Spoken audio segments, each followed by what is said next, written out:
Yo, comentando, ¿qué dicen? Sí, ¿qué cuentan? Ya, escúchame, ya.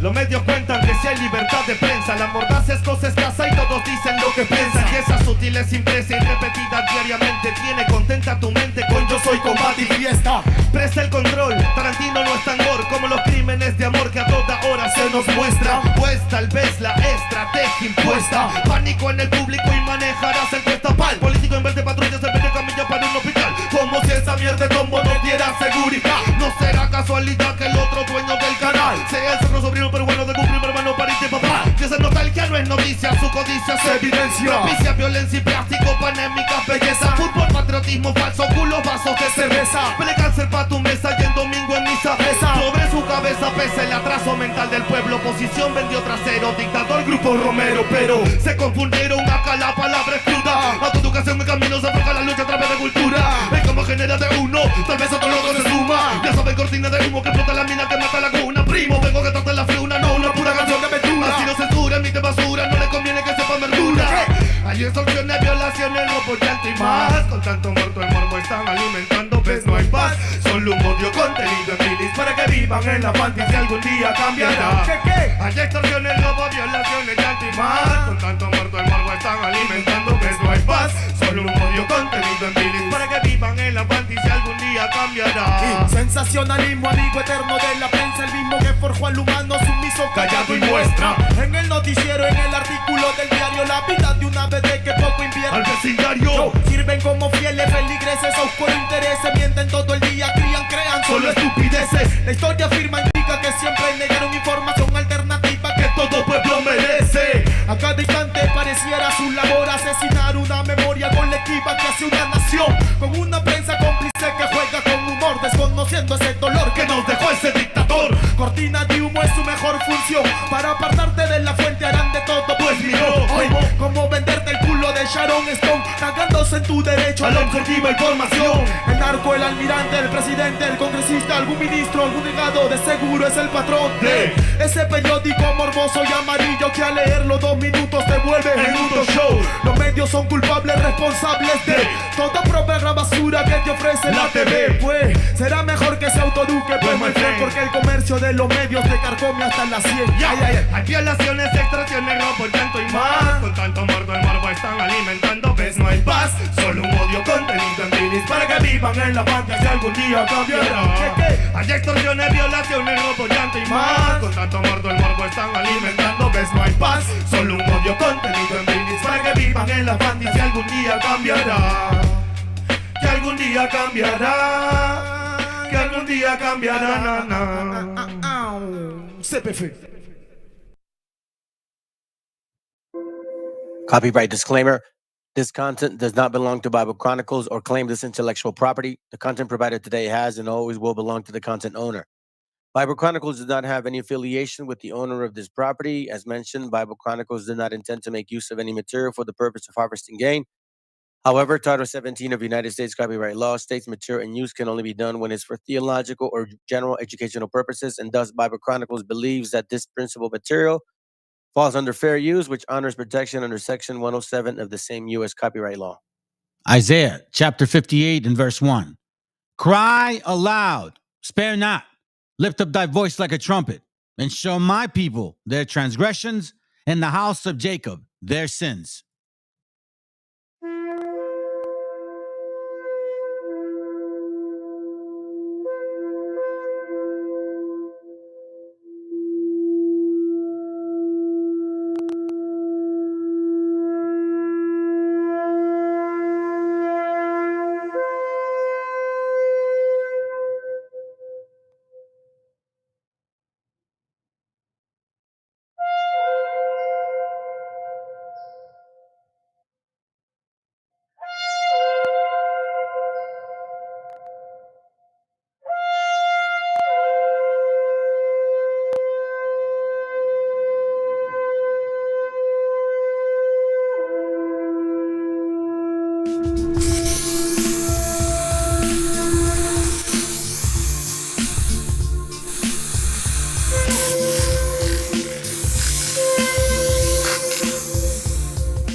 Somos lo que somos la esperanza del pueblo. Somos estos locos que pactaron con su suelo. Somos el sabor amargo de la indiferencia. Somos la sangre de Argueda marcando la diferencia. Somos la ternura de tu agua, somos lumpen. Somos guerrilleros con poemas, no preocupen. Somos el conducto de tu voz a causa de la indignación cuando el patrón al peón solo lo escupe. Somos Condor Canqui, somos Vallejo y Eguren. Somos en la mauta, no esperes que te aseguren. Somos asentamiento humano, somos la barriada trabajando en ella misma, no importa que nos censure. Somos Cueto el nene, somos Chumpita y Oblitas. Somos la cantuta, la historia que decapitan. Somos el sueldo mínimo en quincena, mi cumpita. Somos golpe inexorable que rompe lo que limita. Somos toda la América y también hijos de África. Somos la familia pobre por culpa de fábrica. Somos el amor perdido de tu Dios bendito. Somos esa consecuencia de vivir en su retórica. Somos hijos de un país enfermo sin seguro. Vemos quiénes somos y matamos el futuro. A punto de una embolia se encuentra la Pachamama porque sabe quiénes somos y sigue tan inmaduro. Seguro que por oro se olvidaron quiénes son. Seguro les fatiga la cultura en la nación. Seguro están queriendo, seguro están anhelando que le ponga precio rap y que no cumpla su función. Seguro que por oro se olvidaron quiénes son. Seguro les fatiga la cultura en la nación. Seguro están queriendo, seguro están anhelando que le ponga precio rap y que no cumpla su función. Mejor seamos lo que apagan la televisión. Claro, somos Yunza, Tupamonte y Aguarfiesta, la Candelaria y Paucar, la magia de la sierra. Somos el San Juan en junio, somos Motupe en septiembre. Somos increíbles, pero dime, ¿somos libres? Firme no lo creo, primo, me apena y me río de esta fiesta falsa en Arrecida en el mes frío. De ese 28 no conozco independencia, solo gasto innecesario, 100.000 deudas y un resfrío.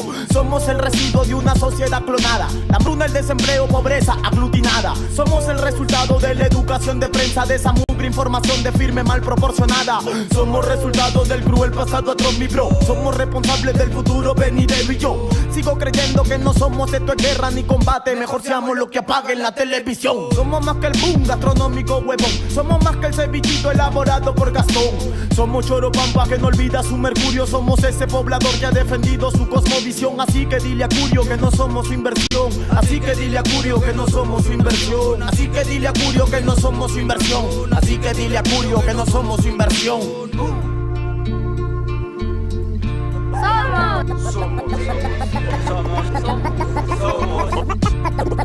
2015 Family Red Comité es poco flow. Quemao.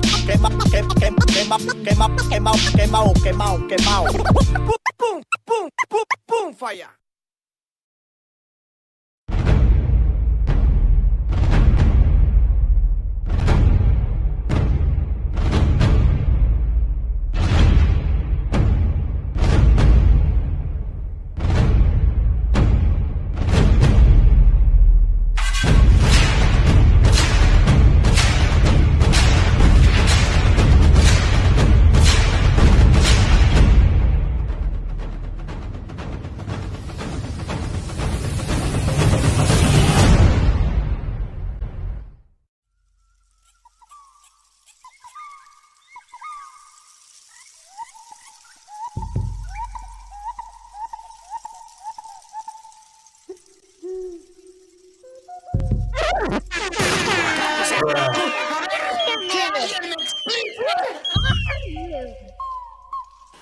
All right, man. Oh, okay. Whoa. What the hell? Hold on a second, family. Let me take this off. There we go. There we go. All right. Shalom. Shalom. Buenas noches, buenos tardes, and buenos dias, wherever you are, across the country, across the world. Good to have you here. All will be revealed, man. You give me a great idea. Thank you, brother. Habakkuk 1:8. I will touch on that. Shalom, bro. Shalom. Kwam. Shalom, brother. Oh, sorry, man. Shalom, bro. Let me slow down a bit. All right. Shalom, brother. Shalom, shalom, Israel. Shalom, hermanos and hermanas. That's right, bro. Yo. Anybody wants them, you can hit the link. Let's see if you are willing to say, because you guys come around here and want to text stuff and shit. Okay, well, today is your day. Because we're about to go Historia Negra and Hispano-America. We're about to go there today. Because you want to know, I get messages, right? Not just several people. And then, TikTok and all that stuff. And it's like, they just don't get it. They just don't understand. I don't know why. So what I'm gonna do is I'm gonna help one of their brothers, teach them a little bit of this, man, because apparently they still got to learn. Nerve of you. Revelation 2:9, right? I got that, Pedro. I'm gonna touch that real quick too. And Lamentations 4:18. So let me read this first because I don't have that one written down or this one. Jeremias, buenos dias. You know what's up, bro? Hey, Julio, what's up, man? All right, let's read that real quick. Revelation 2:9. Let's get to it, man. Let's get to it, bro. This is gonna be a good thing. And happy seventh day rest for you, brothers and sisters that are keeping Friday and Saturday as your actual Sabbath. I understand. Well, I'll say it like this. I keep the lunar. It's very clear that it's the lunar, but I'm not here to push that too much on y'all because I developed into that. Okay? That's why we have the grace. Again, it's a marathon, but don't walk. Revelation 2:9. It says, and I know thy works in tribulation and poverty. Now, in parentheses, but thou art rich, kind of like, but you're rich, bro. You know, don't trip. And I know, see, that's italicized, meaning you better remember that he knows this. And I know the blasphemy of them that say they are Jews and are not, but are the synagogues of Satan. Now, I always wondered, why was Revelation 3:9 saying the same thing or similar to? And they could never answer me. Well, it's because it's talking about two people, two different nations of people that want to be Jews and they're not. They're not. They're not. You don't fit the curses. You Israelis over there, you fake ones, right? I'm not anti-Semitic because I already know I'm Semitic. So shut your ass up. And you so-called Africans, you are Revelation 3:9. Behold, I will make them of the synagogue of Satan, which say they are Jews and are not, but do lie. Behold, I will make them to come and worship before thy feet. We see the example of the people that have that type of spirit. And to know that I have loved thee. Now, that's some hard stuff for you guys. I'm sure if you're new to this channel, they'll be like, why is he saying that? Because they can't prove that they're the people of the book, family. I'm going to tell you that right now. You see, in this channel, we don't sugarcoat crap. We are pretty blunt about things. And I know that the so-called white man is afraid to tell you these things, but we're not. Because, see, we know the history that you're trying to hide.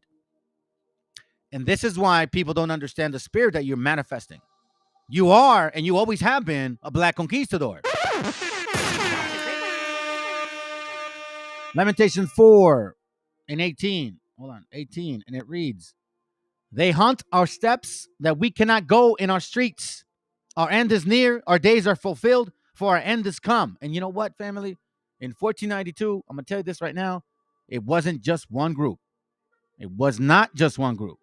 And we're going to read it and we're going to see it. Now, what I want to do here is I actually want to take you through a little walk. Just walk with me, family. That's what I'm trying to get to the point. Walk with me. You guys know who this is. I'm going to call him a brother. You want to know why? Because he may just have some sense. You see what he did? What I think he did is he actually studied, like, let's say, for example, like I do. Not sugarcoating anything, not favoring, not with no narrative, not with the intent of wanting to feel good about himself. No, a sincere research into who you are according to the Bible. Like the brother had told us yesterday, well, at least the video we saw yesterday. It's imperative that you understand who you are. You have to know who you are. You have to dig into who your parents are. Because nowadays, we don't know. Listen, family, I saw this show where it was like, I guess this military girl was murdered. Her dad was black, so-called African. Her mom was white.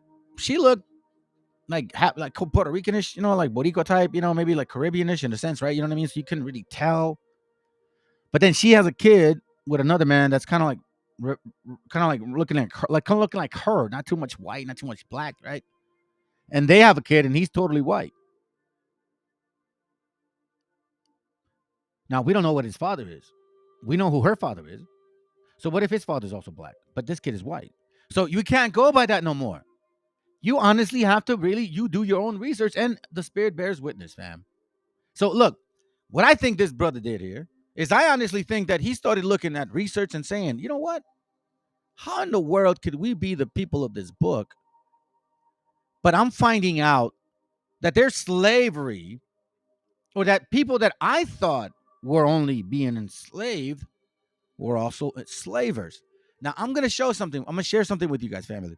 We had a couple people watching right now, and then they left. So, as you know, and one of our brothers told me, the enemy is watching. You are watching every single step. Let's see what books I say or bring out. So, today I'm going to educate you. The Negra Historia de Hispano-America. So, hopefully, Yehudi shows up today. I don't know why I didn't show up. Yeah, I'm a little happy on our sound. Anyways, let's begin. Okay. So, again, look, listen to this. I think he found out. He's like, dude, there's no way. You can't, like, for example, we cannot go into the scripture and say, oh, you know what? Hispanics owned slaves and they subjugated the black man and the white man. And there's no way that we're the people of the book. So I'm not going to share that, though, because I don't feel good about that. You can't do that. Okay? You can't do that. Let's begin. Enjoy the class, fam.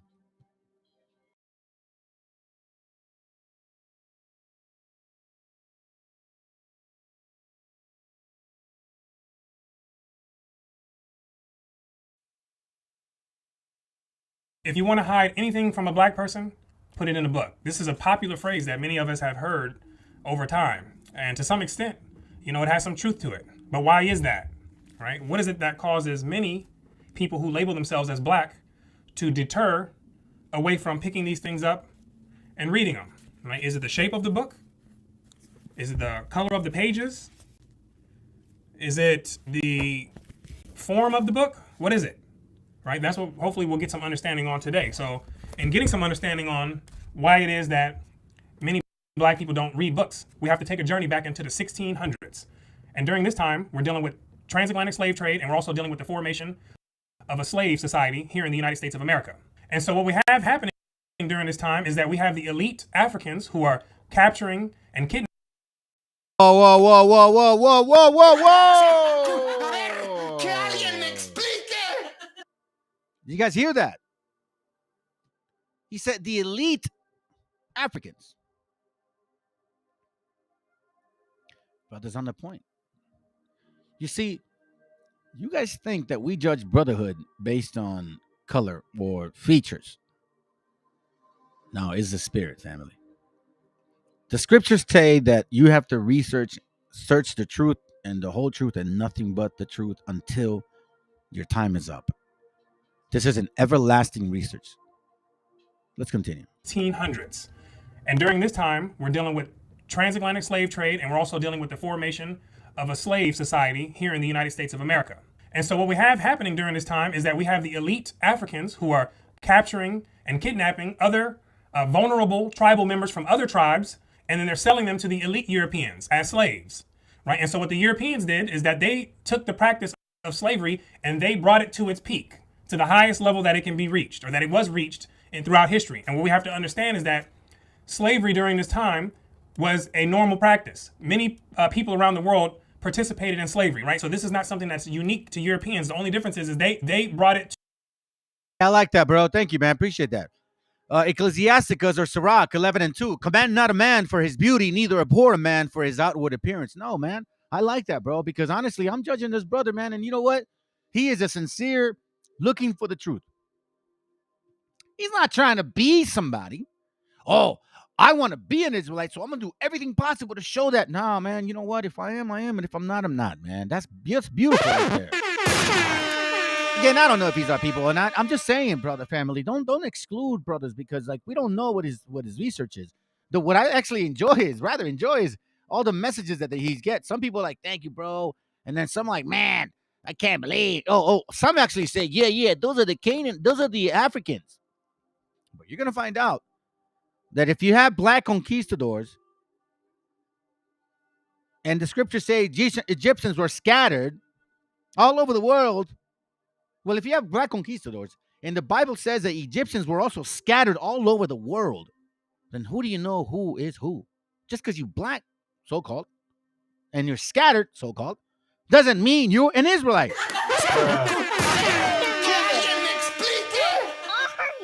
Let's continue.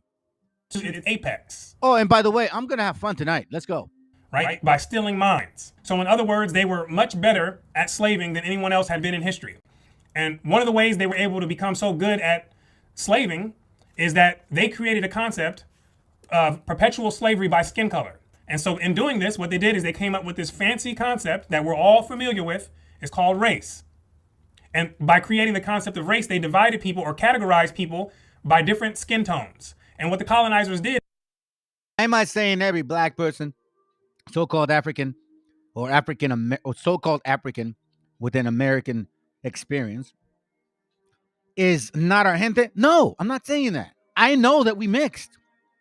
But you can't go around saying that every single one of y'all is actually Israel, because you're not. I know that for a fact. Now, this is why research is required. And guess what? No emotions needed. Find who you are and don't assume anyone else is not.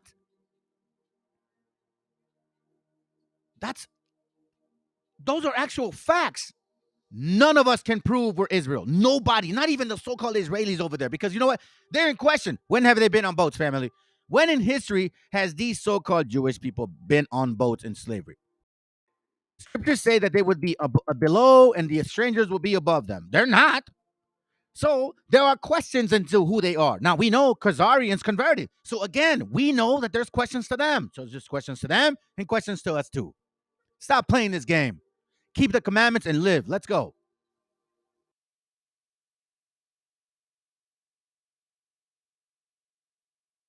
Is that they took people with brown skin and they labeled them as black. And black has, in the English mindset, it has ideas linked to it like evil, wicked, and the devil. And eventually what they ended up doing is they rigged the system in their favor.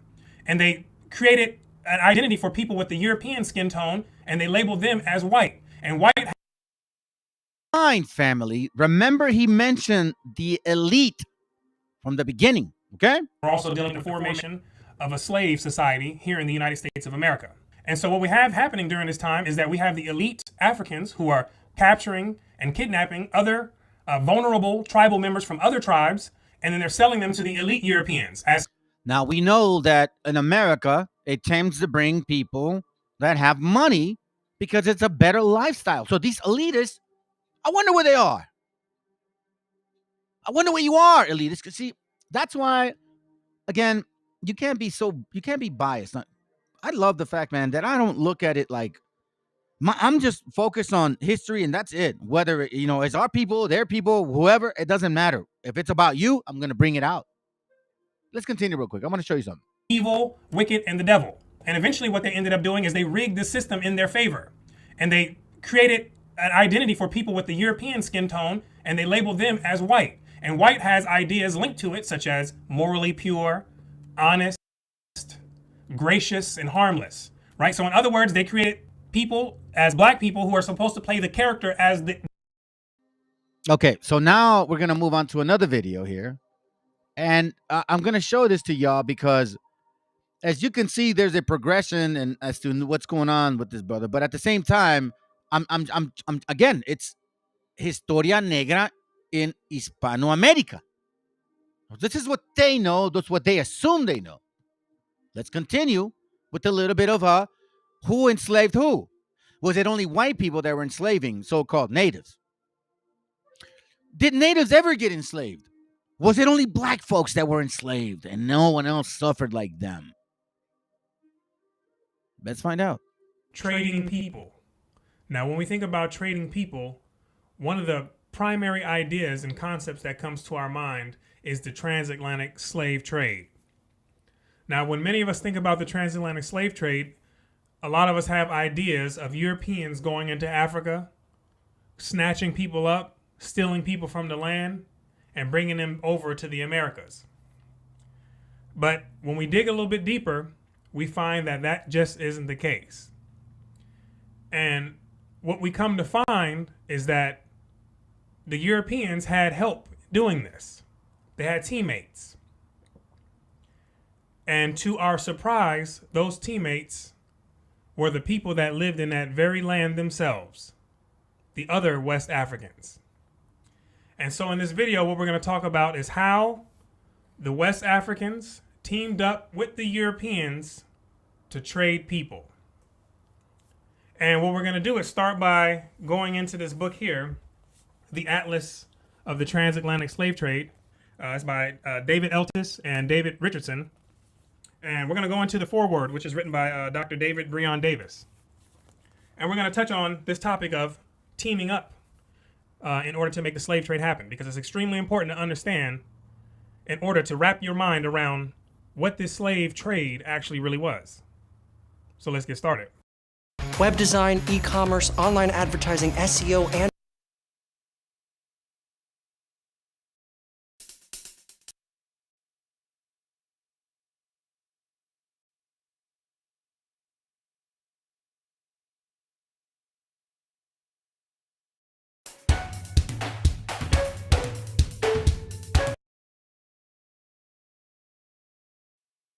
The strength and capacity of most West Africans bring us to a subject that is both surprising and upsetting to many uninformed readers. So what we expect to read after this is something that may make people upset. That's what we have to understand. But it's not going to make just anybody upset. It's the uninformed reader. It's who. And I'm glad he says that. The uninformed reader. The uninformed reader. You have to know your history, and if you're if you're willing to search about your history, then you just need to swallow your pride and deal with it, because that's the only way that this actually works. Let's go. Who it may make upset. So some people have been told a certain story about the transatlantic slave trade, but then when they run into other information that is contrary to what they have been told, it may make a lot of people upset. Now, what's going to make a lot of people upset? See what I'm saying, family? You see what I'm talking about? That guy's on the point. Okay, so let's continue this education of Historia Negra, because I'm giving you the point of view of what people assume, and then I'm going to show you a bunch of our history as to what we know. Let's continue. Story about the transatlantic slave trade, but then when they run into other information that is contrary to what they have been told, it may make a lot of people upset. Now, what's going to make a lot of people upset? The indispensable complicity of Africans in creating and maintaining the slave trade. The indispensable complicity is the absolute necessity of the Africans being involved in creating and maintaining the slave trade, because that's what we're going to find out is you have no slave trade if you don't have any Africans participating in it. It's absolutely essential. The complicity, meaning the joining together, people being in cahoots with doing this particular as to why it was a necessity for them to be in cahoots, because not everybody could just walk into Africa. Let's continue. Remember, smallpox came from where? Africa. Even in the earliest history of the trade, the Portuguese discovered the extreme hazards and counterproductivity of trying to capture and enslave West Africans on their own. It says the Portuguese discovered early in history that there was problems with going in and trying to capture slaves on their own. One of the problems is that there was an extreme hazard. Now, let's get some more understanding on the extreme hazard. And by doing that, we can go to this book here by Dr. Thomas Sowell. It's called Black Rednecks and White Liberals.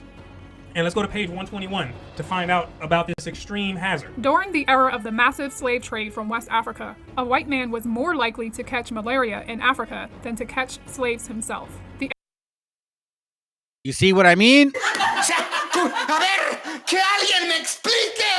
It says here that a white man was more possible of catching some disease than of catching a slave.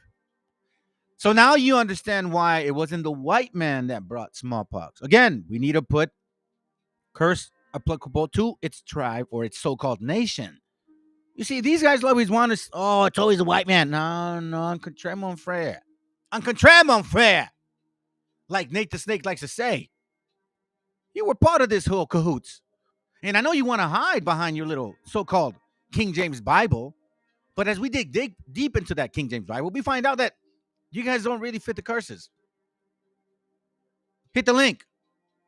Prove to me that you are. Every so-called black African American that believes he's a Hebrew Israelite, hit the link and show me that you are the people of the book. I dare you. I double dare you. I triple, double dare you. You can't. Because there's too much sources.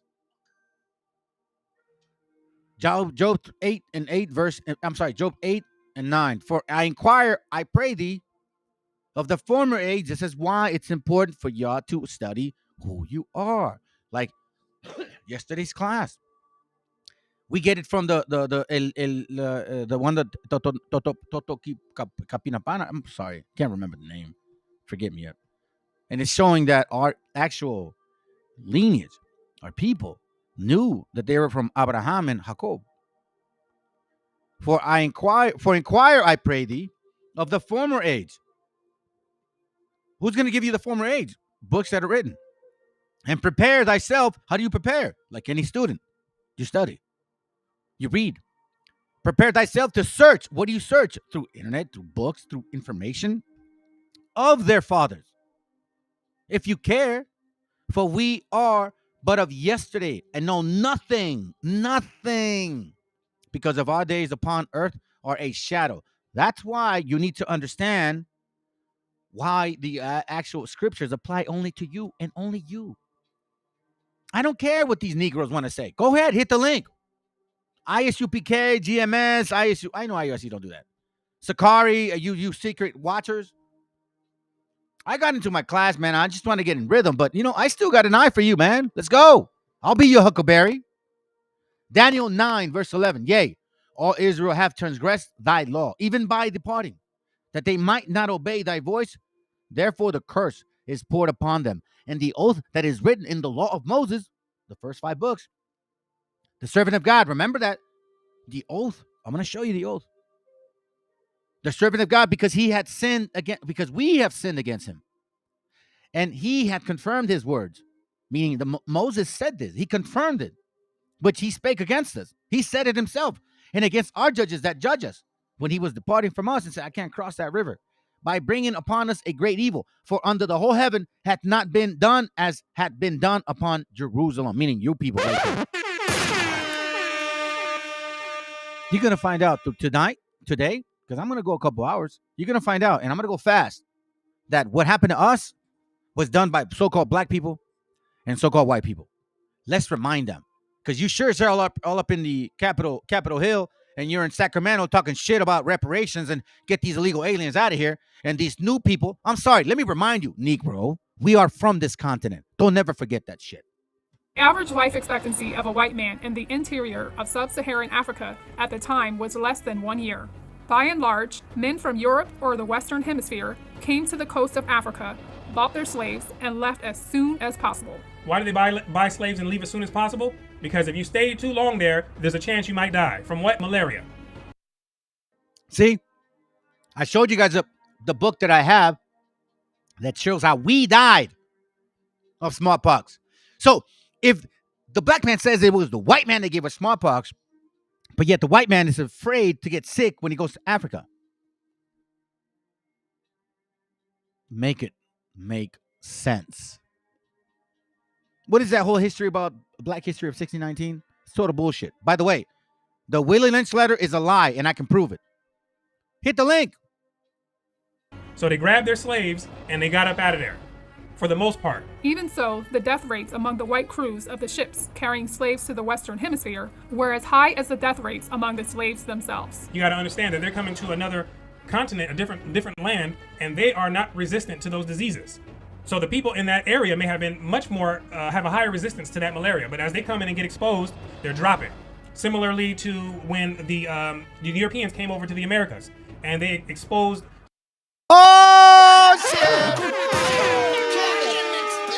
I love it. I love it. I love that he said similar to the Europeans when they came to America. Man, I'm sorry, fam. I'm really excited. I'm really happy about this, man. You know why? Let's remind you as who you, because you know what? It's just our experience. It's not yours. It's our experience. You didn't go through this. You brought this. With the men of Narvaez had come a black man suffering from smallpox, and he infected the whole household of Sempoala, where he was quartered, and it spread from one Indian to another, and they, being so numerous and eating and sleeping together, right, as a family, because we do that too to this very day. My daughter, who's 20 years old, she'll lay in our bed and spend the night and watch a movie with us, man. We're a very close family. And I worked hard to get to that point. And this is how the people of God conduct themselves, being a close-knit, tight family. That's what we're about. Family, family. Don't ever forget that. It says together, quickly infected the whole country. The Mexicans had never seen smallpox before and did not have even the European meager knowledge of how to deal with it. So we see now that even white folks couldn't deal with that stuff, right? So check this out. The old soldier chronicler Bernal Diaz del Castillo called the Negro, ooh, you Africans, you West Africans, you ones right here, the ones that are right here in this country right here. Yes, you guys, the ones that are telling us to get the hell out of here, the ones that are calling my hand illegal aliens, right? The Negro, a very black dose, called the Negro a very black dose for Mexico, for it was because of him that the whole country was stricken with a great many deaths. Hey, you know what's so funny? You know what's so funny, family? If it was a white man, if it said that the white man, that very, smallpox, some of you guys will be happier to hear that. Why? Why don't you put the same energy, all of you so-called Sakari followers and GMS followers and ISUPK and IUIC, why don't you put the same energy? Because even the people that look like you, that's why you see a bunch of stupidity in the streets. If I'm a so-called African American, I'll tell you right now, and I see these fools acting like this, I'm gonna be like, yo, but I don't know if I'm their people, bro. Because you want to know something, fam? Well, first of all, you guys are not the same tribe. You're not all the same people. You're different tribes. That's why some of you actually have common sense. But that Canaanite tribe that talks a lot of shit, that thinks they're Israel, that goes and robs people, those are the ones that are the Canaanites of the scriptures that said, stay the hell away from them. Those are the ones that actually brought the damn smallpox over here. For it was because of him that the whole country was stricken with a great many deaths. Oh, I'm going to hit you hard because guess what? I give you the same energy. The same energy. Oh, let me see what you say, bro. This is how, let me read it real quick. Huitlahuac was murdered. One of our Huitlatonai Spaniards snuck in an infected cover in his chambers and died of smallpox. Bro, listen, man. You know what's so crazy that you say that? Check this out, man. Let's just check this out. Because you know what? A lot of times we think that these, like the actual Spaniards, right? They look a certain way. Check this out, dude. I'll show you right now. Look. You see, we got a book called Maya Conquistadors, right? And check out what this guy says right here. They're talking about the actual experience of a Maya. This is from Maya Conquistadors, page 162. You guys can get the book. Maya experience, not people that wrote about him. This is what they're saying. But these oppressive clergymen get really angry at us while forcing us to work in their homes, doing whatever they tell us to do. For those black men, whoa. Yes, those black men have their own homes and servants. And their own horses and rabbits. Furthermore, they have settled in our kahab.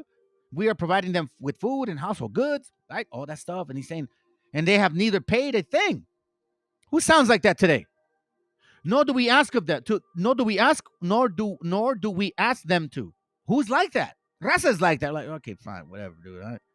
For they are ashamed of us and afraid of us too. And you want to know, family? That's exactly how they feel about you. And this is the true fact about you African Americans, or so-called Americans. You guys hate us, but you're afraid of us too. And I know that for a fact. Hit the link if I'm wrong. It says here, nor do we ask for them. Now, for they are ashamed of us and afraid of us too, although they are the guardians and are given the responsibility. And ask, who gave them the responsibility? Those Europeans. Remember, you said the Europeans put these things, right? Well, guess what, man?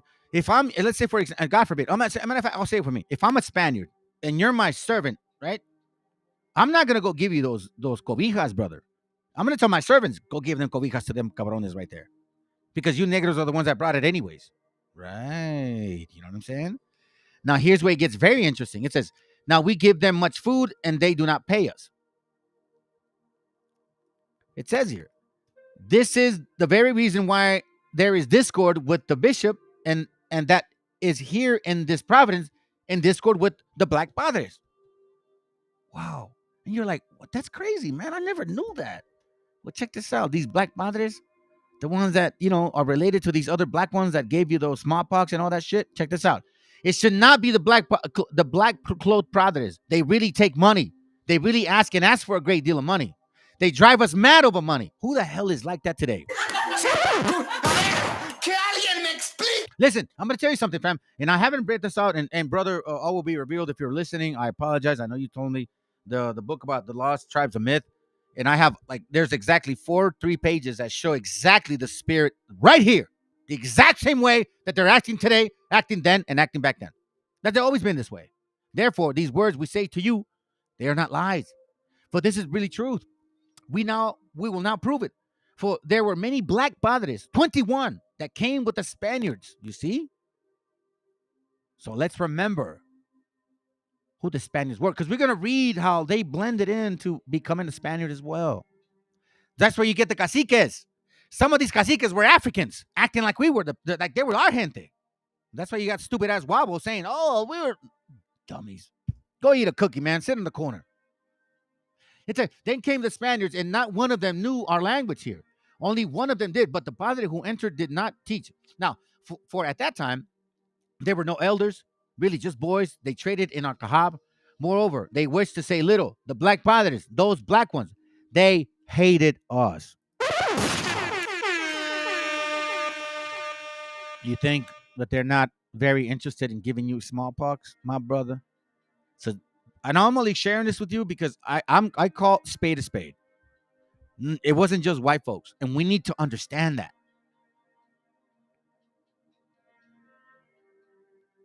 Yeah, anybody who's black that disagrees with Afrocentrists is labeled Uncle Tom. That's very true, because they don't want to accept facts. James 2:9. But if ye have respect to persons, ye commit sin. You see? I'm glad you said that, bro. That's fire. Why? Because you cannot say, well, I know it happened, but maybe it's not true, or no, they suffered. No. I it's kind of like this, man. It's like you grow up, live all your life thinking this way, and somebody tells you you're freaking wrong. It's going to be hard to accept. And are convinced of the law as transgressors. So, as you know, now, stop hiding. Deuteronomy 16:19. Thou shalt not wrest judgment. Thou shalt not respect persons, neither take gifts.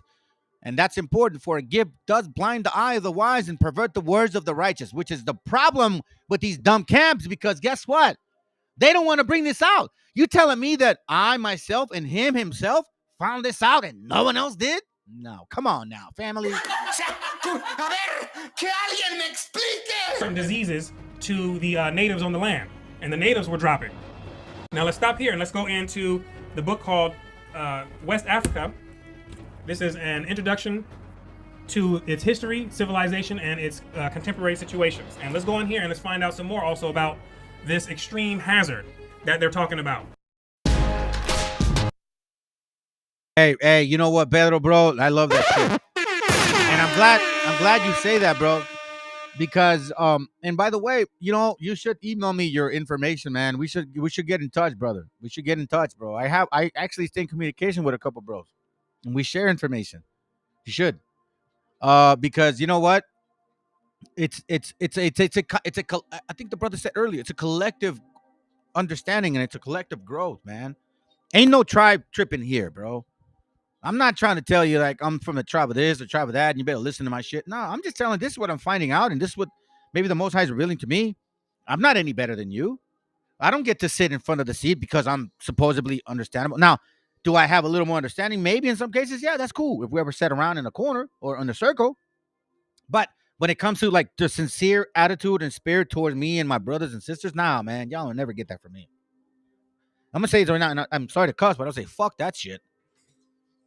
I'm never gonna feel. I don't like bullies. I've never liked people making me feel insecure about myself, and I don't ever like making people feel insecure. It's like this. When I was, because I used to box and shit and all that, I never wanted to beat up on people that couldn't defend themselves. I was like, nah, hell no, bro. I want you to be competitive. Make it worth it, or else I don't even want to deal with it. Anyways, sorry. Let me continue reading real quick before I continue with the class. Sakari asked for $100 a month to be part of their group. What? Are you serious, bro? A ver, que alguien me explique.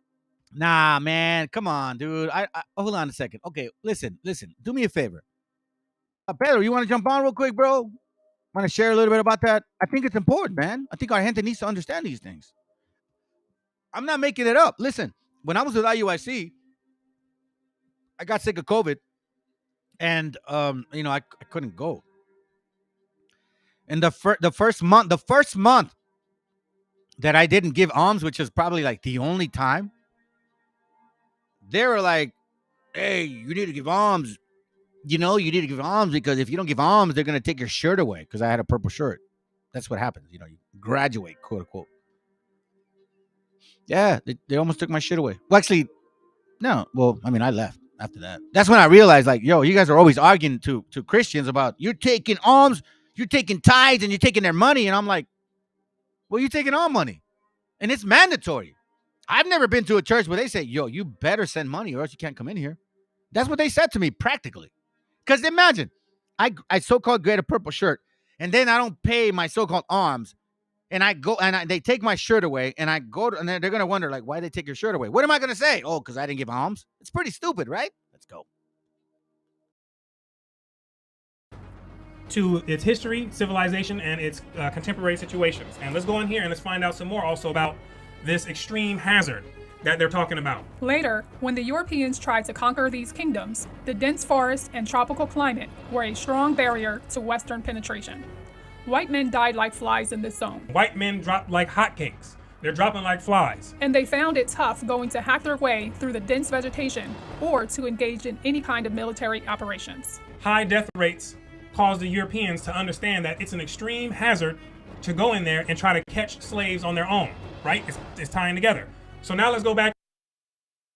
Now, family, did we know that there was such a disease that could kill your soul in your flesh? I mean, your flesh, and destroy you so much that gives you like viruelas and scabs all over you and in your eyes and your eyelids and your butt and your penis and your feet? No, we never went through that. That's why it says that we never had the meager knowledge. They did. So now, I remind you, so-called black man, we still the same people? You still Israel?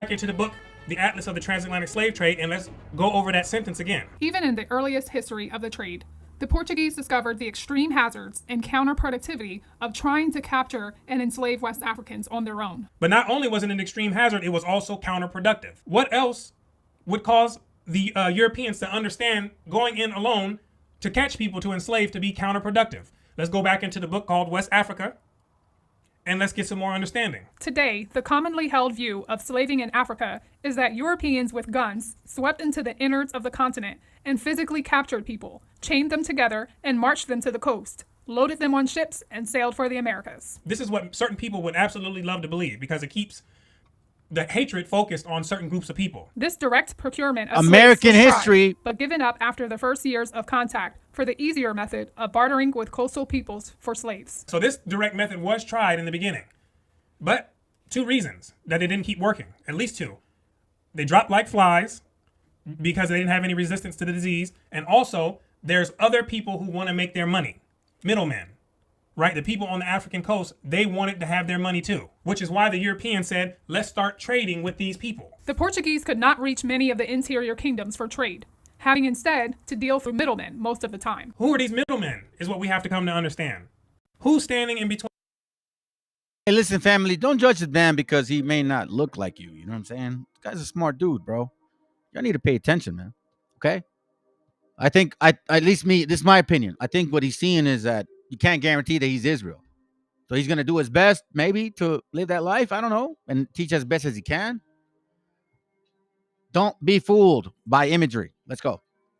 Between the middle of the European and the people that they're trying to get and enslave. Who's standing in there in between? West Africans The West Africans were the middlemen. were content to have the Europeans on the coast as trading Who was supposed to be in West Africa, family, based on Jubilees? Isaiah. Canaan.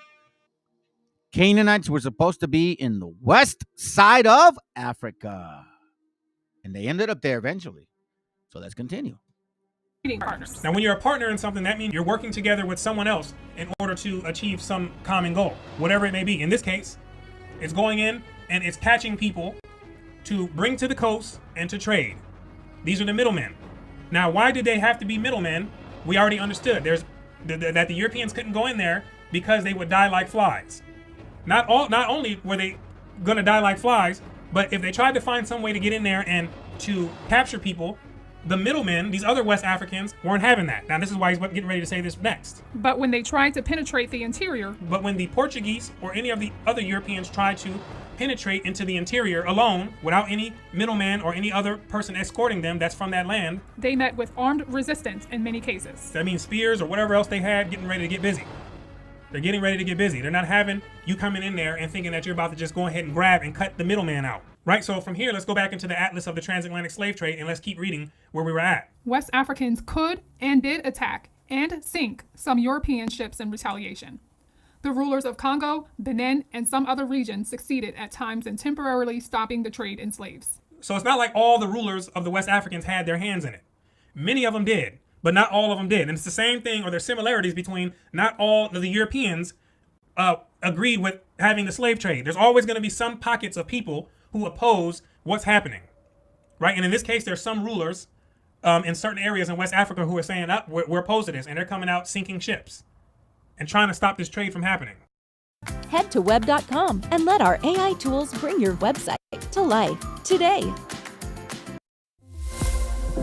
Solgar Cellular Energy contains niagen nicotinamide riboside. Yet the crucial point was the eagerness of African rulers and merchants to sell slaves. He says, yet the crucial point, very important point that he's trying to get across. Let me read that real quick. There's actually a dude by the name of he exposed to BH. I listen to him every now and then. Yeah, I listen to him every now and then. And that's exactly, but you know what? He has more of a spirit that he's like, I know what I am. He's like, I'm an African. I'm West African. That's what he says. Now, you don't know. But you know what? It's kind of like this, man. Whenever when you're walking in this walk, you got to be neutral, but at the same time, have undeniable faith. It's hard to explain what that means unless you understand or have actually been walking it. Because you can't guarantee it. So the only thing I rely on is repentance. I'm really repenting. I really am. So hopefully I'm one of his kids, and hopefully he forgives me, because that's the first thing. Because listen, you may be his child, but what if he doesn't forgive you? It's like it doesn't even matter. You know what I mean? Yeah, you got to test the spirit, family. Not everybody is. Man, I met some people that. Oh man, there was so much more like good, better people than like some of the people that actually my brothers and sisters. Shit, you know what I mean? My own bloodline. Let's continue.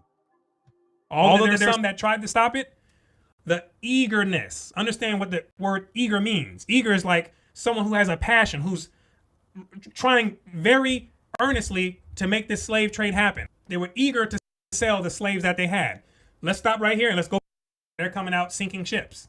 Hear that again. Trying to stop this trade from happening. Yet the crucial point was the eagerness of African rulers and merchants to sell slaves.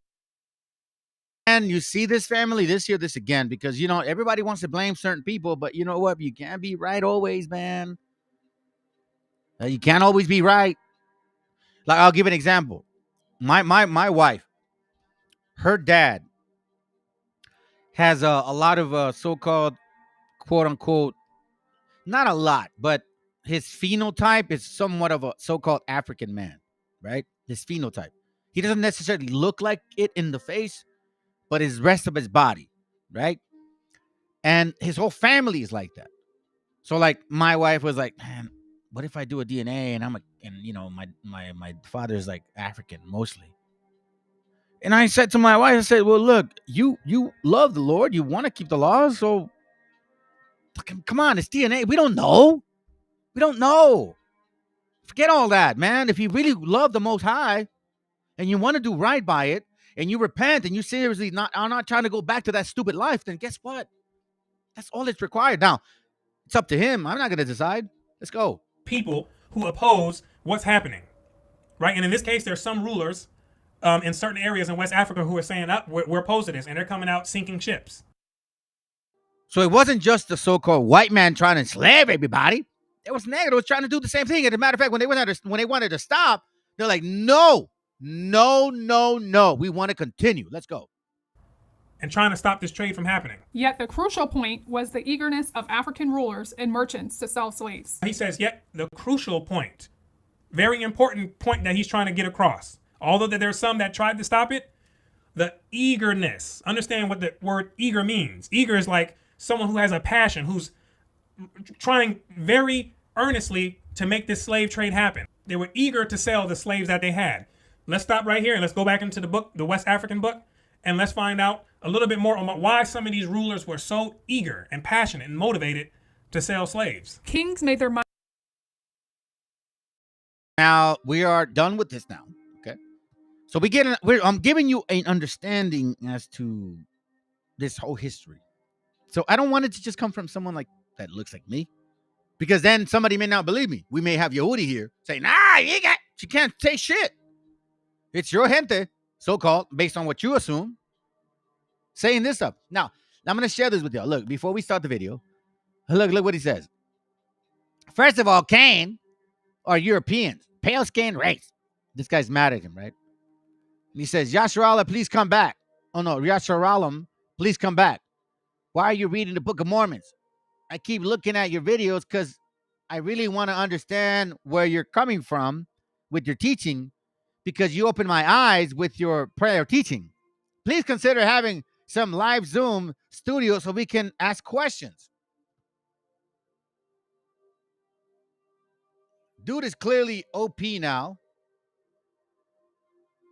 Pray for this brother. Enemy has got him.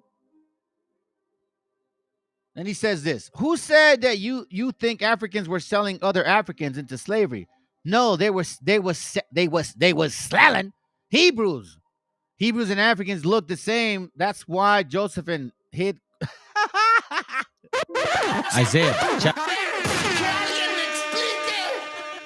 Okay, so so Hebrews and Africans look the same, but then you're saying that is the northern kingdom that mix? It's stupid. But anyways, okay, so check this out. Listen, like I told you, I'm gonna have fun tonight, man. Y'all can stick around if you want, or whatever. Leave. Bye. See you later. A lot of times I'm pretty serious, but today is Friday. I work hella hard this week. Yeah, I work. I actually work. Unlike other people that do these videos and collect cans and collect money and 50,000 subscribers, and they're asking them to give them money for a trip. Not even asking for money to help other people. No, they want to go on a trip. Fopi. Oh, Fopi, are you watching? Hit the link. Going over Enoch's vision. Because you like sending your girl, so I'm asking you. I'm not even telling you. I'm asking you. Hit the link. On how he saw Cain as the father of those known as black. And in doing so, what we're going to do is go into the scriptures, and more specifically, the Mormon scriptures. Now, the Mormons, or the Latter-day Saints, are a sect of Christians who use the traditional Bible, but they also have a set of scriptures that they use called the Book of Mormon. And the Book of Mormon was written or published in 1830 by a guy named Joseph Smith. Now, in going over this lecture, what I want to do is I want us to pay attention to how humans are able to make characters such as Enoch and the Lord say things. And what they typically do is have them say things that justify their agenda or justify whatever message it is that they're trying to convey. Right? And so let's sit back right now and let's take a journey into the mind and the imagination of a human so we can follow along and get some understanding. Moses chapter 7 verse 1. And it came to pass. I'm not going to show this whole video, but I want to share this with you. What he's actually doing in the entire video, he's just pointing a fact about that there's people that create religions, and that this is one of the religions that they've created. And a matter of fact, look what he says at the end, okay? This is exactly why I'm telling you, family. be mindful of who you listen to. Because even his own gente, because he's like, listen, he's not even trying to tell them, I believe in the Mormons or nothing. He's like bringing out some facts in regards to, listen, this is how the Mormons see religion. But you see a bunch of these fools talking shit. So look, come back to the Bible. He's not teaching Mormon stuff. Like, he's not teaching Mormon stuff. He's literally just showing you like how Christianity can be a great book. Check this out. Watch. People that are the sons of Adam and excluding the seed of Cain.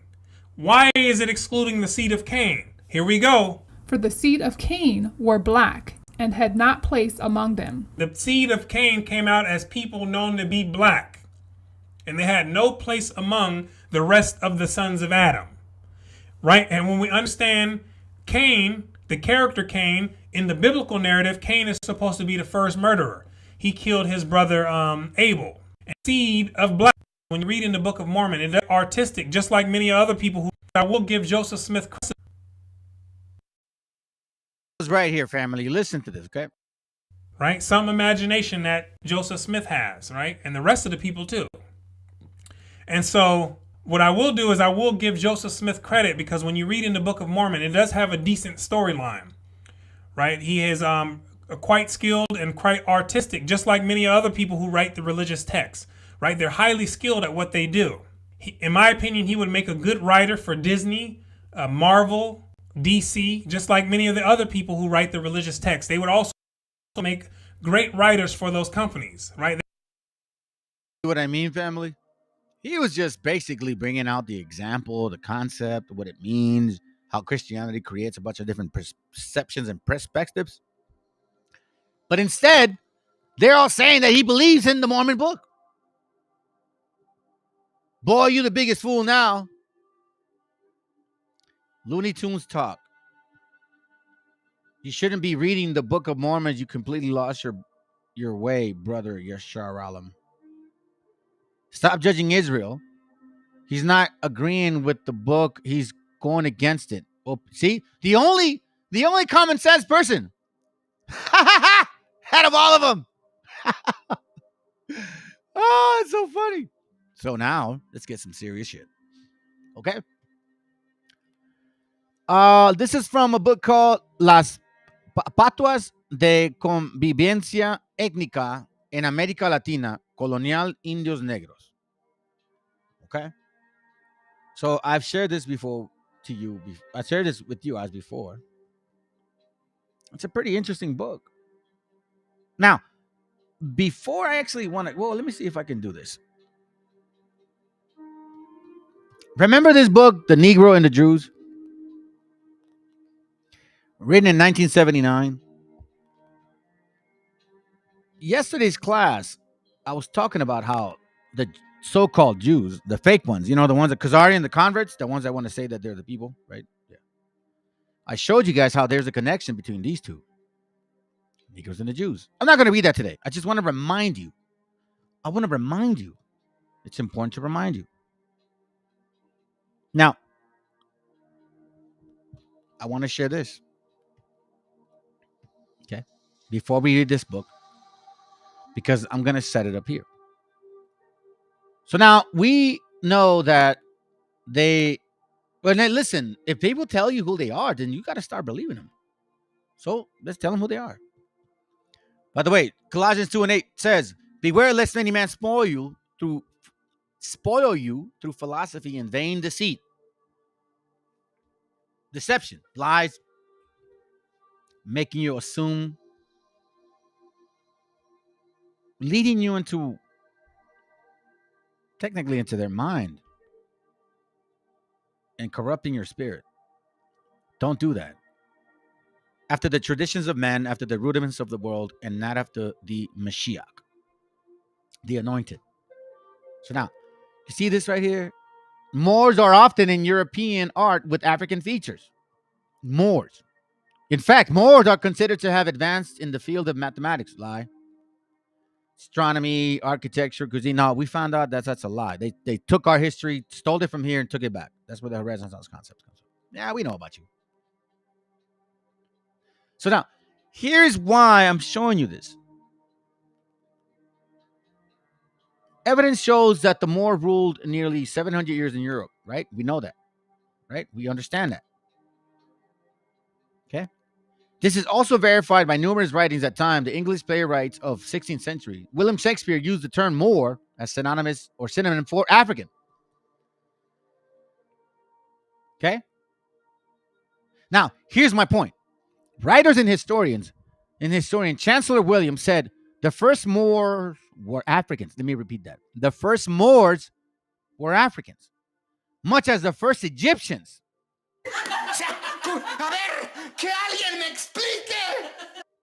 Why am I reading it? Remember the brother was saying about Habakkuk 1:8, 1:5. I know I took a while to bring it out, but there's a purpose. Habakkuk 1:5 reads, Behold ye among the heathen, you Israelites, you so-called my people, and regard and wonder marvelously. I will work a work in your days which you will not believe, though it be told to you. Like, for example, I'm sharing with you guys what's going on and and you're not going to believe me. You're not believe. Most people that I've shared this with, they don't believe. They're like, nah, there's no way, dude. People didn't have nothing to do with slavery. Yeah, they did. Not being enslaved. They were enslaving people. We got the books. We got the receipts. What are they going to do? Their horses are swifter than leopards and are more fierce than the evening wolf. Guess when that term was used? When they invaded Europe. Now, check this out. I don't want to get too much into that one because I want to show you the thought process here. Remember I mentioned the whole African and Egyptians? Okay, so let's read this. Ezekiel 30:1. The word of the Lord came unto me, saying, Son of man, prophesy and say, Thus say the Lord God, how ye woe worth the day, for the day is near, even the day of the Lord is near. A cloudy day it shall be, the time of the heathen, and the sword shall come upon Egypt, and great pain shall be in Ethiopia. How come you so-called wobbles never bring, you so-called BHIs never bring this up? Why don't you say that this happened to so-called Egyptians? And why don't you say that so-called Moors and Africans were considered Egyptians as well? The sword shall come upon Egypt. The great pain shall be in Ethiopia. And when the slain shall fall in Egypt, remember Egypt is bondage. We know now that in Europe, y'all were enslaving everybody. Jews and the Moors were enslaving all kinds of so-called Europeans, white folks, and Africans too. When the slain shall fall in Egypt, and they shall take away her multitude, and her fornication shall be broken down. From Ethiopia to Libya and to Lydia. Now we know that the so-called Moors were of the northern part of Africa, and they conquered all of that area from Grenada, North Africa, all the way around Libya, Lydia, even all the way close to Ethiopia. Tell me if I'm wrong. I'm not wrong. I am not wrong. Thus say the Lord, they also that hold up Egypt shall fall. How do I know this? So my question to you is this. So you guys say, we were scattered everywhere. Well, these people were too. These people were scattered everywhere. Oh, you don't believe me? Okay, here we go. Ezekiel 29:10. Behold, therefore, I am against thee and against thy rivers, and I will make the land of Egypt. Remember, Egypt already happened. So it can't be the same Egypt. It's got to be another Egypt, right? It's got to be, okay? I will land of Egypt utterly waste and desolate. The towers of Syene, even unto the borders of Ethiopia. Again, Ethiopia. You guys keep saying, unto the Ethiopian. We're black. The Israelites are black. Well, here it says that the Bible is going to destroy Ethiopians too. And Egyptians. And then it says this too. No foot of man shall pass through it. No foot of beast shall pass through it. Neither shall it be inhabited 40 years. Now, we know that numbers are not always the same in the scriptures. But we know that Spain became desolate after they fell. Check this out.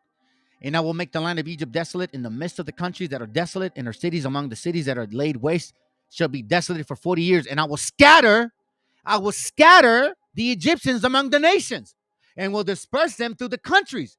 Yet thus say the Lord God, at the end of 40 years, I will gather the Egyptians from the people whither they were scattered. Explain that to me.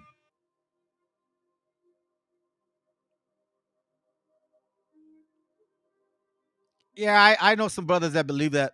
I'm not 100% with you, bro, but, I don't, because, well, it's not the topic, man, but, we'll talk about it another day. How's that? But I know brothers that I talk to them a lot, and they say that. I'm like, yep, I'll stay right now, right here, and then, maybe when I'm ready, I'll switch over, but I'm not ready for that. Is there a script? Is there a manuscript for the Book of Mormons? I don't know, bro. The guy was just using it for the purpose of like how people create religions. And they're great writers. The Book of Moses says Cain's seed is black and have no place among Adam, and black means wicked. Cain's seed is wicked and have no place among Adam. Actually, Jubilee says it. They just came out with a new BS movie that smells Mormonist. How two Jewish bros came to America. I imagine converted the natives. Haha! Really? Wow. Hey, listen, man. If you can find the name of that movie and post it here, I'd love to look at it, my brother. Because I've never heard of that. I would love to look at it because now I know where they're going, right? That's where they're putting it into people's mind that history was because of them. And these are the demons. But anyways, back to this whole question. Okay, negros, so-called West Africans, or so-called Hebrew Israelites. It says here that the Egyptians are going to be scattered all over the world too. We got black conquistadors. We got Egyptians being scattered everywhere. So how do we know who the fuck you are? Huh? How do we know? Wait a minute. Isaiah. Who are you? Hold on a second. Gotcha, bitch. I'm wondering. I mean, really, I need to know. Because if you look at this book, man, Ezekiel talks about Tyre for about 4 or 5 chapters. And don't say that, Ezekiel 28 is talking about the white man. No, shut your ass up, because it's not, okay? Because in verse, I think chapter 25, is it this one? Yeah, here goes, chapter 25. Prophesy against Moab and Seir. So you're wrong. So who's this scattered Negro? Who are these scattered Negroes? Now, again, family, it's time to question. If we got black conquistadors and the Bible says that Negroes were going to be scattered, how do we know who's who? That's why I believe that a few of you are our gente. A very few of you. Yeah, I know that hurts, but oh well. I'm not here to make you feel good. I'm here to show you facts. Because apparently, you're trying to destroy the spirit of our gente. Look, we're not the same people, man. And I just want to show this. Because, again, if you say you are so-called the people of the scriptures and the book, son of black supremacist leader offered plea deal in child abuse. This is somebody's son that supposedly keeps the scriptures and keeps the law. The son of a 71-year-old black supremacist cult leader charged with burning and beating a 5-year-old boy in New Jersey. Wow. With a belt. I don't know. I mean, you could spank a kid. I get it. But you burning them now?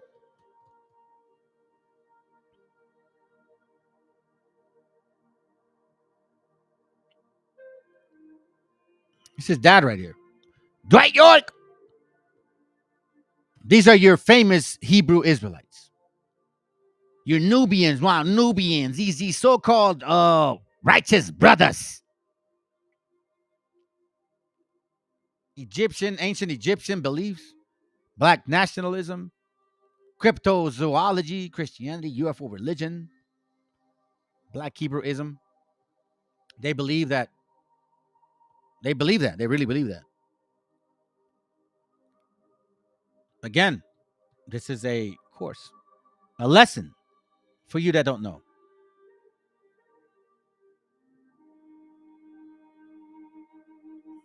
Let's continue.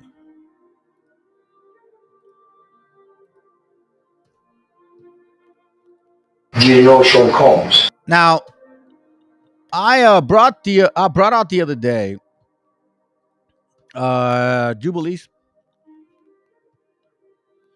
And I know that West Africans don't like to bring this out, especially when they're so-called Hebrews, because it actually shows who they are spiritually too. It really does. Where you at? Where you at? Where you at? Give me a second. Let me see if I can see it. There it goes. Chapter 10, verse 28. It says, this is the book of Jubilees, chapter 10, verse 28, and it says, Ham. Yeah, I'll do it like this. Hold on.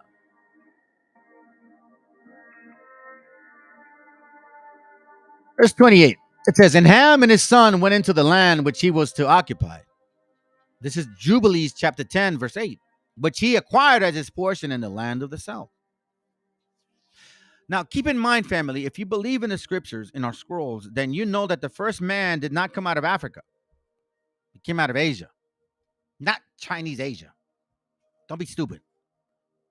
Okay? So, Ham and his sons went into the land which was to occupy.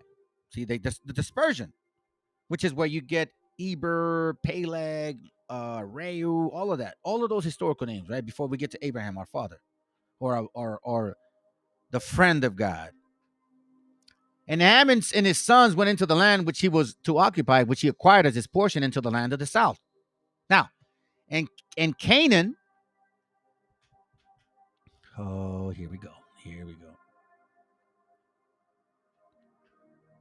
Yeah, the first and then the second. Yeah, the first people, and then there was one Adam.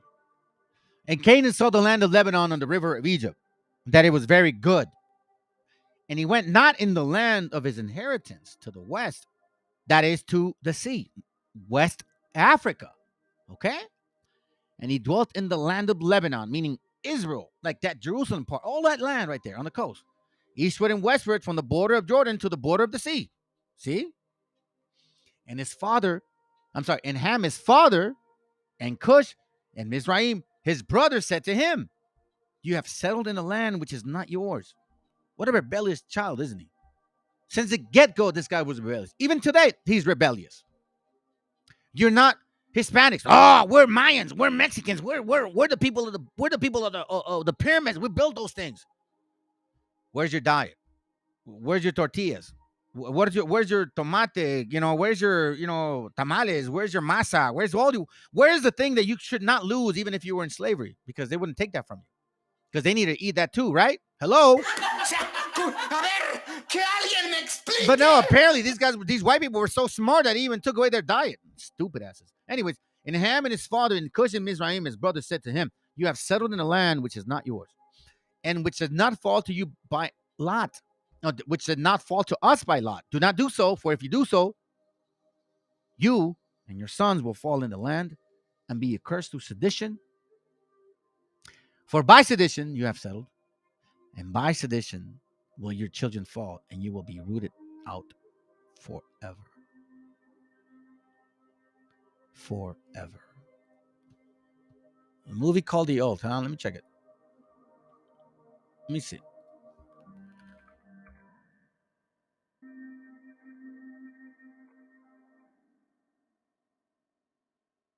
Watch the trailer. Let's see what they're talking about. Hold on a second here. This is interesting. Now I'm curious about this. Let's see. Father, why do Nephites always win battles, even when Lamanites so many?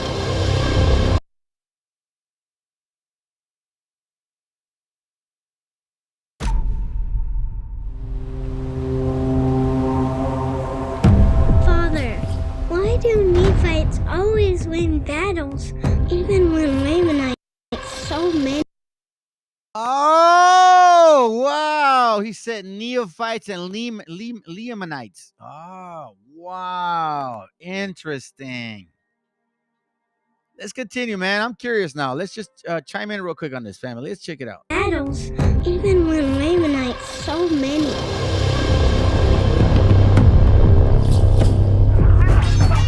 A Nephite only raises the sword in defense, and only to preserve life. This is our creed. You let him escape? Monster! You cannot touch them. That gold saved me from King's wrath! I can show you a life beyond what you've ever known. Freedom. I'd never call you king! Know this, Moroni. Blessed Father, Mahigana will tear this world apart. I seal this record unto you. Till she finds your secret. Yeah, but even then, you know, it's funny, man. I'm not gonna watch it all, but even then, the whole time they show our people as evil beasts and savages. Anyways, let's go back. Thank you, bro. Appreciate it. And Ham and his father and Cush and Mizraim, his brother, said to him, "Listen, don't settle in this land. I already read it. If not, you're gonna die by sedition. And through sedition, you have settled, and by sedition will your children fall, and you shall be rooted out forever." What is sedition?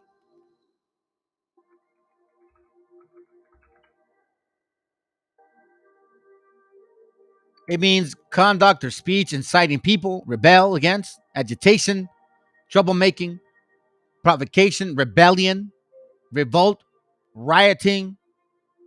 What do we see in the streets?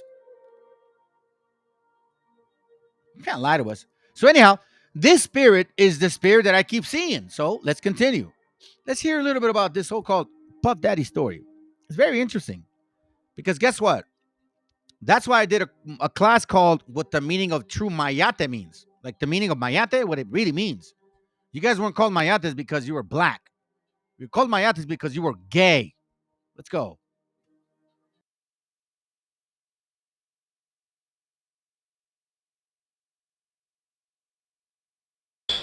Puff Daddy? Yeah. P. Diddy, whatever you call himself Yeah. these days. Yeah, go ahead. Yeah, he's part of what's called the Boule.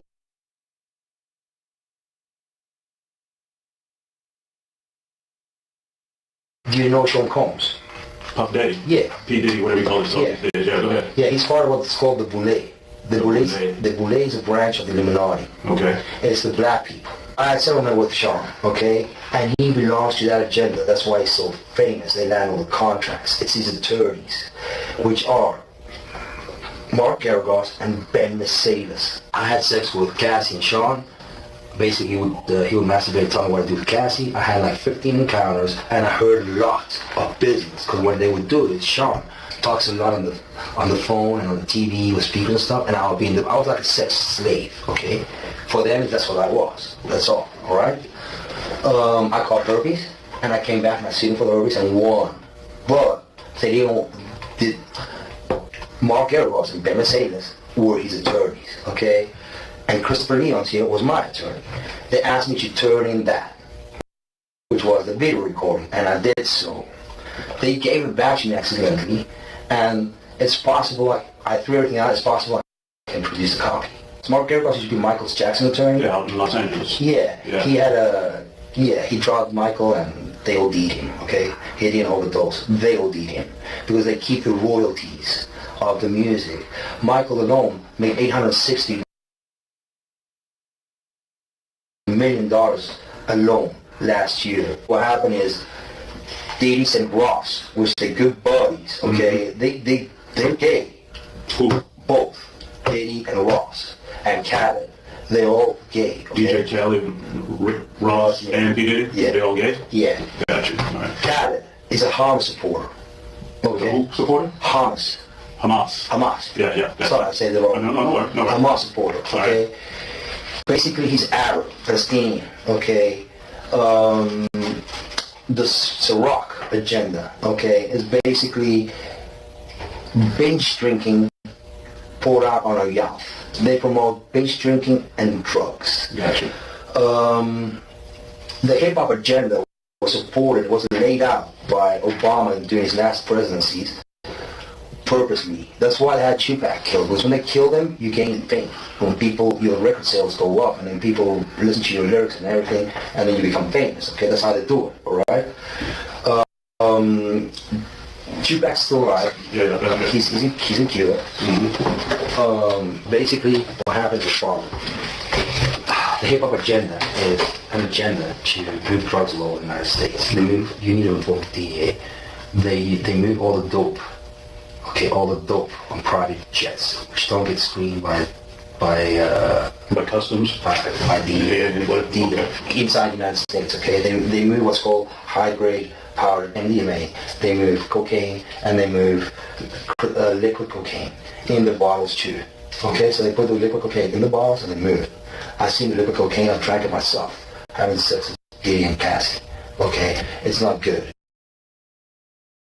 Insane, family, but I'm trying to show you a spirit. Hey, by the way, let me read that to you, bro, because I think you're misunderstanding whoever told you that. So let's touch it now. 1 Corinthians 15:47. It's talking about the first Adam and the second Adam, right? It's just an example. It says the first man is of the earth, earthy.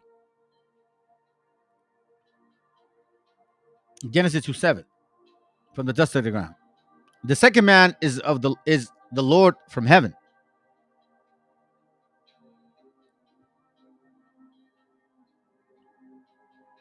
That's not two Adams, bro. It's not two Adams.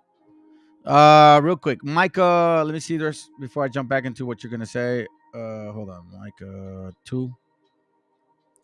It says, "Woe to them that devise iniquity and work evil upon the beds. When the morning is light, they practice it, because it is in their power. It is in the power of their hand. And they covet fields. They take them by violence, and the houses, and take them away. So they oppress a man in his house, even a man in his heritage, even to this day. Get out of here, damn beaners. You're not from here." Yeah, he's an evil dude. Now you know why, bro. Now you know why they don't want you to read it. Well, they don't want to tell people to read it. You know what I'm saying? Most High's dealing with the Most High's not dealing with camps. He's dealing with little sanctuaries. He left camps in the wilderness for over 40 years. Yeah, it's scriptures say, man, you can't go around assuming that scriptures say that when people tell you, oh, the Messiah's here, the Messiah's there, don't believe it. It's true, because he's dealing with you individually, but it also says to gather together. I want you guys to remember that. People say sons of sedition or the Antichrist. Yeah, you're probably right. Antichrist is everything against the laws, or basically saying that you're the people of the book and you're not. That's another Antichrist, because you're going against the scriptures. You're going against Israel. Let's go. Me that I need to read the destruction of black civilization, and at the same time in a sentence saying that we ain't African. These niggas don't read any book, man.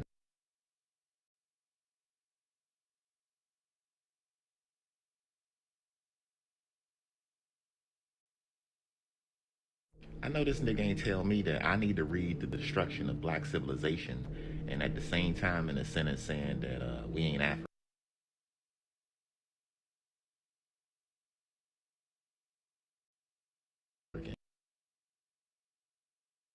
We ain't African. These niggas don't read any book, man. It's a full jack move on these niggas' identity right now. You know, my daddy told me a long time ago before he passed away, never pick up any trash or garbage on the floor. Don't pick up nothing on the ground unless it's money. Exactly what he said. And that's what these niggas is doing. Niggas is just throwing garbage on the ground, and these bitch ass niggas is picking it up.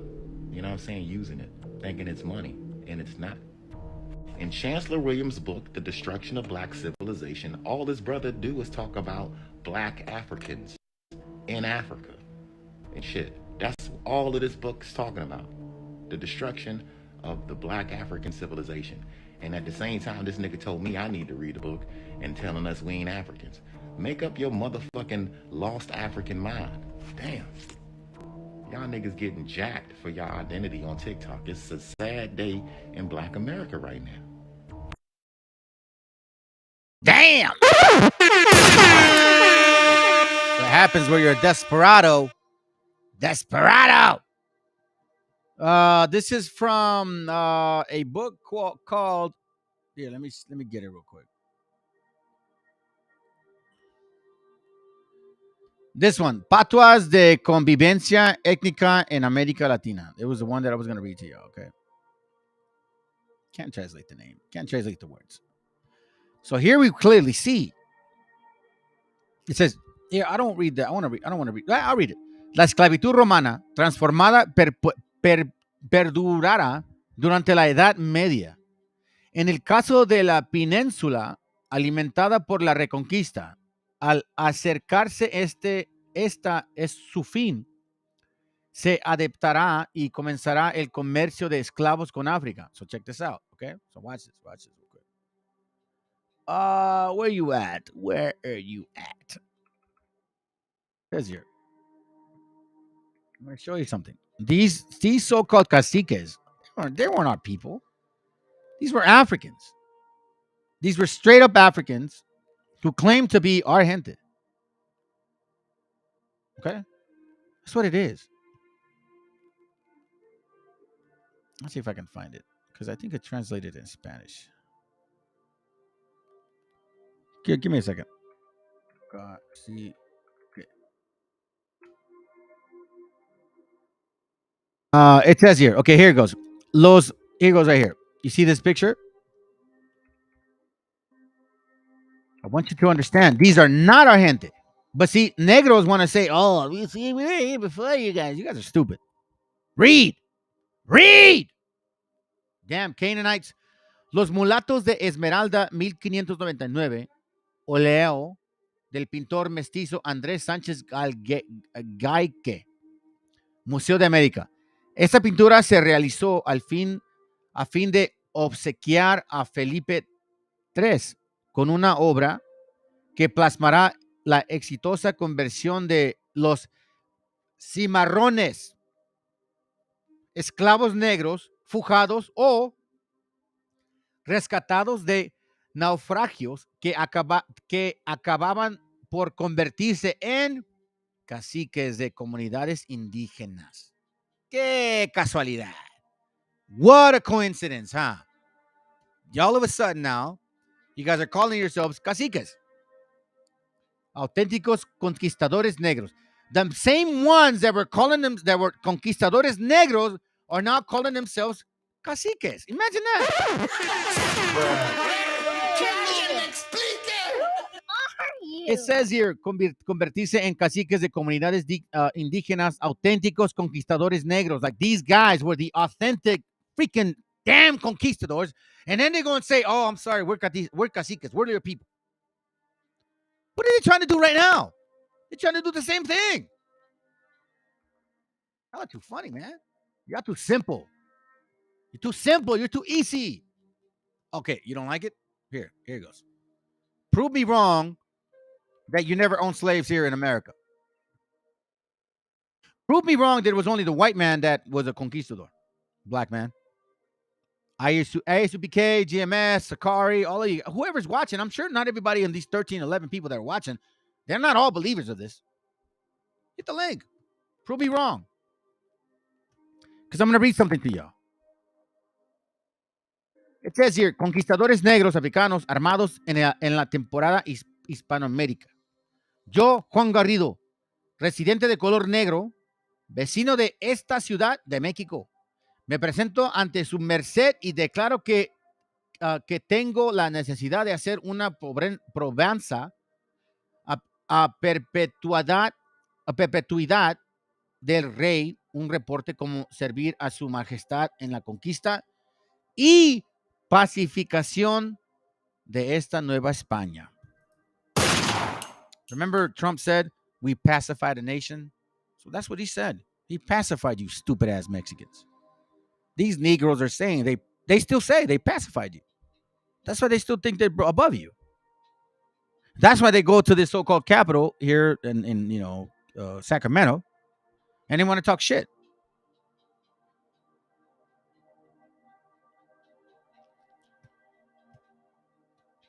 Hit the link. Come on. I'm not that bad. Come on, I'm just a Mexican. I'm dumb. Remember, I'm a silly dove. You guys think we're stupid. You guys think Hispanics are dumb. Hit the link. Show me that I'm wrong. Because there's a lot of people here that are actually believing what I'm saying. So if you think you're the people of the book, then tell them that I'm wrong. Page 20. Dado que el papel de las personas de descendencia africana en la colonización de Latinoamérica es relativamente poco conocida, Peter Gerhard adujo que la mayor parte de ella es historia impersonal. Su ensayo biográfico sobre Juan Garrido, a black conquistador en México.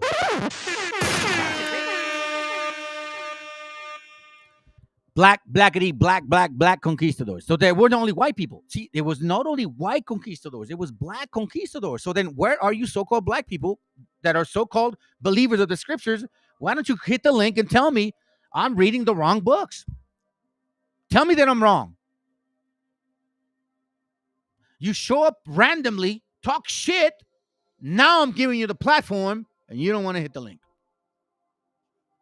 I find that very, very, very PUSS.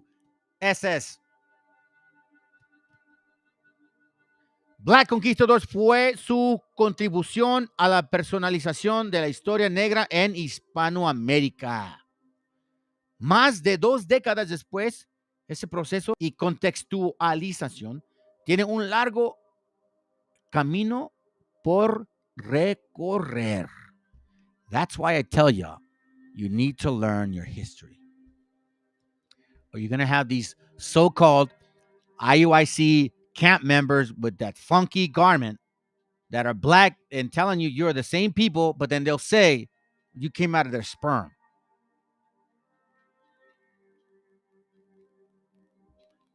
Why are you so submissive to people that are not your gente?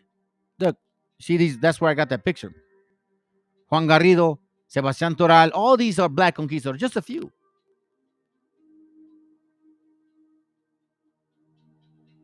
Look, it even says here that it says, hold on a second. En el contexto histórico más amplio, la experiencia negra en Hispanoamérica, las fuentes de este trabajo son una combinación de material de primera mano, principalmente del género de crónicas coloniales. Se incluyen algunos documentos de archivos y algunos trabajos secundarios previos al ensayo de Gerhard, pero algunos de ellos representan de trabajos recientes. So basically here what he's saying is not everybody was a soldier. Some of them were actually like, servants.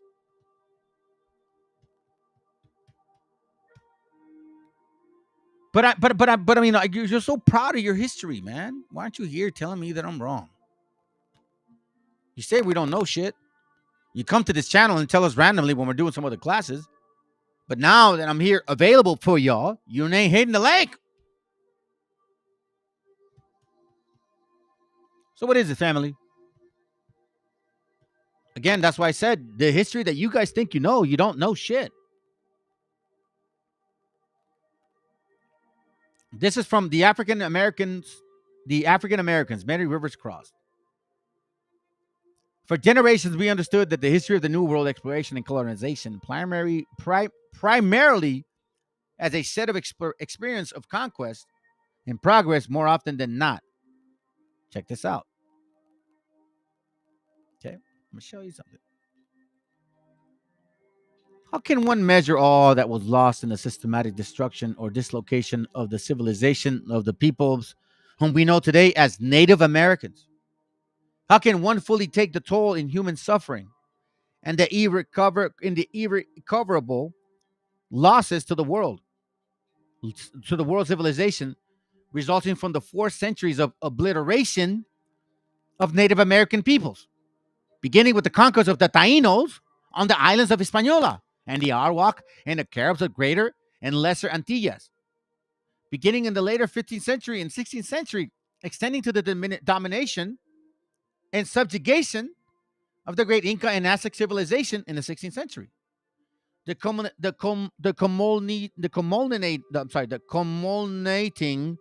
in the dreadful trails of tears in the dread decade of 1830. But as Aristotle reports Agathon, the Athenian tragic poet, saying, not even God can change the past. And while we certainly cannot change what has already happened, we as scholars, however, are duty bound to preserve the past by recording it in all of its complexities. Part of the process is restoring to the historical records the actions and words of human beings who collectively made the past.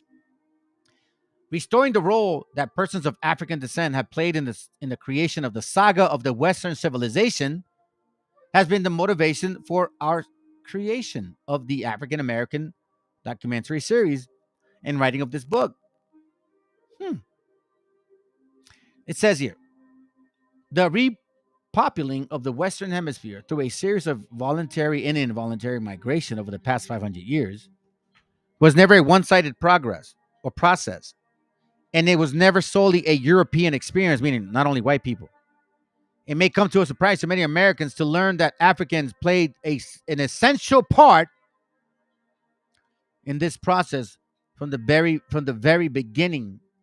According to one source, Alonso Pietro, the pilot of Columbus ship, the Niña 1492, a mulatto person of mixed black and white ancestry. You see what I'm saying?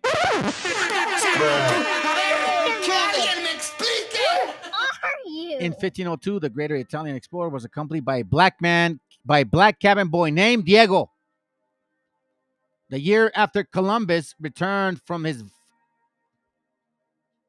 Give me a second. The year after Columbus returned from his final voyage to the Americas in 1504, groups of Africans began arriving in the Caribbean. And several Africans had arrived in 1502, brought to Hispaniola, not 1619, the island composed of modern Haiti and Dominican Republic, by the Spanish governor of the island. In 1508, Ponce de Leon, usually remembered for his exploration of Florida, which Narvaez, a Negra, went with him, in search of the legendary king of Ethiopia, Preston John, and his fabled fountains of youth, took armed black men, let me hear that again, took armed black men with him to conquer Puerto Rico.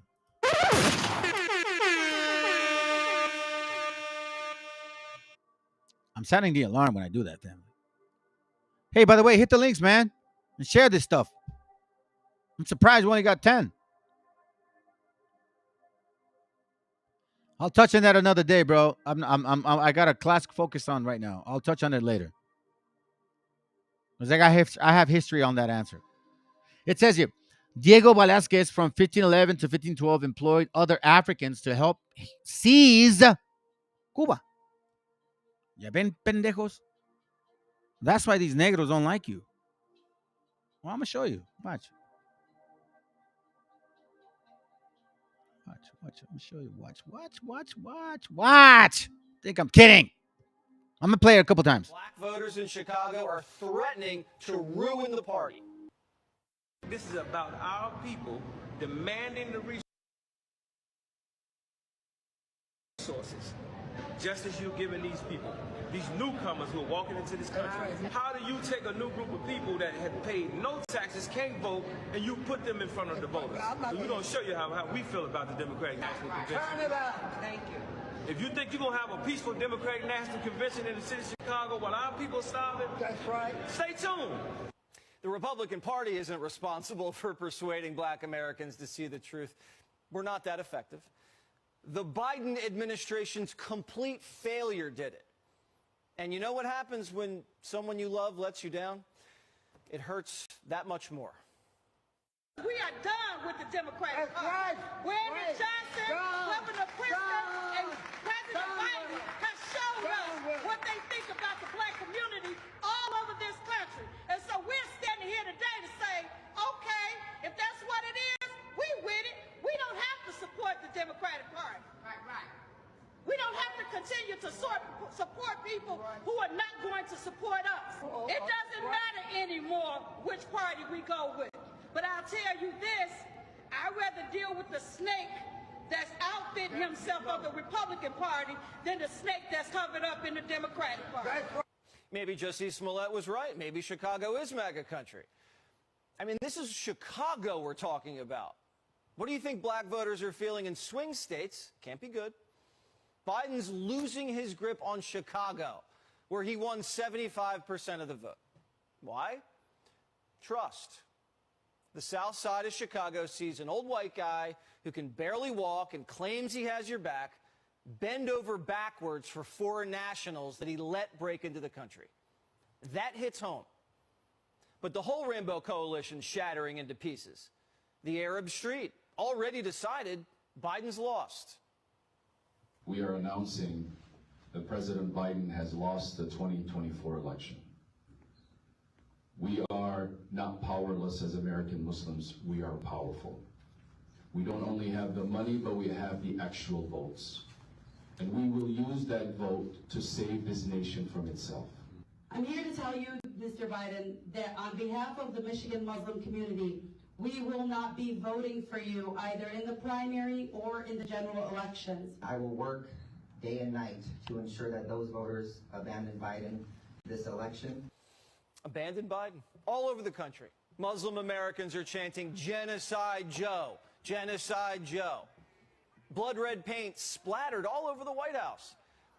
It was just weeks ago, young Democrats were assaulting the DNC headquarters. Remember these young voters? They were Bernie bros, and they held their nose and voted for Biden.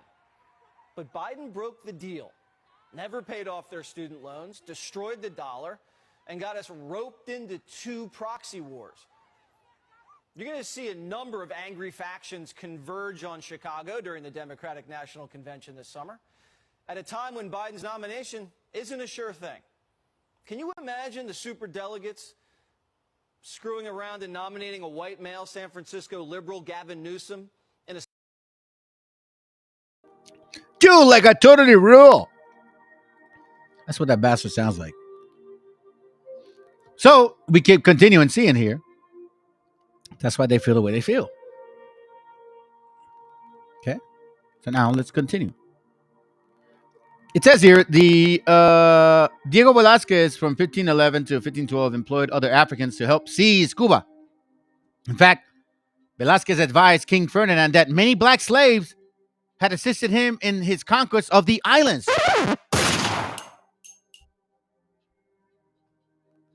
Ultimately, by 1867, according to the Transatlantic Slave Trade Database, according to them, how can it be? You were slaving people.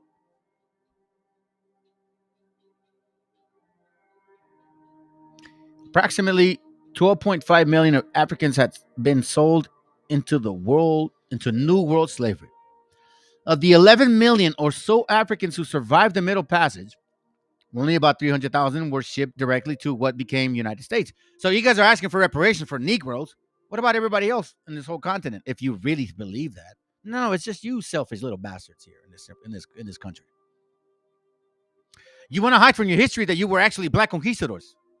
We have the books to show that you had a lot of black slaves, or a lot of slaves. I'm sorry, a lot of slaves, Negros just like whites. And it wasn't our people.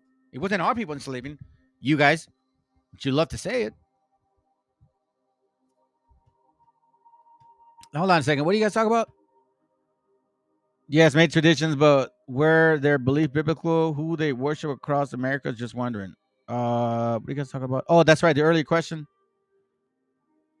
What did you research native religion across America prior to invasion? Well, I'll tell you this, man. If you bring up certain beliefs about our people, about what they believed and what they actually kept regarding wisdom, I can show you that's in the Bible. That's how I know. On top of other stuff too. But again, this is on the fly, man. So I'm not trying to get involved with you guys conversating. I'll take care of it. I got a goal in mind right here. Anyways, so it says your African slave trade to the New World, the largest force in migration in human history, shaped the course of colonization and spawned the unique Afro-European society. That's why a lot of you Negros are white. And a lot of you white people are black, or so-called Africans, and you don't even know it. That's sad. You talk a lot of shit, and you don't even know what you are. It says here, without the African presence, the history of the hemisphere and the rest of the modern world would have been vastly different. How so? And surprising to us and to many of us to note that not all of the first Africans who assisted the Spanish and Portuguese came as slaves. See? An untold number of free people of African descent, black conquistadors born in Africa, or in the Iberian Peninsula, like exactly what he mentioned in Ezekiel 30, Ethiopia, Libya, Lydia, all of that area, Grenada, all of that section, those are these guys right here. Also accompanied Spanish conquistadors such as Hernan Cortés, Ponce de Leon. Let me skip this. And as we might expect, their exploits were just as heroic. Heroic? Yeah, I read the Chickasaw pray to Yahiwa. So check this. You know what's so funny, man? I'm glad that you bring that up because there's that name is that's from James Adair. That's from James Adair where he found that, right? I found other books where and a brother that's been in well, I guess one of his group, the name is actually Yahoo. Now, I know, and again, I'm not putting no doctrine or emphasis on a name. That's not important. Repentance is number one thing. But it's something to investigate. Something to investigate. Okay. It says here. Let me read it. And as we might expect, their exploits were just as heroic and just as problematic as those of the fellow conquistadors. But far from Africans, but far more Africans came with the Spanish and Portuguese as slaves, servants with varying degrees of freedom. We know from Maya conquistadors they were also priests, treating our people like shit. While the number of African explorers is impossible to determine, they participated in some way in virtually all of the expeditions of the New World in the 16th century. These black conquistadors. Yeah, you know what, bro? That sounds very Chickasaw, Chichimeca. I know, man. That's beautiful, bro. I'm glad you bring that out. I never thought of that. These black conquistadors set an example for subsequent racial relations throughout the entire Spanish colonial experience, living their lives with degrees of complexity that rarely would be achieved by black men and women in the early English settlements in the Caribbean and North America. Indeed, wherever Spain set its flag of conquest in the Americas, Africans helped hold a pennant. I could have, done the bomb and all that, but do you Hispanics care? Or would you prefer that it would be only white people? Or are you mad because you had sex with some of them and you have kids with them and now all of a sudden you're stuck? Well, that's your shit. That's not ours. That's your shit. Juan Bardelas, Juan Garcia, Juan Beltran are just a few of the better known people of African descent who helped transform the Western Hemisphere. Remember that stupid ass Paisa Bato that came over here and he was Spaniard and Portuguese? He's like, you came out of us. He's probably one of them. That's why he feels the way he feels. Don't be surprised. It's time that you shouldn't be. We got devils all around us. We got devils all around this family. Anyways, it says, perhaps one of the best known and most colorful free black conquistadors was Juan Garrido. Born in 1480 in West Africa, Garrido either was sold to Portuguese slaves to the traders or somehow traveled in his own to Lisbon. Now, I'm going to tell you something. The Portuguese were black, so-called Swati. So-called Swati. So, begs you to wonder, man. A lot of history in this shit. Listen, family, I'm having fun. I don't know about you. Maybe you guys are offended. Maybe you expected a different channel. Like, oh, no, this guy's not going to be so offensive. Why does he hate them so much? I don't hate nobody, man. I don't hate nobody. I really don't. I love truth. That's the difference. I love truth. I hate lies. That's all I care about. I love truth. I hate lies. That's it. So, I don't hate nobody. I just want to know. And guess what? If I would have found out that it was me, like our people were slavers and shit, then I'll tell you guys, man. And I would tell you, well, then you better fucking deal with it when the time comes to pay. You got to pay the piper. If we were slavers, then we were slavers. And see, that's what I love about our gente, because we have it in our spirit. Hey, man, if I'm Israel, I'm Israel. If I'm not, I'm not. That's not that complicated, family. But for some reason, all these other nations, they have a hard time accepting it. Do you want to know why? I think it's because in our spirit, We just have that in us, man. Like, I can't even put it in words. Like, there's something about us that's like, look, I don't care. If I am, I am. If I'm not, I'm not. You know why? And I think the Most High loves people like that, man. I kid you not. So again, let's go back. Let's just kind of brush up on this. You see this right here? I'm going to show you this right now. Because you see this right here, right? You see this black man with armor. And see, they're very proud of this. So let's give him his credit. Let's give him the credit what the credit is due.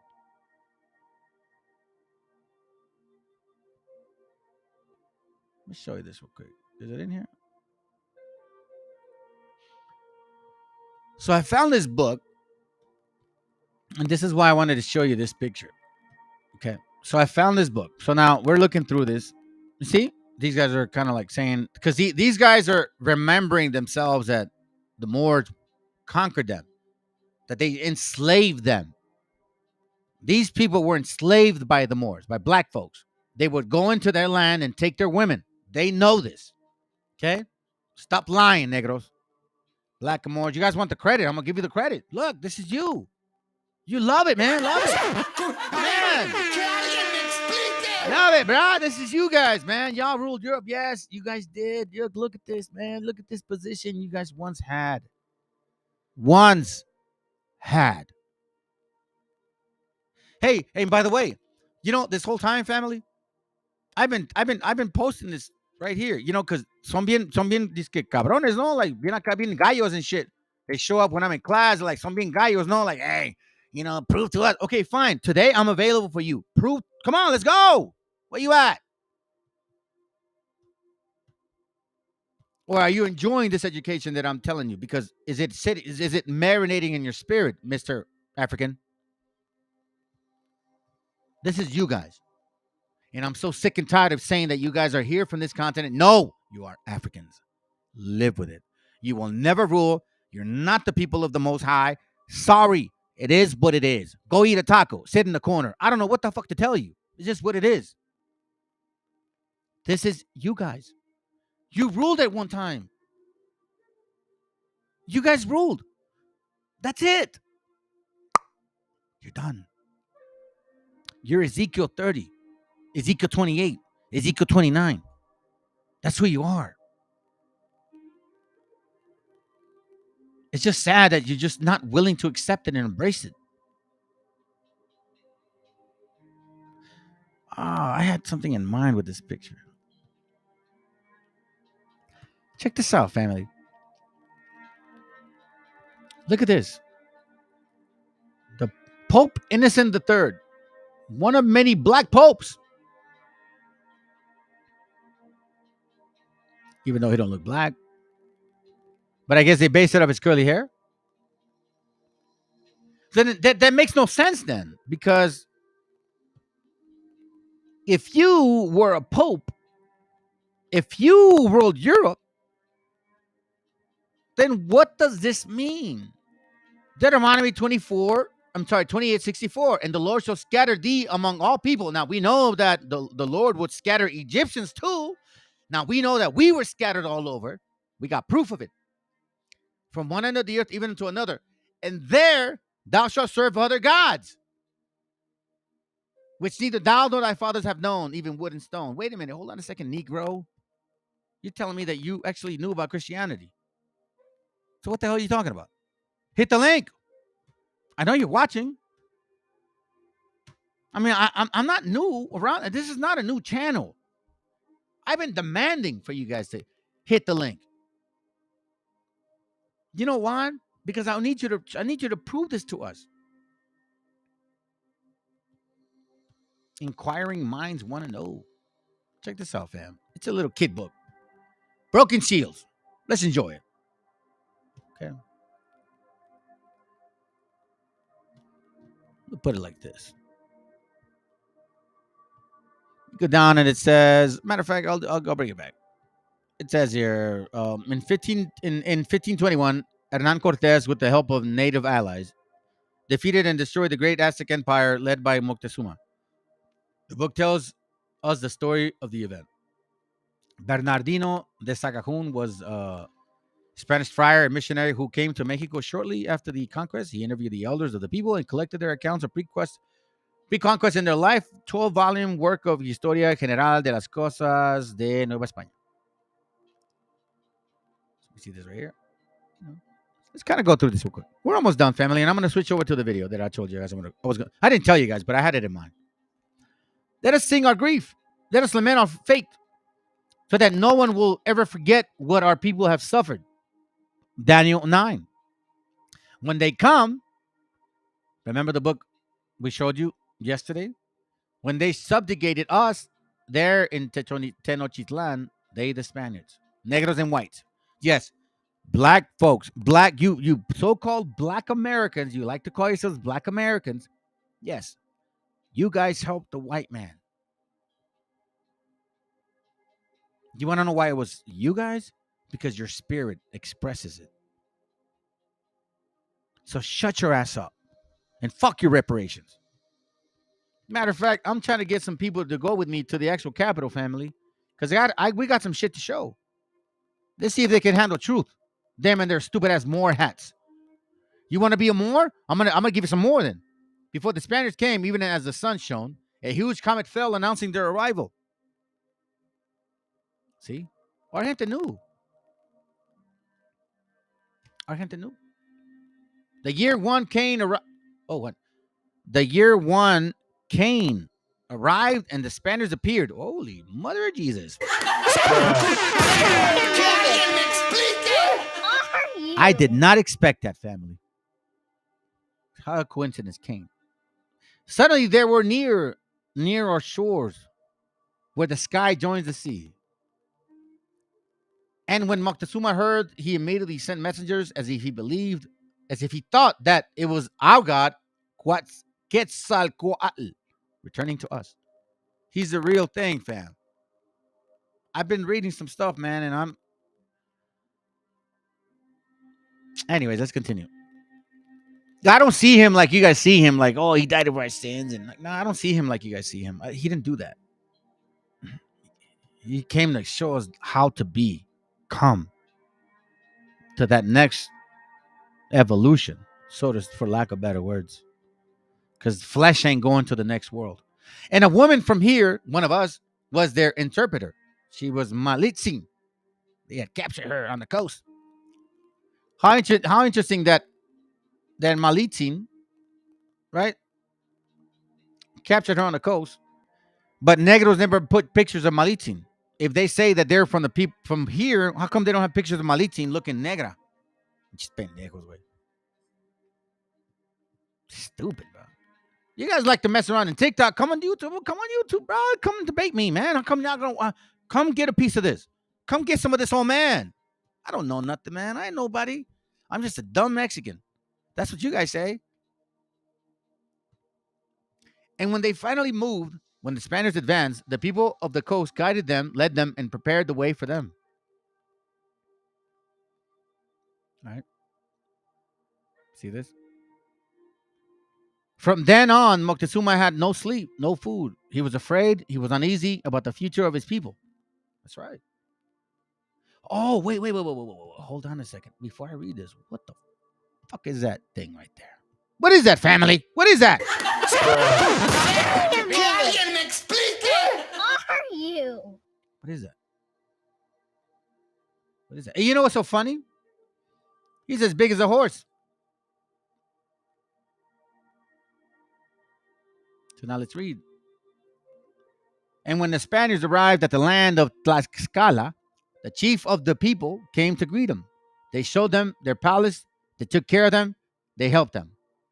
This man is bigger than a horse and almost as tall as a dude. Sounds like a football player. Negro. See our people being courteous. And here's a negro right here. Another negro. That's Juan Garrido, supposedly. Soon the Spaniards took the road to Mexico. They were covered with steel. Dust blew around them. Their metal lances, remember? Their metal lances, their bat-shaped lances shone like the sun. And then Moctezuma came out to meet them and greet them with splendid gifts. So now we see the murder. Look at that. So now here's the curious part. You see these people right here? You know, like little pointy noses, right? What about this guy?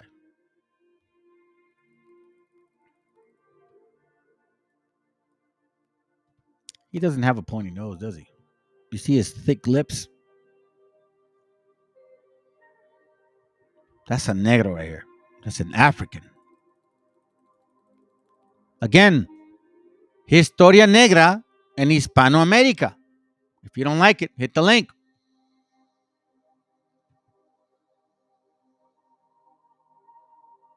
Oh, he was Handsome John? First documented free black person and that would become the United States. What? For real? He was Handsome John? Wow. Holy mother of God. I know who that guy is. No way, dude. This is crazy. This is not fucking fun. It's not funny, family. It's not funny. The meaning behind the song. Wow. Wait, no, this is not it. No, this is not it. I gotta look into this, man. I remember that name, bro. That's crazy. Anyway, let's continue. I don't want to lose this.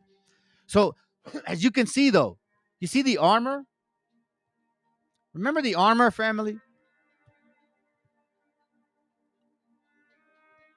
What was the armor like? See that?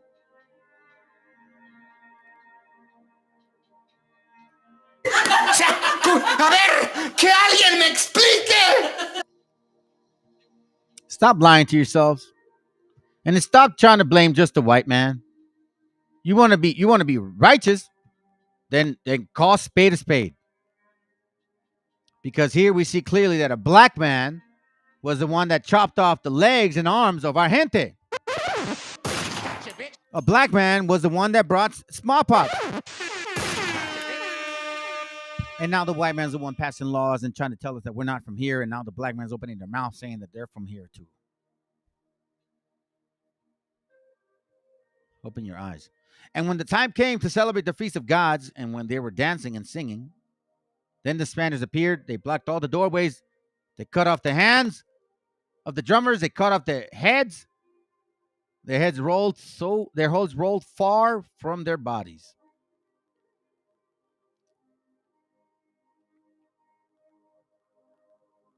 In this way, war began. The Spaniards, black and white, negros and güeros, gringos, anyways, tried to flee the city that night. We followed them, and it was then that we killed them. Many died, many drowned in the canals. Or canals, I'm sorry.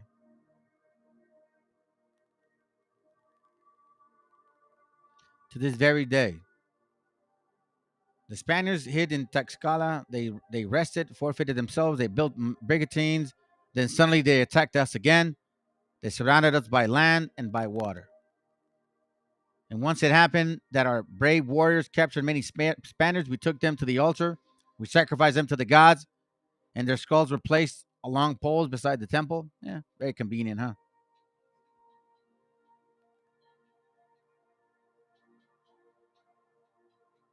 How many of you think we're white and black? The ones in the middle? For 3 months we fought, we suffered, we were hungry, we ate anything we could find, lizards swallowed and corn husk. We chewed water lilies, leather, and dust from the bricks. And when they defeated us, when we lowered our shields, when we fell, there was 3 houses in the calendar of the year and 1 serpent in the calendar day. This first-person account of the tragic downfall of ancient Mexicans is drawn from the volume 7 of Friar Bernardinos of Sagahun, 12th volume, A General History of the Things of New Spain, published in the 16th century. It is based on his conversation with the Mexicans who had been present at the event and took the form of a lament. Pictures come from the history of the New Spanish Indies. You tell me, what is what?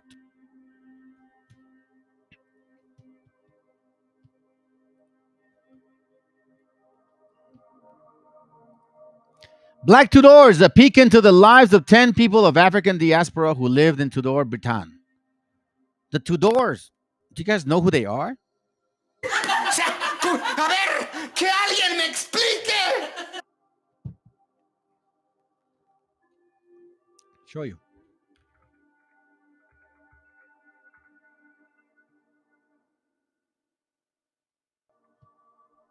YouTube is the new home of NFL Sunday Ticket. Watch all your favorite NFL teams out of market.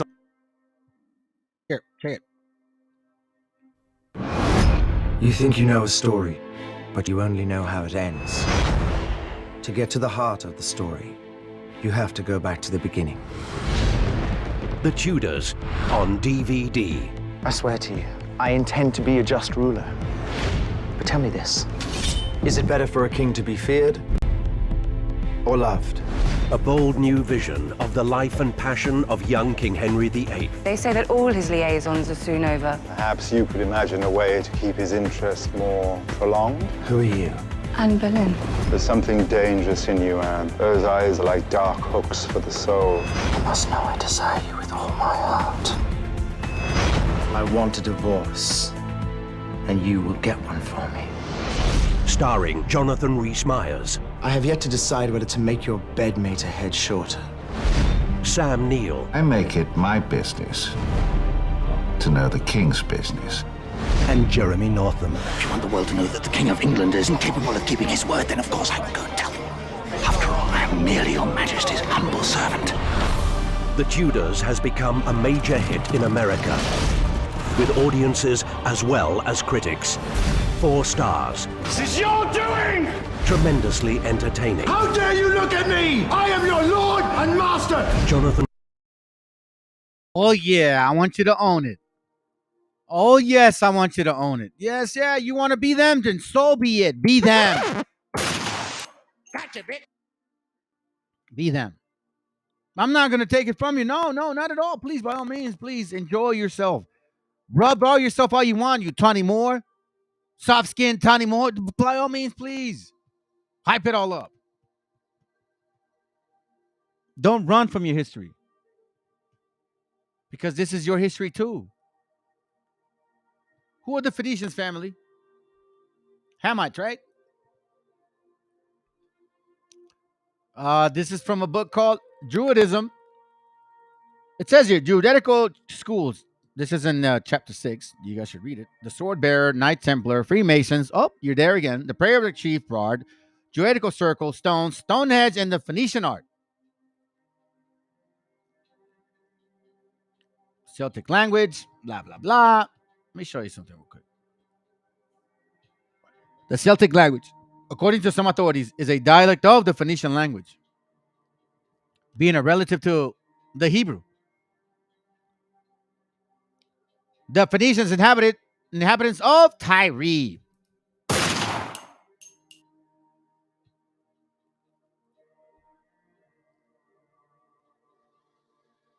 This is you guys.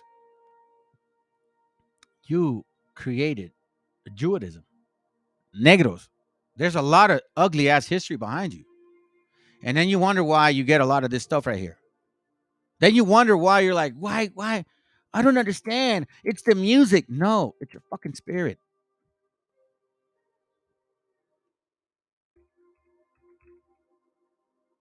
I'll show you. I think we're lying. We're not lying. We're just tired.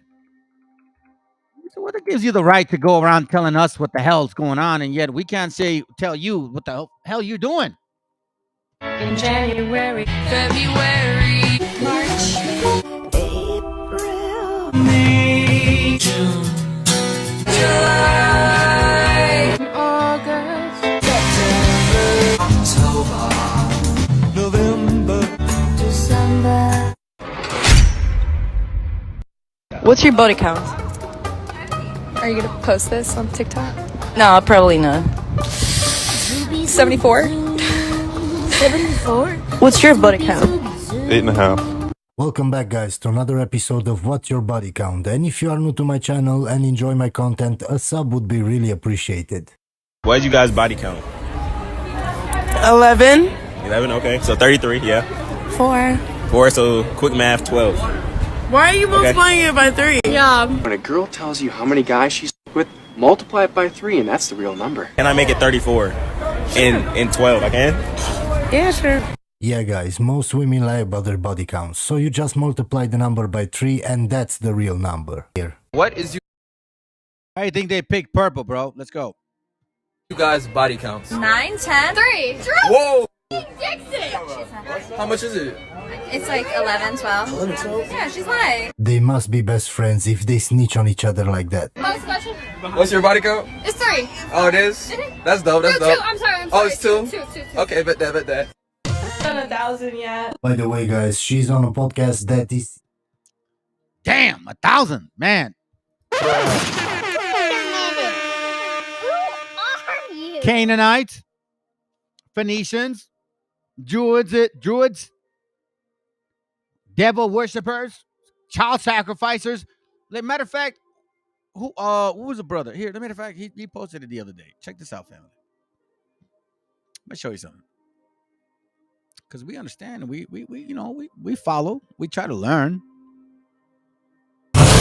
Oh, hold on. Got a brother here that posted something very interesting. He said,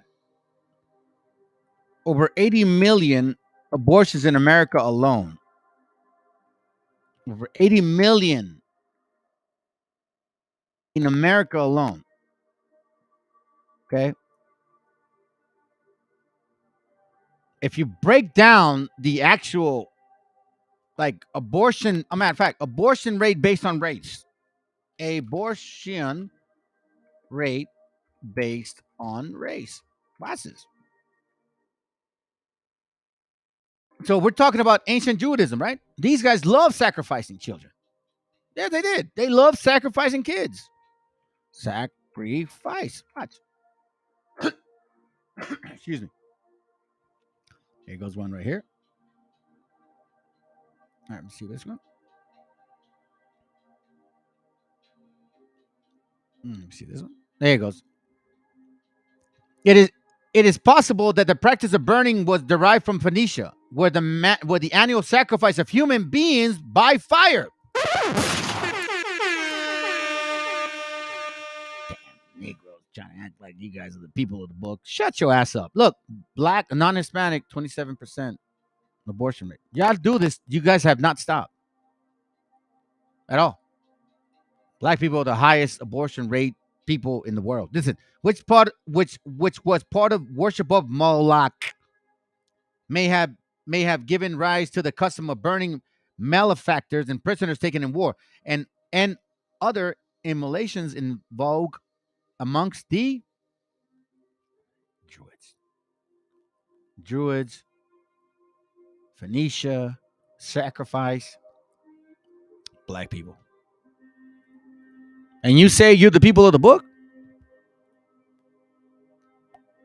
We see your history, but it's a history you don't want to know. You want to add things to yourselves, like, oh, we were scattered everywhere. No, that's not true. Oh, we're the people, we're Mayas. No, that's not true. We're Aztecs. No, that's not true. We ruled Europe. Yeah, that's true. But then that means that the scriptures don't apply to you, so that's not true. Leviticus 18:21.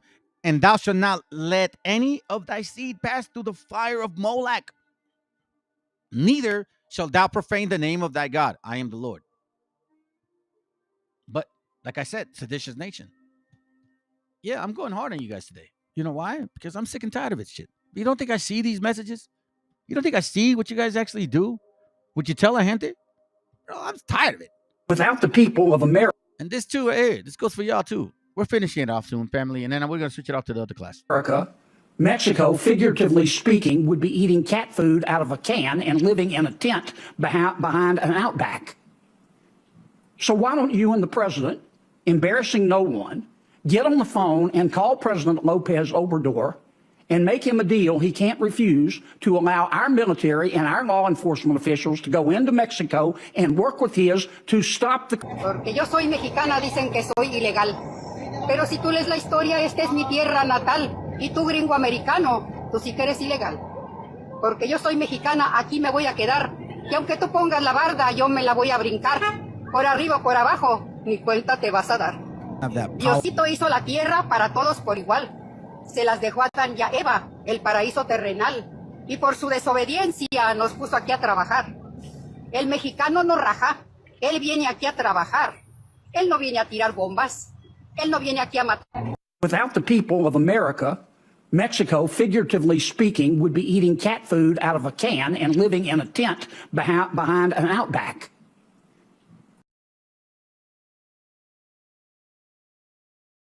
That's how they feel, fam. I'll give you another feeling. So don't be surprised now when people tell you who they are. Believe them. Believe them. Okay? You just stop. It's not your people. This whole bull crap that you fell for, it's okay. We all fell for it too. BHI and Afrocentrics, they came up with something new every day. Yeah, they do, bro. Damn, man, that's a fire. Make up own history, bro. So this is how they really feel about you guys. Let's go. We'll say too, we're live on air, so, but, you know, what do you think about what the mayor's doing, and what should the president and the White House be doing? This is up to us. This is up to each and every one of us to stand up. Nobody's coming here for us. Right. We're here for ourselves. If we don't get up and fight for our city, nobody's coming for us. They're coming to destroy it. The reason why they're here is to steal our votes. Right. We're not going to be able to live. They're stealing our votes, our kids' future, my birthright. Our United States is great city that I refuse to leave. Do you understand? Nobody's coming for us. These elected officials aren't even elected. They're using absentee ballots. They're being selected. They're operating without. What did you think that AOC, you know, when she came out and other members of Congress and they had this press conference, what did you think about their comments? They will never be allowed to walk down the streets again. Migrants continue to come in. I will. Black voters in Chicago are threatening to ruin the party. This is about our people demanding the resources. Just as you're giving these people, these newcomers who are walking into this country. How do you take a new group of people that have paid no taxes, can't vote, and you put them in front of the voters? So we're going to show you how we feel about the Democratic National Convention. Turn it up. Thank you. If you think you're going to have a peaceful Democratic National Convention in the city of Chicago while our people solve it, that's right. Stay tuned. The Republican Party isn't responsible for persuading black Americans to see the truth. We're not that effective. The Biden administration's complete failure did it. And you know what happens when someone you love lets you down? It hurts that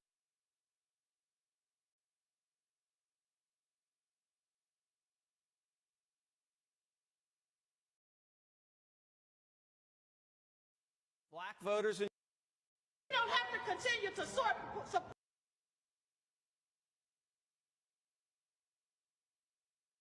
Family, those negros right there in the background, those Africans right there, that's those Moors. That's what they believe in, that they conquered your ass and raped you. You see this little African girl right here, this little old ass woman right there?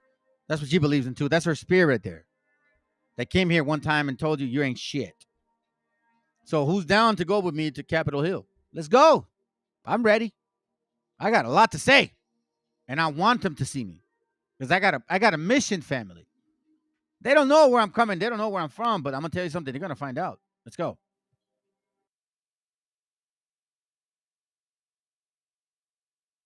If that's what it is, we with it. We don't have to support the Democratic Party. Right.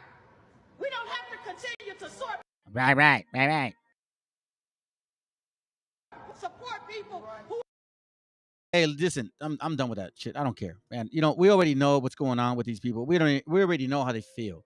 So if you guys want to stick around, you guys can stick around. You know, I know some people leave, but this is the actual class that I'm going to show right now. Matter of fact, look, only this guy posted some shit. That's how I know you guys haven't watched it. So this is Ocho Chicloso, who comes over here and says that this is a show. This is the entertainment channel. So maybe it is. But you know what? This entertainment is very damn factual. So enjoy the class, family. Have a good night. Shalom or shalom or shalom or whatever it is you want to use. But I'm out, man. I'm tired. I worked hella hard this week. And I put a lot of effort to get some classes in. I hope you guys can. Hey, wait. I want to tell you guys something. I did ask you guys last week to pray for my family because my son wasn't doing well. And a couple weeks ago. And you want to know something, family, man? Your prayers were heard. My son is doing so much better, man. He's doing so much better. Remember, my son's autistic, severe autism, and he lost his eyesight 4 years ago. So it's a lot to battle. And he's 23 years old. He's doing his best to handle it, man. I don't even know how. I mean, man, he shows me how to be a man because the way he takes this stuff, man, bro, he handles it like he's so happy. Like, okay, Dad, I'm so happy to hear you.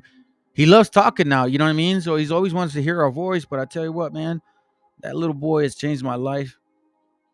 I would not be who I am today. And I always believe that our kids are not our kids. They're our children's. They're the kids of our fathers, of our actual creator. Remember that, family. Your children of our father first. They're here for us to help them grow and become good spiritual people. Don't destroy them. Please. I know for a fact. I got 4 children, 23, 20, 11, and a 2-year-old and 9 months. I don't know why God gave me a little baby. At my age, I don't know why. But I'll tell you this, man. I'm so happy to have my family. That's why we're so tight, man. And I would love for y'all to experience that because it's so good to know that you got your family and you guys are a unit, like powerful unit family. That's what I'm trying to show y'all. And by the way, the Willie Lynch was a fucking lie. Good night. ¿Te atreverías? Ahí está. ¡Bemba! ¡Es original! ¡Kimba! Ella lo baila. ¿Quieres de mí? Origini. Todo para ti. ¡Hey, baby! Original y originini. Yo no tengo un cromo de panini. Si viene el Kimba lo reventó con el fucking altavoz. Y viejo burreniga, estoy con el chico para soltarlo bien tranquilito. El Septimana, el Kimaneto, porque tiene el ritmo y esqueleto. No vi, ella no vio nada. Cuando suelto ritmo parece en la bocanada. No soy un dragón, pero suelto llamaradas. No soy un cabrón, pero sueno que te cagas. Original y parecen bandadas de cuervos volando que viene a matar. Si quieres algo del magneto, siempre ves buscando un ritmo. Es original, siempre suena fresco. Lo mejor me lo merezco. No tenemos parentesco con la sociedad parece popescu. Ey, original el maneta ha llegado pa' soltar los ritmos sentados. Si quieres algo bueno, pues yo vengo de un pasado. Desde lejos, hace tiempo, no soy viejo. Estoy atento, estoy contento. El entrecejo, no lo ves, esconde hace tiempo. Original representa hace radio, el Netflix de Europa. Pa' venir a reventar todos los escenarios y llevarme la copa. Un aplauso, hermano.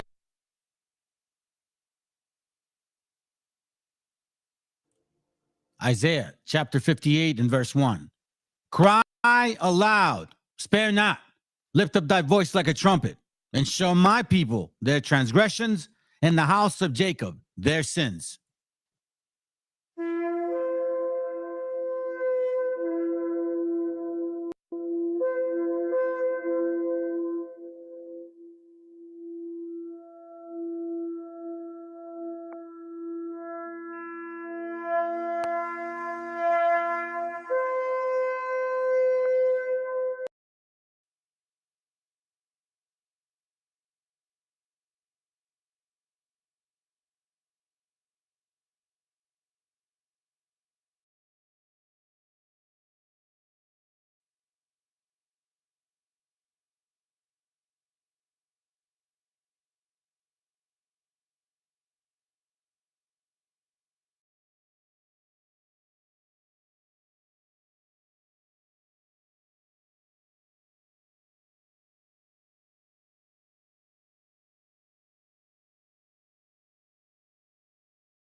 Copyright disclaimer.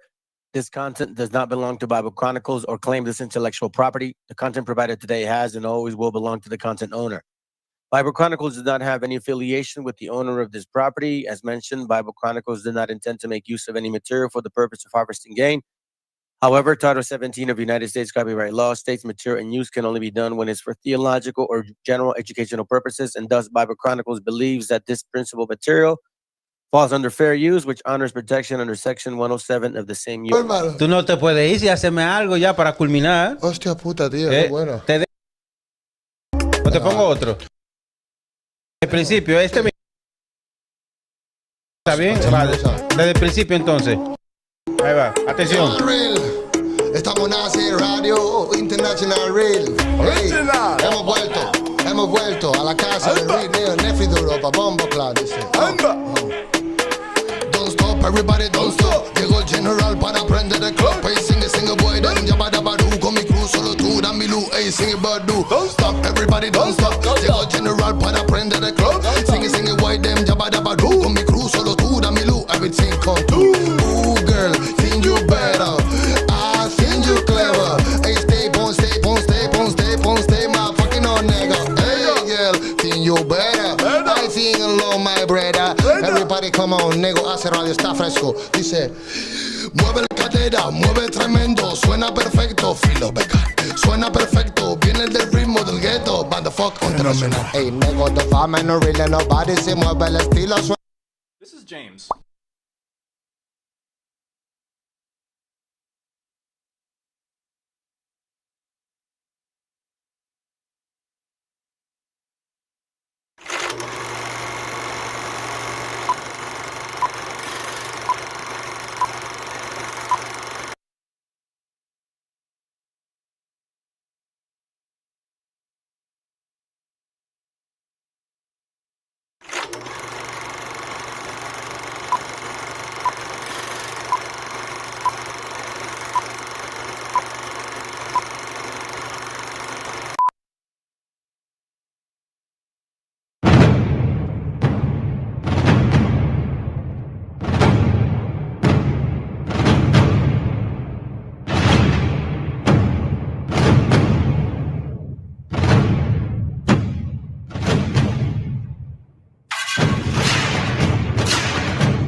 Hey, Shalom fam.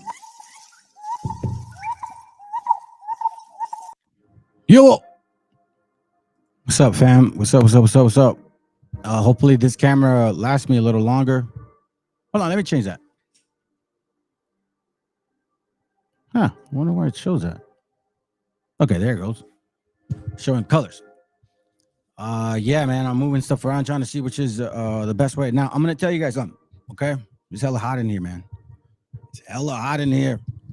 I don't have air conditioning, so you're going to see me do this. You know, like the little fan, little spray.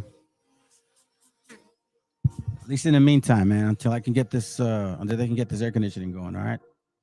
So shalom for everybody here that's here. I see you guys. Appreciate you being here, family. You know how I care about you guys a lot. I do really sincerely mean that. Rich, Elisheva, let's see who else. Yeah, Rich, Elisheva, and I guess there's a couple more. And Secret. Maybe our brother Vladimir is watching. Yeah, there you go, bro. I can never see you on the screen. You already know, bro. Anyways, listen. So check it. I was debating whether I should continue or just bring you guys a segment of this this book that we destroyed, right? This fake story here. But you know, it almost seems like I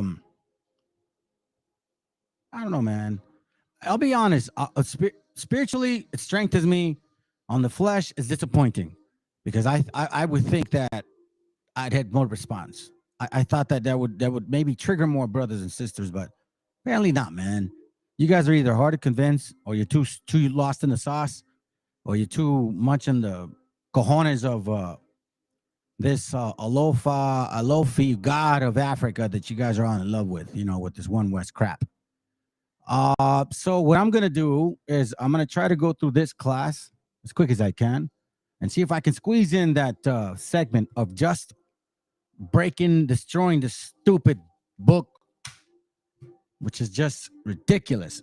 Now remember, family, I'm gonna bring up scriptures and some books today, and again, I'm gonna try to squeeze in that Willie Lynch is a fraud section. Keep in mind that when I read some of this material, you're gonna hear Christians and you're gonna hear Europeans. Now, I wrote this for myself to remember. Christians always means white people, right? But Europeans does not always mean white people too. So keep that in mind. All right. So they're not always the same. A lot of times we go and read a book on history and we see Christians and Europeans. We think the same people, same so-called, bloodline, right? Edom, Esau, whoever you guys think he is. I want you to know that there's a difference between those two when I showed you these books. But before we do this, I really want to touch on these three things, okay? And I got this wonderful book called I wish you guys could see it. It's called this one here, okay? Right there. Now, this book is just a book on topics, consecration, confession, things of that nature, right? And one of the things really stood out to me because, man, some of the most simplest laws you fake Hebrews on both ends, white and black, just don't know how to keep. I'm going to show you one real quick. Okay? I'm going to show you guys one real quick, fam. Because, it's, if you guys are our people, if you think we are, right? For God's sakes, man, you should consider what I'm sharing. We have, and Vladimir, I don't know. Yeah, they can see you. Please confirm. We got Old Testament people now claiming or supporting what I'm sharing with a little bit of their own twist, but agreeing to it. Like, well, you shouldn't only blame the white man. Hey, however it's coming, people got to know. And they're going to remember who brought this out too. It wasn't no so-called Judah. So then this channel, I want you guys to remember, you so-called Black Americans, you guys are not Judah. Wash that shit out of the woolly, bro. Seriously, you guys are not. I repeat, you're not Judah. Okay? So first, let's wash that away. May you be Israel? Yeah. It's time to start accepting that, family. Not Judas. Get over it. Get that 12 tribe crap out of you. Wash it.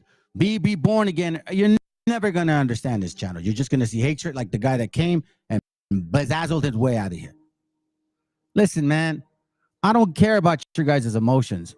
I don't care what color you. It don't matter to me, man. I'm all praises to the Most High that he created the spirit regardless of what flesh I have in me. Exodus chapter 23.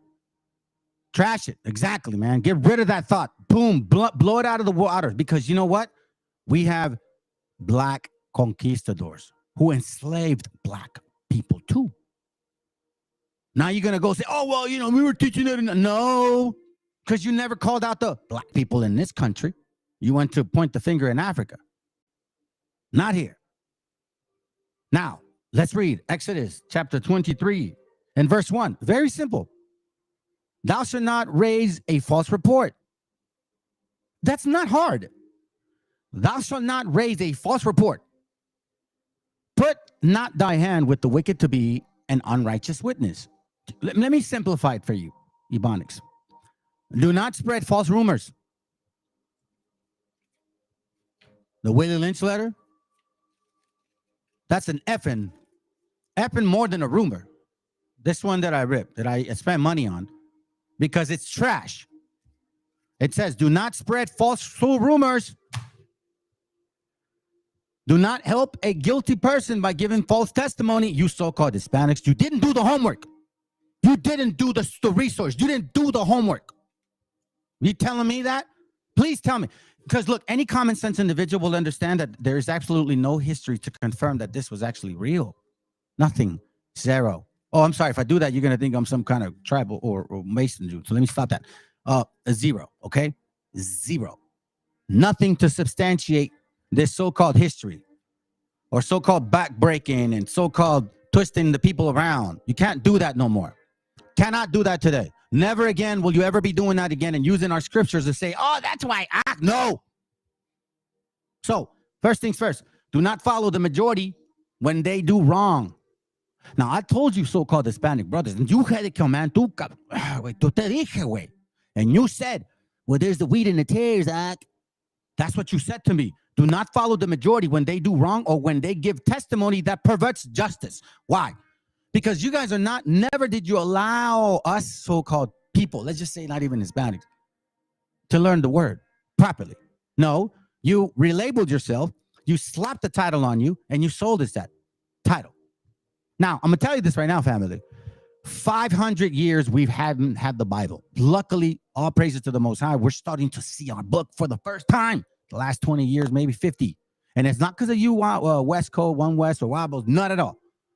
This has been going on already in Central America. It had to develop. And it took the particular people to wake the hell up at that time to start setting the pieces together. There are Psalms that were directly plagiarized from Egyptian texts. Yeah. Hold on. Let me continue. So keep that in mind.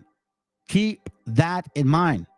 So let's continue before I move on to this from this chapter. Do not follow the majority when they do wrong or when they give testimony that perverts justice. Why? Because you don't give people the sole truth of the word. You see, you're supposed to give the whole truth and let people digest that. And if it's bitter, it's bitter. That's the way it works. You're not here to be a respecter of person, which is one of my topics. I think let me see. Yeah.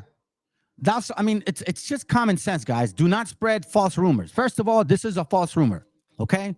So whoever you are, and you know what, man? Shame on you, so-called scholars, Black American scholars, you so-called great people of Harvard, because they use this book to sell you the great debate.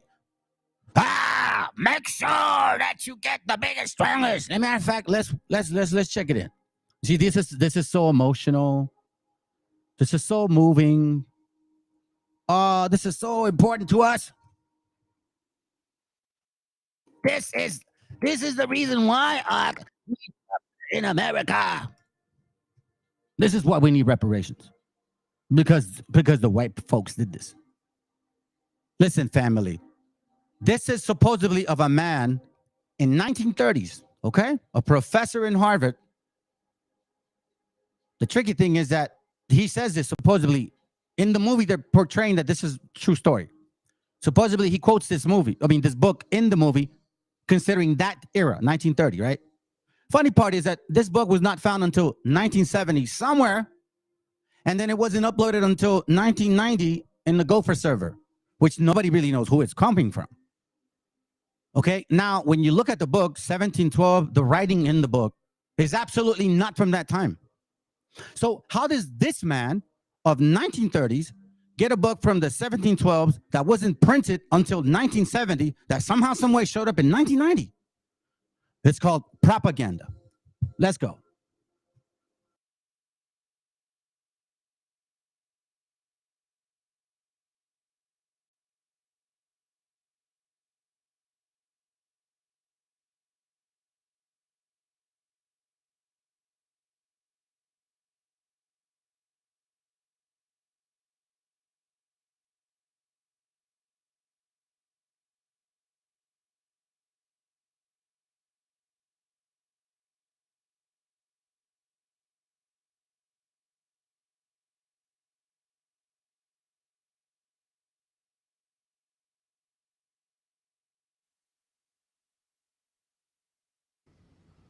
We're trying to get to know each other, Mr. Lowe.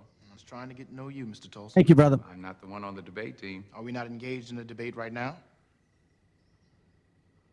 All right. I'll take the affirmative. Take the meanest, most restless nigger. Strip him of his clothes in front of the remaining male niggers, female niggers, and nigger infants. Tar and feather him. Tie each leg to a horse facing in opposite direction, set him on fire, and beat both horses until they tear him apart in front of the male, female, and nigger infants. Bullwhip and beat the remaining nigger males within an inch of their life. Do not kill them, but put the fear of God in them, for they can be useful for future breeding. Anybody know who Willie Lynch was? Anybody? Raise your hand. No one? He was a vicious slave owner in the West Indies. The slave masters in the colony of Virginia were having trouble controlling their slaves, so they sent for Mr. Lynch to teach them his methods. The word lynching came from his last name.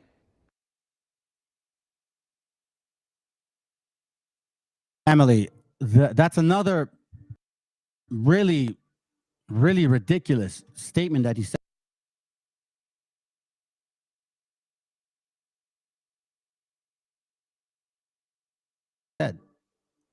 He says the name Willie came from him, right? The Lynch thing, from Willie Lynch of 1712. But there wasn't no Willie Lynch in 1712, family. There was a Willie Lynch in the 1830s or 40s. And that's what it's actually coined by. Not 1712. So you see, there is a lot of sopa de fideo in this so-called history. Now I'm gonna tell you this, family, and you're not gonna like me.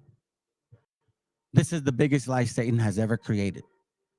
Create a history that reflects the Bible to claim it prophecy. Nobody, I'm telling you, look, I don't even care if you guys don't believe me anymore. The Most High is dealing with 144. That's really the fact. So if you guys don't believe me, don't believe me. I'm not expecting a lot of people to listen to me. Listen, man, since that other video of Incognito Negrito, YouTube has just completely decimated the views and all that. Take me on the algorithm. That, I know you guys YouTube are, and that's okay. Because I'm not here to make a school like IOIC. That's not the way the scriptures work or work. Now, they do tell us consistently who your enemy will be and what the enemy will do to you and what is going to be the tools in order for you to submit yourself to some other God and worship another demon in another philosophy with another spirit. And you guys know what scripture that is, the 2 Corinthians, but I'm not on going there.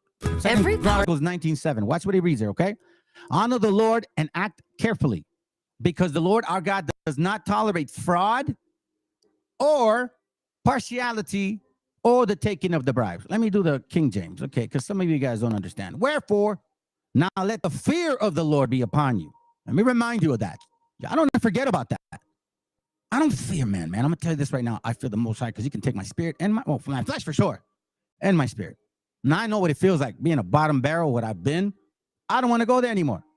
Walking in hell in his flesh, you're out of your mind. Take heed and do it, for there is no iniquity with the Lord our God, nor respect of persons, nor taking of gifts. So I don't give a damn if you guys show up and say, you are crazy, you're a dumb Mexican, you don't know what you're talking about, you're a stupid spick, we're Judah, blah, blah, blah, God has woolly hair. I don't give a shit. I don't care. It doesn't matter to me. Because quite frankly, a lot of you guys don't even understand what I'm reading and are seeing. It goes over your head. You know, quite frankly, it amazes me that it's empirical data, in case you guys don't even know what that means. It's fact that we've had black conquistadors. It had black people that enslaved a lot of people. And you mofos don't give a shit. They tell you in their own face, oh, the Confederate, we supported the white man everywhere. We built this country. We were always next to the white man. And well, guess who they fought? Dummies. Us. Hello. Whose country did they take? Us. Hello. You guys are stupid. Who goes to the ballot every freaking 4 years? Them, not us. I mean, come on, fam. And look, like this guy, Jay, right? I guess he got mad because I didn't answer. You talk about the 42 laws of Ma'at, man, and I know you're probably going to say probably we've been around for 30,000 years. So if you believe that, then there's no reason for you and I to talk. Because if I bring you the scriptures and I show you where the Ma'at came from, you're probably going to go and choke yourself. Okay, so let's not even go there. Why don't you pay attention to the class? Maybe you'll learn something. And see, this is what bothers me. Look, I see 300 subscribers, man, and every now and then I see about 90 views. You want to know something, man? If you're only here to subscribe to watch the enemy, by all means, stick around. But if you're subscribing, you're a gente, and you don't even take the time, then unsubscribe. We don't need you. 144, that's it. 144,000. That's it. No more, no less. So quite frankly, I'm not bugged out anymore. I'm not begging for this stuff. The Most High chose me, man, and I'm like at the wilderness, man, feeling crazy. You guys don't believe me, but it's okay. James 2:9. But if ye have respect to persons, ye commit sin, and are convinced of the law as transgressors. So what's going on for all of you guys that are in these camps saying the white man, the white man, the white man? But I tell you, hey, man, black people did it too. Well, it's different because it was philanthropy. Shut your ass up. But if ye have respect to persons, ye commit sin. Sin number 2, because the first one was don't make false report. You guys, black Americans, you One West doctriners, you Fopies, all of you guys, you reparation worshiping damn demons, you wobbles, you want to be, all of you guys use that book and it's not even real. Oh, that's the biggest sin. And guess what? You guys all have to pay for that sin because you made everybody believe into something that's not true. You don't know what that means? You guys owe a lot. You think it's just what? No. The Bible, if y'all believe the Bible, guess what? You guys lost already. Put the book down by all means. I don't know how you're going to repent from all this. What are you going to go to knock into every black man's door and say, and black woman's door and say, listen, the Philly Lynch letter was a lie. It was a fraud. You know, the elite blacks or whatever they were, or Jew blacks, whatever, or white ones, whoever planned all this, because I'm going to show you something else. They all did it. Nah, you guys were part of it. And this is only one out of many bunk ass stories. And I'm not afraid to tell you guys because I know I'm not lying. This right here. Biggest fraud ever created in mankind, right there. On top of the other one, transatlantic slavery and participatory intervention, saying that it only applies to certain people. Lie. Let's continue. Deuteronomy 69. Wrong day, man. Deuteronomy 69, because I really don't even, I had it, man. Y'all demons are going to stay with these demons. So, hey, let the wheat and the tares grow together. And you know what, family? Pay attention to that parable because the wheat doesn't grow as fast as the tares. The tares make themselves known right away. So we see who's showing ourselves right away. You see, there it goes. Look, it goes up, it goes down. It goes down. All praises, man. I want you guys to hate what I say because maybe then you will actually try to confirm what I'm showing you. And I'm not BSing you guys. This ain't hate, man. These are just facts. Deuteronomy 16:19. It reads, thou shalt not wrest judgment. Let me do it easy. You guys don't even know what that means. 16:19. They are not to be unjust or show partiality in their judgments. I call it all across the board. I don't care who you had something to do with this. I'm going to show you. Why would I not? I don't owe you guys anything. You're not my people. You showed it already. I did my part. I contributed. I made the effort. And no, Spirit bears witness. No, you can't force it upon me. They are not to be unjust or show partiality in their judgments. They are not to accept bribes. So every single camp that you guys watch, OPs and IUICs and ICPKs, they got their, can collectors out there, vocab Malones, all of them take money. All of them take donations. All of them sell their Pantheon memberships. Every single one of them uses the word of God in order for you to what? Bribe their asses. Because the moment that you don't give them any money, will they put the same effort? Because some of us are working our asses off and then still making time to come in here in a hot ass room and do the class and not get paid for it. Because guess what? I'm not going to be blinded by gifts because it says, for gifts blind the eyes of even of wise and honest men and cause them to give wrong decisions. Hold up.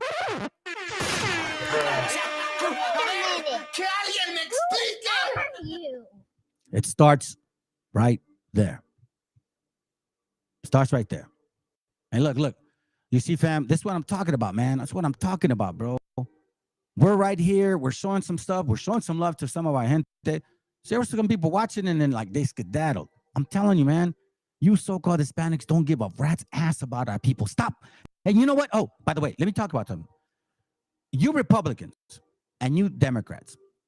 That movie, Sound of Freedom, you almost captivated me with your BS. Now, it very was emotional to me because that's our gente. But you're only using this for political gain. All of a sudden, now you got these damn Republicans. Oh, the Democrats are trying to oppress the movie. They're trying to, keep it down because they don't want people to find out that Democrats eat kids. Let me tell you something, you stupid, damn political, ingenious bastards. You guys created this mess. The highest consumer of child trafficking porn is in America. And and by the way, it's your Republican Democratic laws that have caused all of this too to happen. Now you want the Republicans to say, oh yeah, we care about the moving of the children. Oh, save the children. No, all it is political gain. Because as soon as I saw Republicans pushing against it, then they say, oh yeah, I'm so moved by it. Yeah, while you still support the damn laws in Florida, right? It's stupid. Y'all are dumb. You don't even read the first verse. Let me show you something real quick. Let me show you something. Watch. Hold on. Oh, hold on a second. Let me see if I can find it. I'm going to show you something because you guys don't even, man.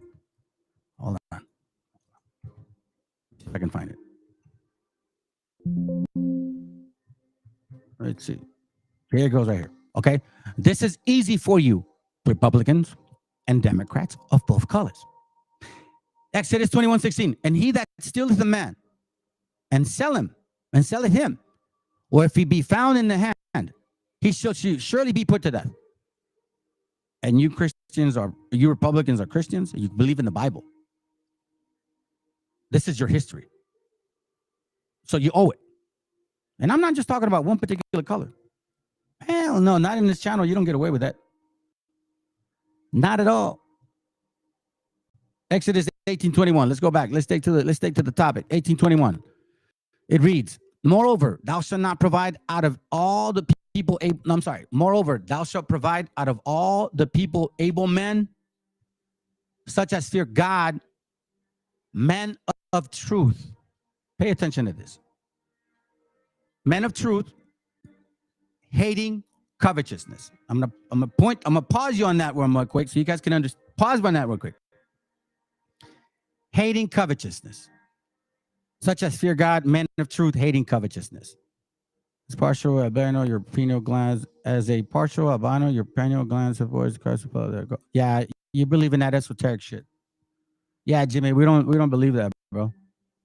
Not at all, man. That's all esoteric emerald tablets. Hey, family, I want to tell you something, man. I have a video right now that just came up in my live, and I was thinking about showing you, but I'm not. I'm going to show you guys tomorrow. Tomorrow, I want you to, chime in, excuse me, and tune in. Very interesting, because it actually talks about the same thing that I've been talking about. Now, anyways, I'll tell you what. Let's continue. This is getting very good. I'm glad I keep touching on this subject, man. Look, listen, I'll say it like this. I'm not looking for these things. They're just coming to me. I'm not purposely looking for them. Let's go. Teachings of the top, bro. You better really do your homework on that. The Secret Teachings book is probably a good book you should read, man. It seems like you like a lot of these theories because that's really what it is. You vibrate in the same blah, blah, blah, biological. You are set apart, a genetic inferiority. Yeah, all of that. You're in the wrong channel. Sorry, bro. I'm 47 years old, man. I'm not a kid, I didn't just wake up one day and say, I believe in the Bible. And I never read anything else. It's pretty silly of you guys. And I bet you're pretty young too, Jimmy. You're younger than me, I can tell. So again, such as fear God, men of truth, hating covetous. There you go, man. Is that Gabriel? I got a feeling you Gabriel, man. Listen, moreover, thou shalt provide out of all the people able men, such as fear God, men of truth, hating covetous. Remember that, family. So when you hate covetous or men of truth, hating covetousness, you know that covetousness has a lot of different roots. So if you are in the scriptures You are not going to be misled with any gifts, any bribery, anything that will lead you to end up with covetous, because you can lust for anything and you already are stuck. That's what he wants. None of that. So keep that in mind, fam. You guys think this is a game? Proverbs 29, 1 and 2. Let's get that real quick. Proverbs 29, 1 and 2. 29 or 29?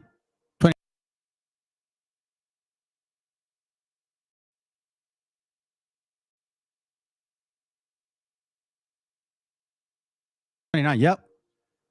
Proverbs 29. And then verse 12. Sorry, it reads, if a ruler hearken to lies,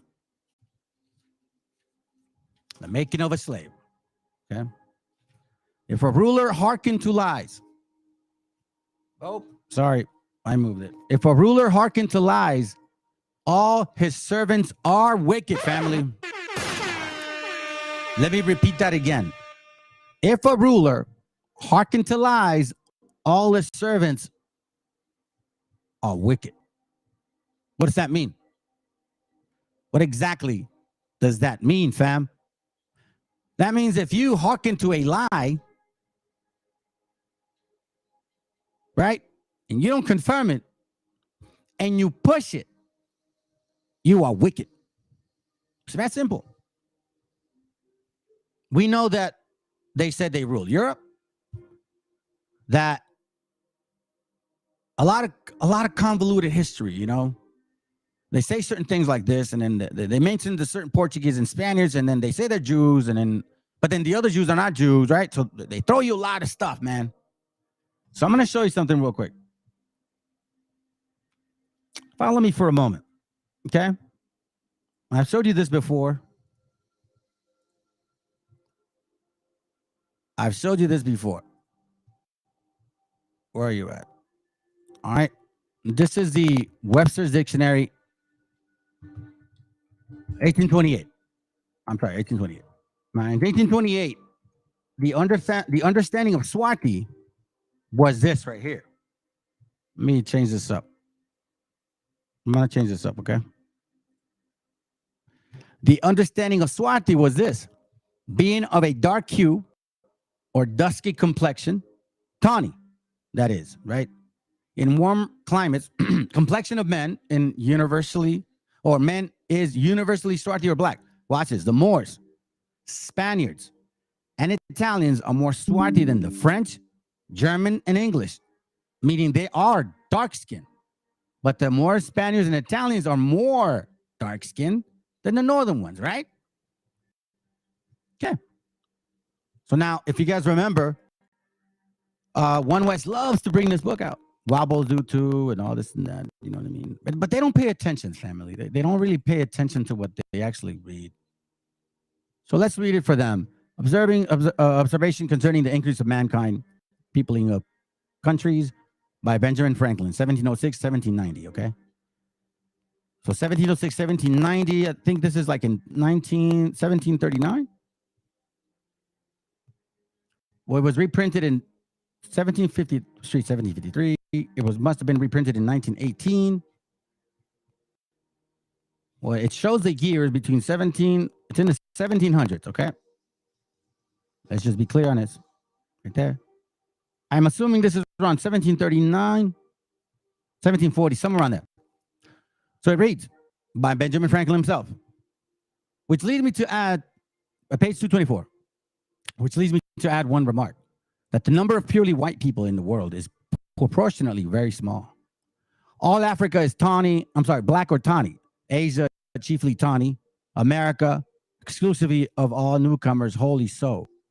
In Europe, the Spaniards, Italians, French, Russian, and Swedes are generally of what we call a Swati complexion, as are the Germans also. The Saxons only, except who with the English make the principal body of white people on the face of the earth. I could wish the number would increase, so the majority of the people were dark-skinned at this time. And while we are, as we may call it, soaring our planet by clearing America of woods, and so making this side of our globe reflects a brighter light to the eyes of inhabitants in Mars or Venus, why should we, in sight of superior beings, darken its people? Why increase the sons of Africa by planting them in America, but we have so far an opportunity by excluding all blacks and Tanis or increasing the lovely white and red? But perhaps I'm a partial to the complexion of my country, for such kind of partiality is natural to mankind, which is true. So far in the 1700s, right, we see Swati people. And we see that in the 1800s. Hey, you know why, bro? You know why you get this? You know why there's hardly anybody watching, bro? Because there's a lot of people that watch this channel and they're enemies to this channel.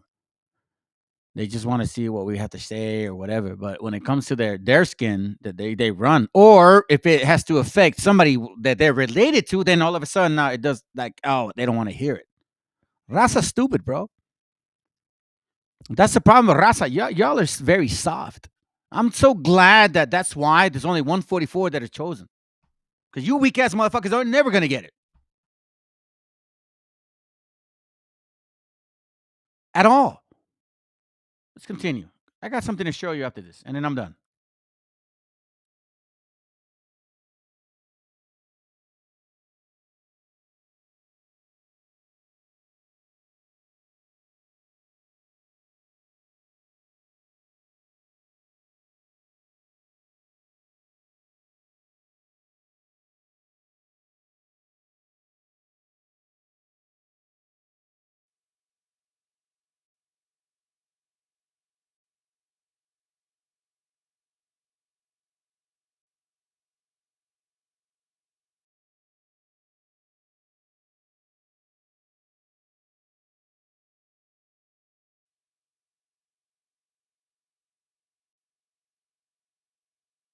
I don't know. Yeah, my system's acting stupid right now. It's fucking fun. My computer system's acting stupid right now. It's like these people want to fuck with my channel and shit. It's just so stupid. Enough for your pinky little brain? You think you're smarter than the Most High to recreate his understanding and tell us that's what it means? You outside your minds, people. You guys don't think, man. You don't even see the Lord in the word. Listen, the nerve of them. It's very simple. Deuteronomy 4:2. Ye shall not add to the word which I command you, neither shall ye diminish aught from it. How complicated is that? It says don't add books to it. Don't put your doesn't the Bible say the Bible, the prophecies are not a private interpretation? Why are you Sephardics and Ashkenazis studying the Kabbalah and the Talmud and the Zohar and the Mishnah and the Geneva or whatever the fuck you call those ones? Huh? Why? And the Talmud, why? You ain't supposed to add to it. Oh, I'm sorry. It's just that, we're so ingenuous and so intelligent that we found one understanding, so we had to rewrite the other one. Really? You smarter than the Most High? That's how I know you guys are demons. That's how I know you guys are demons. All right, family. So let's check this out. I want to show you this real quick. Watch this. The Jews and Negro slavery in the Old South, 1789 to 1865. All right. I want to read this on the bottom.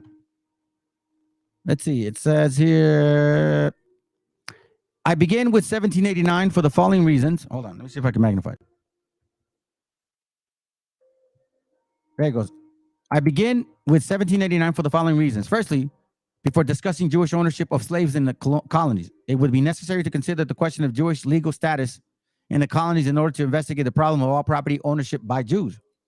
Secondly, the colonial period was a heyday of slave importation from Africa, and northern Jews were far more active in this aspect of the slave trade than the southern Jews of the You see, this is where now you get tricky. Now, this is where you get confused, Mr. One Westerners and all you IUICs and ICPKs, because you said that you guys left to Africa in the northern part, and then that the Muslims and the white folks enslaved you. But here we see that in North America, of those of North American mainland, and where is it at? Here it goes.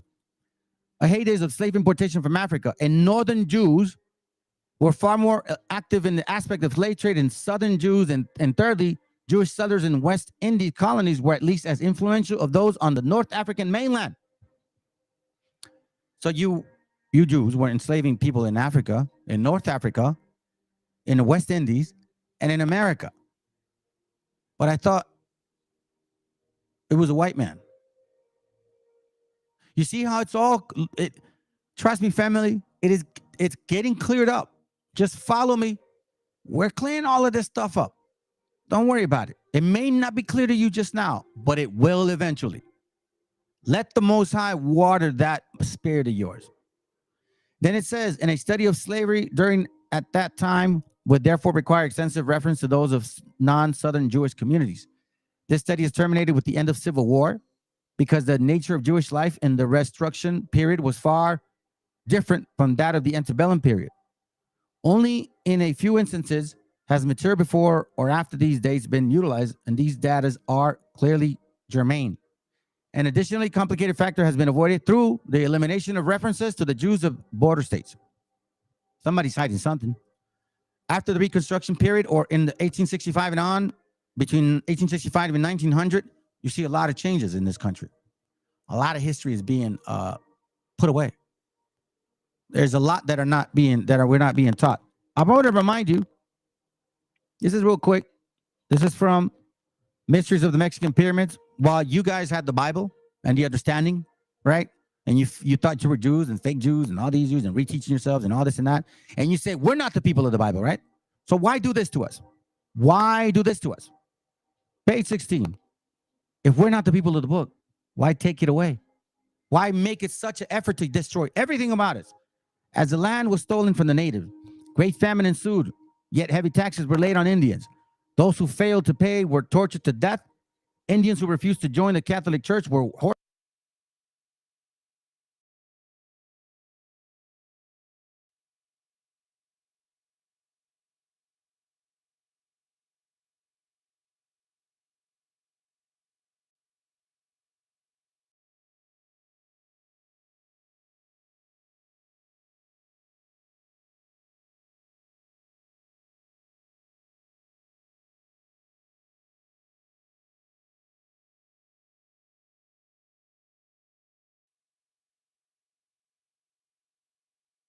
My religion is true and your religion is false. One of the things that I remember is that when I was involved in religion, that the religion that I believed in, I had 100% conviction that the one that I had was 100% truth, and that all the other religions outside of that were 100% false. And I swore up and down at that time that the truth that I had was from the one and only living God, and that everybody else must have been from the devil.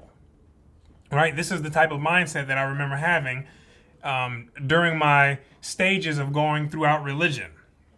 And so looking back, one of the interesting things that I find is that I had many of these strong convictions and beliefs, and many of these beliefs that I had about other people's beliefs being false was founded upon not even knowing really what those other religions were about, right? I used to think that other things like Buddhism, Islam, Hinduism, African stuff, all those things I used to believe were absolutely from the devil. But the thing is, I didn't hardly know anything about those religions. Then what happened is that I started doing one thing that terrifies a lot of people who are involved in religions, especially the proselytizing religions, Christianity and Islam, is that I started to ask questions and then go and start seeking for answers. And I started climbing myself out of the little box that I had created for myself and started seeing from a top-down view how things are starting to work, right? And so as a result, I began to understand that many of those beliefs that I had about all the other people having these fake religions from the devil and mine being the one true religion, that many of these other people also had the same types of belief about what I was believing, right? I started to see it. Everyone's pointing the fingers at everyone else.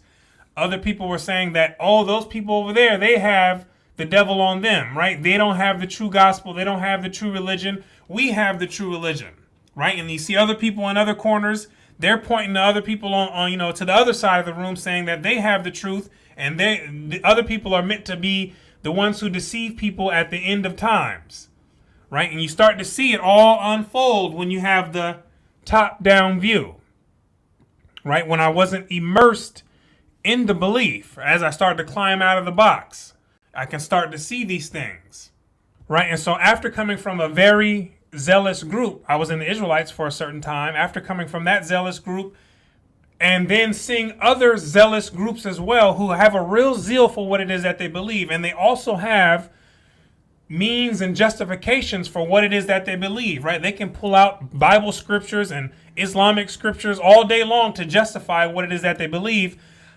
I came to the conclusion, right, that these are just beliefs, right? I got to see it for what it was, that these are just beliefs, right? And while it's necessary to have beliefs, at the same time, it's also necessary to understand that other people are going to have beliefs that are very different from what you have, and they are right in their own mind, right? And I come to understand this as I begin to grow in character and grow in understanding. And so This is the reason why I wanted to show this to y'all.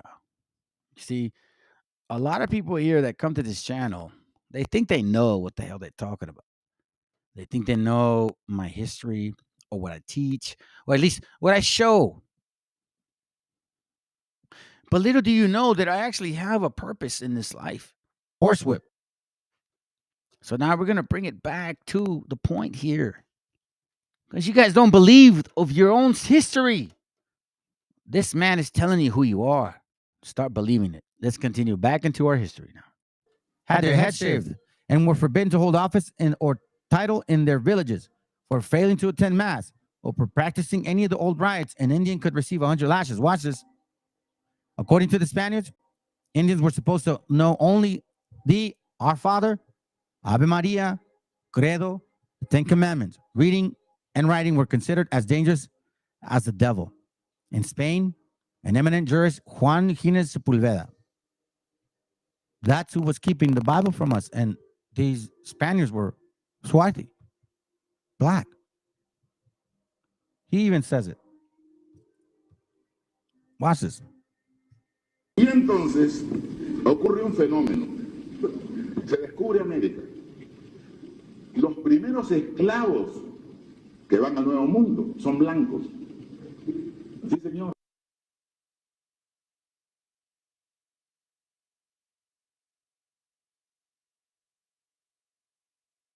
Listen to what he says, all right? He says the first slaves were white.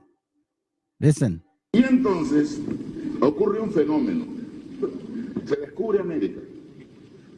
Los primeros esclavos que van al Nuevo Mundo son blancos. Sí, señor, blancos. Y los primeros negros que van al Nuevo Mundo son esos que tenían ya 50 años o más de presencia renovada y que eran negros ladinos y preparados militarmente para la conquista. En la capitulación de Toledo que firma Francisco Pizarro en Toledo con la reina Juana, en el 29º, otro sí, pide 50 esclavos entre los cuales debe haber un tercio de hembras y se aprobó. Esos eran negros ladinos. Y estos negros ladinos ayudaron a la conquista y recibieron los mismos honores o los mismos castigos cuando los indios vencieron que los españoles. Pero los primeros esclavos fueron blancos, porque la esclavitud no reconocía color hasta esa época. Y la prueba está que en el siglo XIII, cuando Alfonso X el Sabio redacta las 7 partidas. I told you, family, look at the two heads. Revelation 2:9 and 3:9, right there.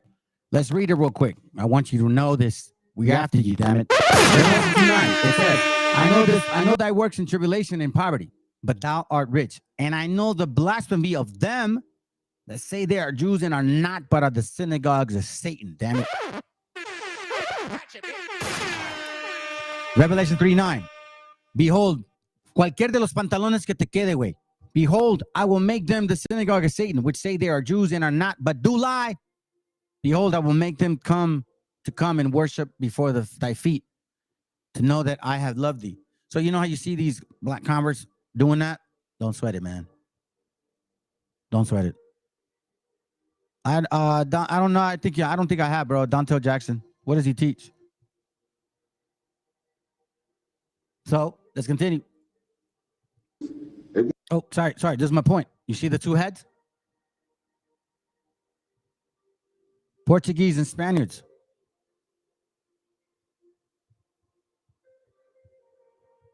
They were both Swarti. All these Europeans were Swarti, fam.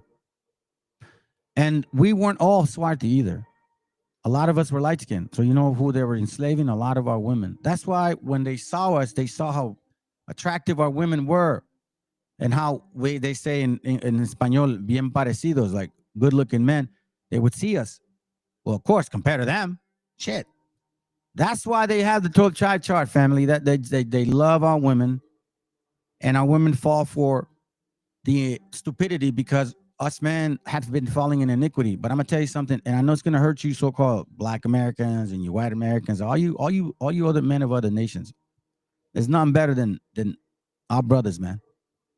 Once we get a hold of this Bible to the fullest, there's no men like that. Y'all don't know how to balance it out. It's called wisdom. The earth is waiting for us to wake up because we actually do have that powerful wisdom to move correctly, to raise a family, to be great men, great leaders, great examples, great brethren.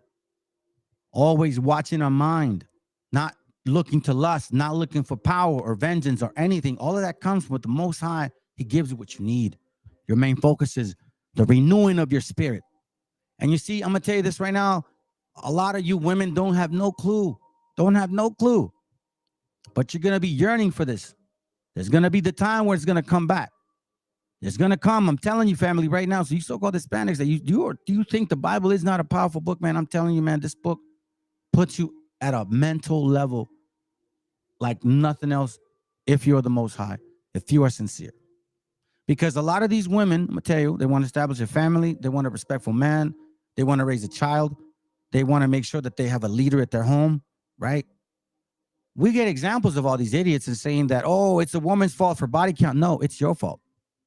It's you men's fault.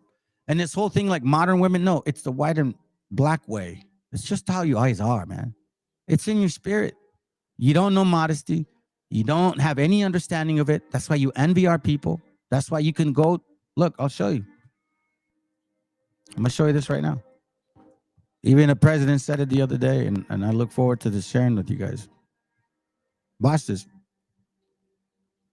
Yeah, you wish you have this. That's why you're trying to steal our heritage, because you wish to have all of this, but you can't.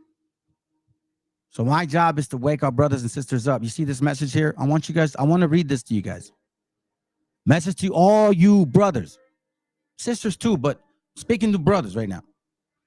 Victory comes through faith in Yahweh or the Most High and obedience of his word, rather than through numerical superiority or military might. It doesn't matter how big their schools are, family.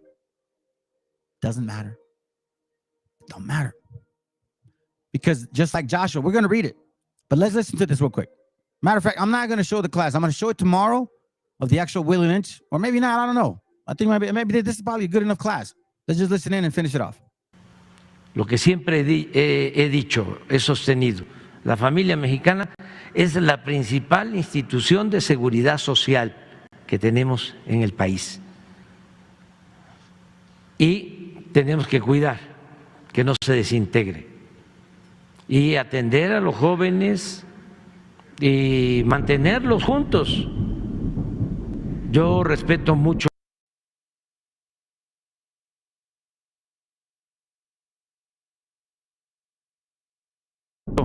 las costumbres en otros países, en el caso de Estados Unidos. Hey, family, you know what? I'm gonna say something right now. They don't understand what Amlo's saying. They don't understand what he's saying, because what he's saying is you're trying to tell us to stop feeding fentanyl to you guys. But what we're trying to tell you is like, no, listen, man, you need to develop a family foundation. What I've been sharing with y'all. I'll give an example. My wife, my children, my kids, my daughter, we're all one unit. Now, do we all believe in the same thing? And we're all like, no, of course, we're collectively together, but individually, with our own thoughts and processes. You know what I'm saying? Like, this is not like some fucking dictatorship and shit. But the only way to understand how that works is if you have the wisdom of the Most High. These nations don't have the wisdom of the Most High. And I know you guys want to say, oh, well, you know, güeros have it or negros have it. No, shut your ass up. Just because a man sounds like, Jesus, and we're going to fight for him. That doesn't make him a man of God. You have to look at his actions. Look at his fruits. I've been looking at your fruits. Black man and black woman, white man and white woman. You guys don't have good fruits. You're horrible people. We have good fruits, which is why you don't like it and why you tell us that we're not from here. I know you hate it, but you love it at the same time. And then all of us, you know why I know this? Because at the same time you say, oh, F you Hispanics, but we love your Hispanic women. That's so funny. Guess what? You can never recreate them. So if you even thought that you could, you're just going to corrupt your own seed because that's what you come from. Seditious nation. Let's go.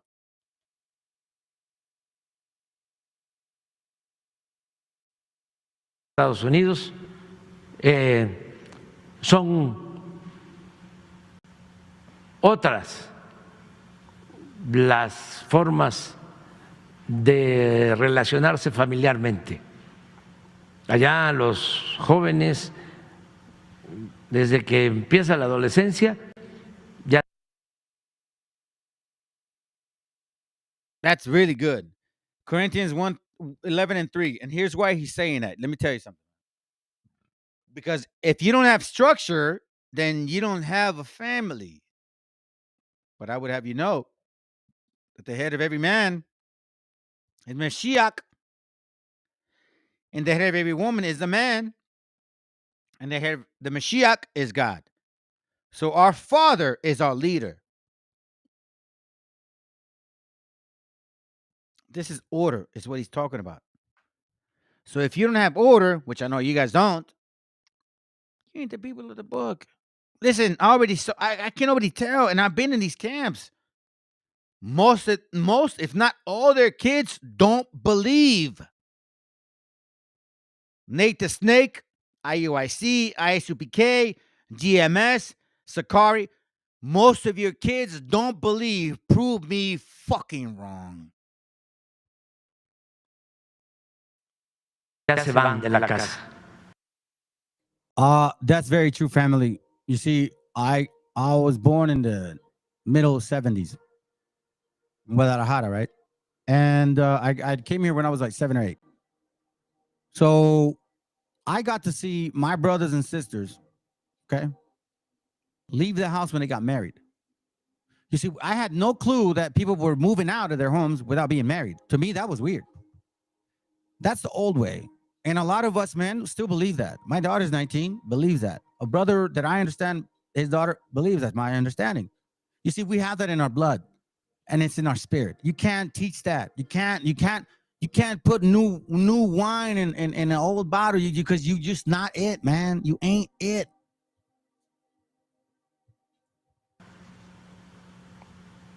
Acá no. Y yo creo que eso nos ha ayudado mucho a mantener la unidad familiar. En Estados Unidos, que tienen un problema serio por el consumo del fentanilo, creo que no solo es evitar que llegue el fentanilo, sino atender las causas. Listen, family, I'm going to tell you something right now. And this is not you know, brother, I talk to you, man, and you know who I'm talking about, all right? Whenever I see my children and I see Listen, family, I'm going to tell you something, man. I'm just not joking. You know, like, for example, I have my kids and I have my family. Like, for example, like, listen, if you really don't want your kids to go do drugs and get destroyed, then that means that you know where they're at. You know where they're all the whole time. You don't just let them run around and just, no, man, you have your eye on them. I mean, see, this is what Amlo's talking about because they don't understand that about our people. He's saying, like, listen, man, just, you know, like, take care of kids. Don't let them leave early. Like, watch them. Listen, family, I have a 19-year-old or 20-year-old daughter. These so-called white folks don't fucking get it. And these so-called black folks, they don't fucking get it either. You know why? Because they're not our people. That's why. Because see, how can you create a good seed that understands a father and a mother if you're not of the Most High? Instead, I find a bunch of other nations dealing with their problems like, oh, promiscuousness, body count left and right. But no, not in my family. And you want to know something? It's not my only family. Because I got brothers that tell me, like, listen, man, my kid misses Christmas, but you know what? They respect me and they love the Most High and they're not going to do it. That's the beauty. So now it's time for y'all to start waking up. Because we actually have children, not people, not men or women, not grown up ass children that believe in what we believe. So let me ask you, West Africans, do you have children that believe in what you believe? Or are you just forcing them to believe in what you believe? And then you see that they don't believe because they were just trained to believe that. They were never given the spirit. Because no matter what you tell a tree, no matter how much you decorate the tree, if it ain't from the root, it don't matter how good you look. My daughter, I see all the little kids. I see all my little brethren who suffer the thought of her leaving us. But I don't just see her. I see what the families feel. You see, family, before there's men out there, right, that hit it one like, oh yeah, this other part. Oh, they have all these things, but they miss this other quality, man. I'm telling you, the Bible gives you all of it. Balances yourself, allows you to govern your spirit, so then you don't fall flesh to the mind. Well, you don't fall to the flesh. I'm sorry. Well, you don't fall flesh to the mind. Yeah, pretty much, because they'll chew you up. When this is the wisdom that we want. We don't want gold. We don't want kingdoms. We don't want thrones. We don't want land. We don't want 1 million women. And we don't want revenge. You know what we want? We want to repent. We want a sane mind. How can I be better for my brothers and sisters? What can I do to improve my way? If I guard my mind and my spirit and you do it too, that's way better, fam. I don't need to be 6'7", jump 20 feet high, or run as fast as a cheetah if I still suck as a man. So what if I can carry long weight between my legs? If you can't raise a family, what does it matter? So what if I'm, when I was young, man, I was, I had game, but it didn't leave me anything. I was still an empty man. Now, when I realize what this Bible has done, and this is such a big book that I don't even know why people want to add more to it. There's so much to learn.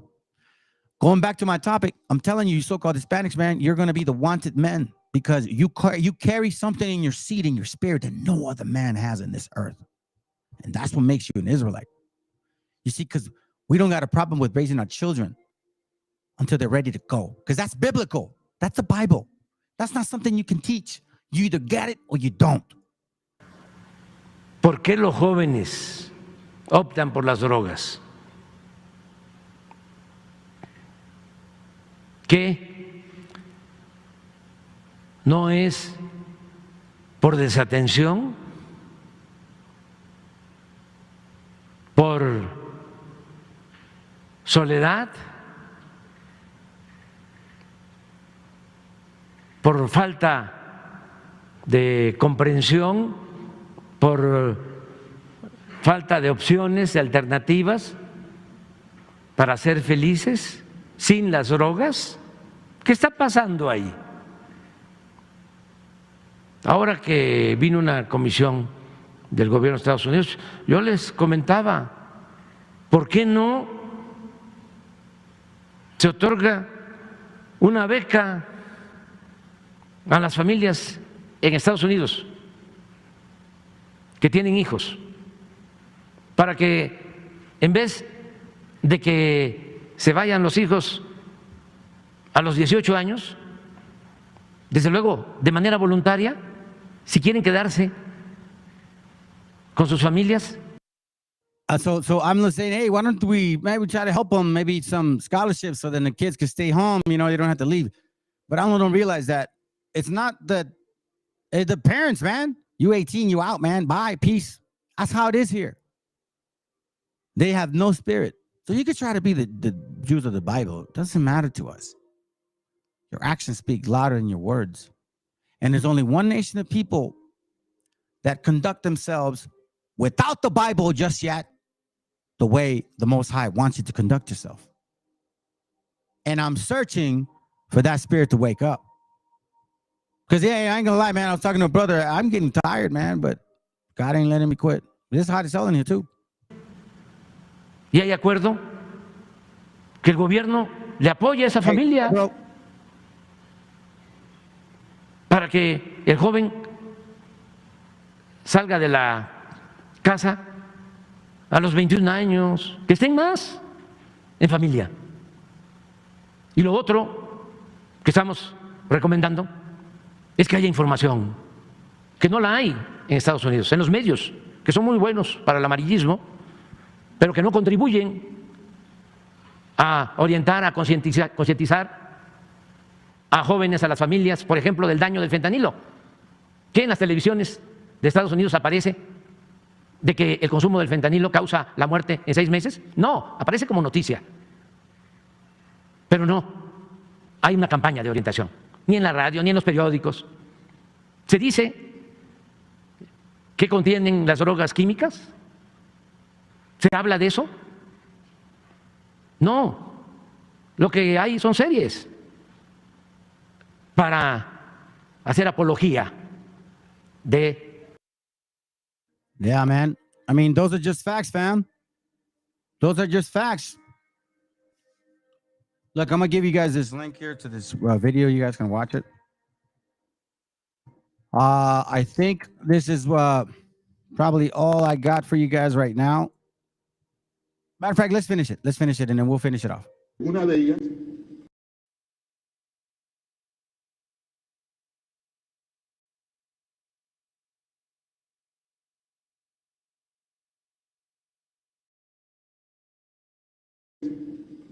tomando quizá algo del código justiniano, dice que no es de natura esclavizar a otro hombre. Entonces la esclavitud casi estaba abolida. Revive con el presidente de América y sin noción de lo que iba a hacer esto se mandan blancos. Ahora, no vamos a decir que los blancos justiniano dice que no es de natura esclavizar a otro hombre. Entonces la esclavitud casi estaba abolida. Revive con el presidente de América y sin noción de lo que iba a hacer esto se mandan blancos. Ahora, no vamos a decir que los blancos llegaron encadenados. Se mandaba a los blancos por castigos, se sacaban de las cárceles, porque estaban en la inopia, iban en una forma de contratos temporales que ellos mismos pudieran manumitirse, y 1000 formas que ellos mismos pudieran manumitirse. Fam, you see this? So the first people, the white ones they were sending, they were enslaved. Or who was enslaving them? Who was putting them in penitentiaries? The Muslims and the Jews. I'm telling you, I got more material coming. It's amazing. I don't know what to tell you. But there's a lot to study and a lot to learn, fam. I got to read this to you guys. I'm thankful I didn't forget. Zechariah 3. We're going to read the whole chapter, just 10 verses. It says, and he showed me Joshua, the high priest, standing before the angel of the Lord. Watch this, okay? And Satan standing at his right hand to resist him. So remember, Joshua and Satan next to him, okay? They're standing next to each other. And the Lord said unto Satan, the Lord rebuked thee, O Satan, even the Lord that had chosen Jerusalem rebuked thee. It is not this a brand plucked out of the fire? Now Joshua was clothed with filthy garments and stood before the angel. And he answered and spake unto those who stood before him, saying, take away the filthy garments from him. And unto him he said, behold, I have caused thine iniquity to pass from thee, and I will cause thee to change of raiment. I will clothe thee with the change of raiment. Now watch this. And I said, let them set a fair mitre upon his head. So they set a fair mitre upon his head and clothed him with garments. And the angel of the Lord stood by. And the angel of the Lord protested unto Joshua, saying, thus saith the Lord of hosts, if you will walk in my ways, and if thou wilt keep my charge, then thou shalt also judge my house, and shall also keep my courts. I will give thee a place to walk among these that stand by. Hear now, O Joshua, the high priest, thou and thy fellows that sit before thee, for they are men wondered at. For behold, I will bring forth my servant, the branch. Watch this. For behold, the stone that I have laid before Joshua, upon one stone shall be 7 eyes. Behold, I will engrave the graving thereof, say the Lord of hosts. I will remove the iniquity of that land in one day. In that day, say the Lord of hosts, shall ye call every man his neighbor under the vine and under the fig tree. And all praises to, I read this because of what I was mentioning, fam. The new raiment, the new clothing. I'm no longer dirty. Thank God, man, I'm not living that life. And I don't read this as I, Joshua. I read this as us. This is us. Clean yourself. Rid of that dirty cloth, man. Rid of that dirty clothes. Most High is calling upon you, man. All right. Anyways, other than that, I don't know if here I'll do this. Hold on a second. I don't know if you guys want to come up. Maybe somebody got something to say. I don't know, Vladimir, you're still there, bro. Enemy is. Enemy this. And the argument is always, well, you know, the white people brought us Christianity. It is not. Well, they brought it later, but we as Native Americans, and my people as the Dene people, they walked and talked with Christ long before the pilgrims came.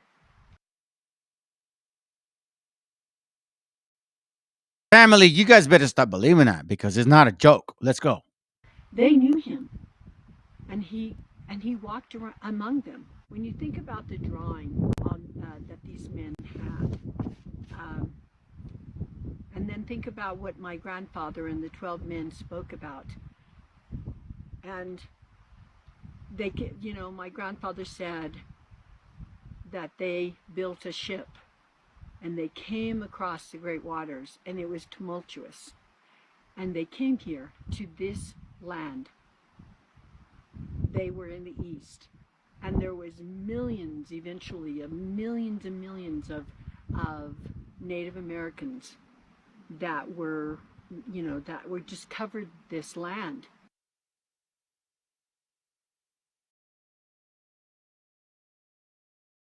Family, I'm going to tell you something, man.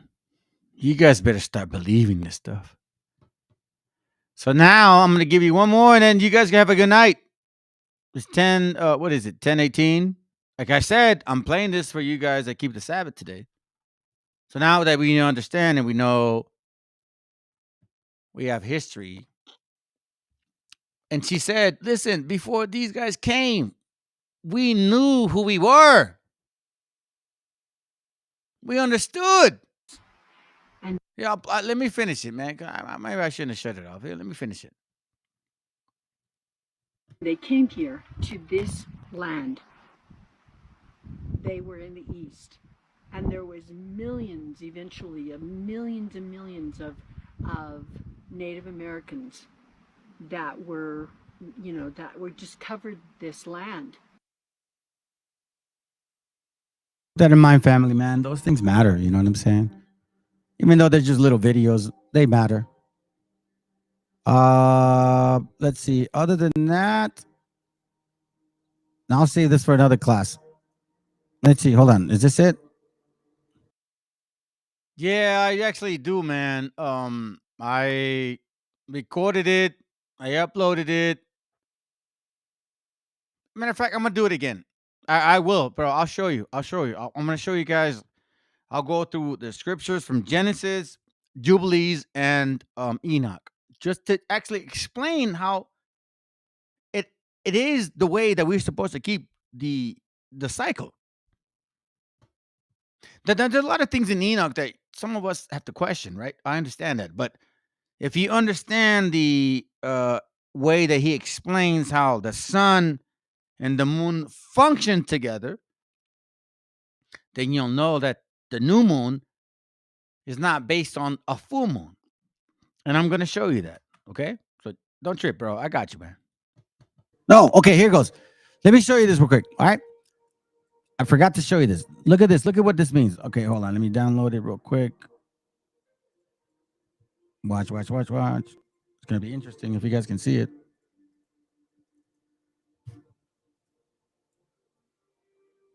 This is from a book I got, The Jews and the Moors of Spain. I take turns on the books. All right. It says here. Then came the Arab invasion, and during the period of Mohammedan supremacy, during the period of Mohammedan supremacy, the Jews were again allowed to live in peace and the exercise of their own religious rights. For 8 centuries, the Jews and the Moors worked side by side.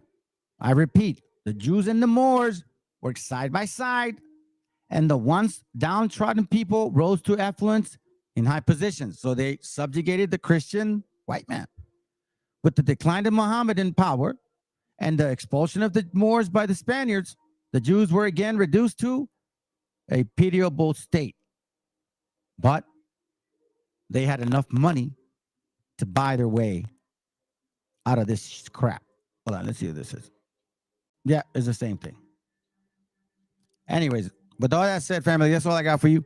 I appreciate you guys for being here. I guess nobody wanted to come on board and tell me I'm a liar. I'm gonna come on board and tell you you're a liar, bruh. That's not the way it works. Let me show you something real quick.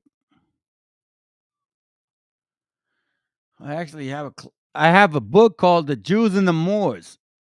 And they don't want you to learn that. Of course they don't want you to learn that, because if they find out that the Jews and the Moors were working together, then that means that Negroes and Jews were like actually partnership. Here, this is the book. Bring it out. The Jews and the Moors.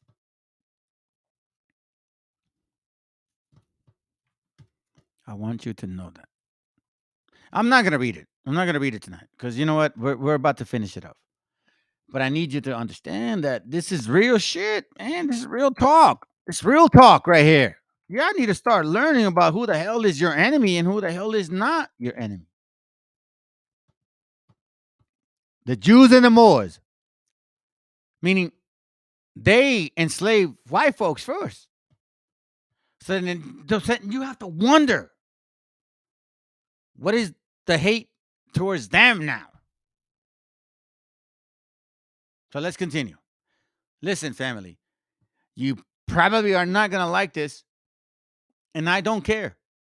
So this is going to go for 2.5 hours, but I'm going to tell you something.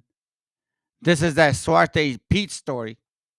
And in case you don't know, Suarte Pete had nothing to do with Negros. Suarte Pete had everything to do with kidnapping natives of our land. Oh, if you think I'm wrong, well, guess what? Not that one. Yeah, I'll show you real quick. Hit the link. Let's go. Good night, fam.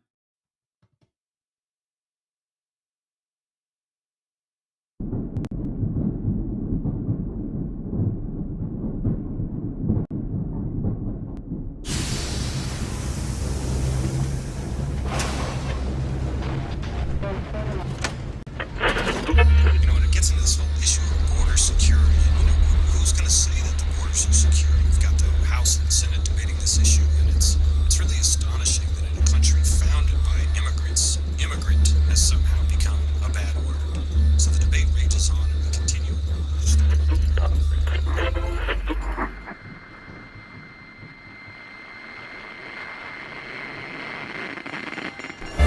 Just like that, it's over. We tend to our wounded. We count our dead. Black and white soldiers wondering like if this really means freedom. Not yet. I got 1 job, 2 job, 3 when I need them. I got 5 roommates in this one studio, but I never really see them. And we all came America trying to get a lap dance from Lady Freedom. But now Lady Liberty is acting like Hillary Banks with a prenup. Man, I was brave, sailing on graves. Don't think I didn't notice the those tombstones disguised as waves. I'm no dummy. Here's something funny. You could be an immigrant without risking your lives or crossing these borders with thrifty supplies. All you gotta do is see the world with new eyes. Immigrants, we get the job done. Look how far I come. Look how far I come. Look how far I come. We get the job done. Look how far I come. Look how far I come. Look how far I come. Immigrants, we get the job done. It's a hard line when you're an import, baby boy. It's hard times when you ain't sent for it. Racists feed the belly of the beast with they pitchforks. Rich chores done by the people that get ignored.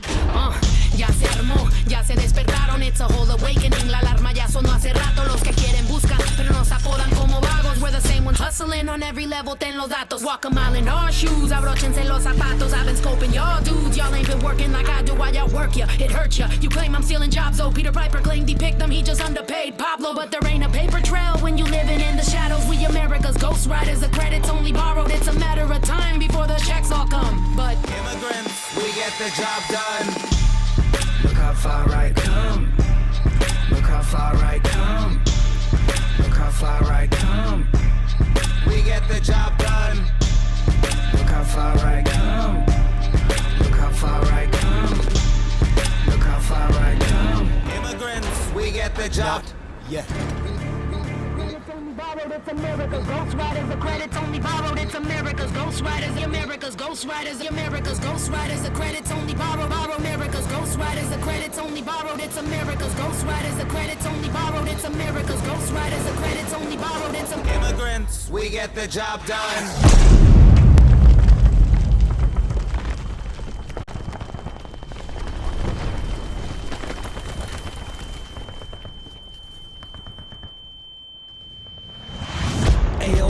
Immigrants, we don't like that. Nah, they don't play. British Empire strikes back. They're beating us like 808s and hi-hats at our own game of invasion. This ain't Iraq. Who these Fugees? What do they do for me but contribute new dreams, taxes and tool swagger and booty? Who they flee war zones, but the problem ain't ours. Even if our bombs landed on them like the Mayflower.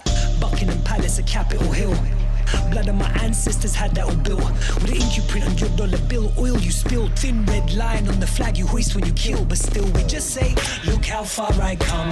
Hindustan, Pakistan to London. To a galaxy far from their ignorance. Cause immigrants, we get the job done. Por tierra o por agua, identidad falsa. Brincamos muros o flotamos en balsa. La peleamos como Sandino en Nicaragua. Somos como las plantas que crecen sin agua. Sin pasaporte americano, porque la mitad de Gringolandia es terreno mexicano. Hay que ser bien hijo de puta. Nosotros les sembramos el árbol y ellos se comen la fruta. Somos los que cruzaron. Aquí vinimos a buscar el oro que nos robaron. Tenemos más trucos que la policía secreta. Metimos la casa completa en una maleta.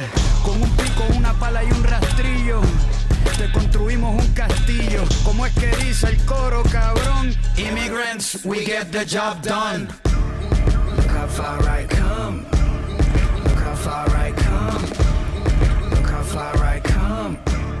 We get the job done. Look how far I come. Look how far I come. Look how far I come. Immigrants, we get the job done. Look how far I come. Look how far I come. Look how far I come. Immigrants, we get the job done. Not yet.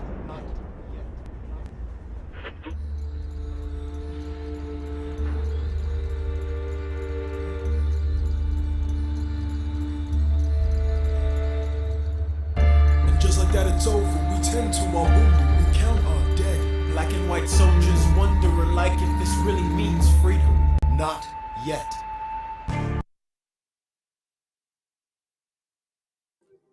Isaiah chapter 58 and verse 1. Cry aloud, spare not, lift up thy voice like a trumpet, and show my people their transgressions, and the house of Jacob their sins.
Copyright disclaimer. This content does not belong to Bible Chronicles or claim this intellectual property. The content provided today has and always will belong to the content owner. Bible Chronicles does not have any affiliation with the owner of this property. As mentioned, Bible Chronicles did not intend to make use of any material for the purpose of harvesting gain. However, Title 17 of United States copyright law states material in use can only be done when it's for theological or general educational purposes, and thus Bible Chronicles believes that this principal material falls under fair use, which honors protection under Section 107 of the same U.S. copyright law.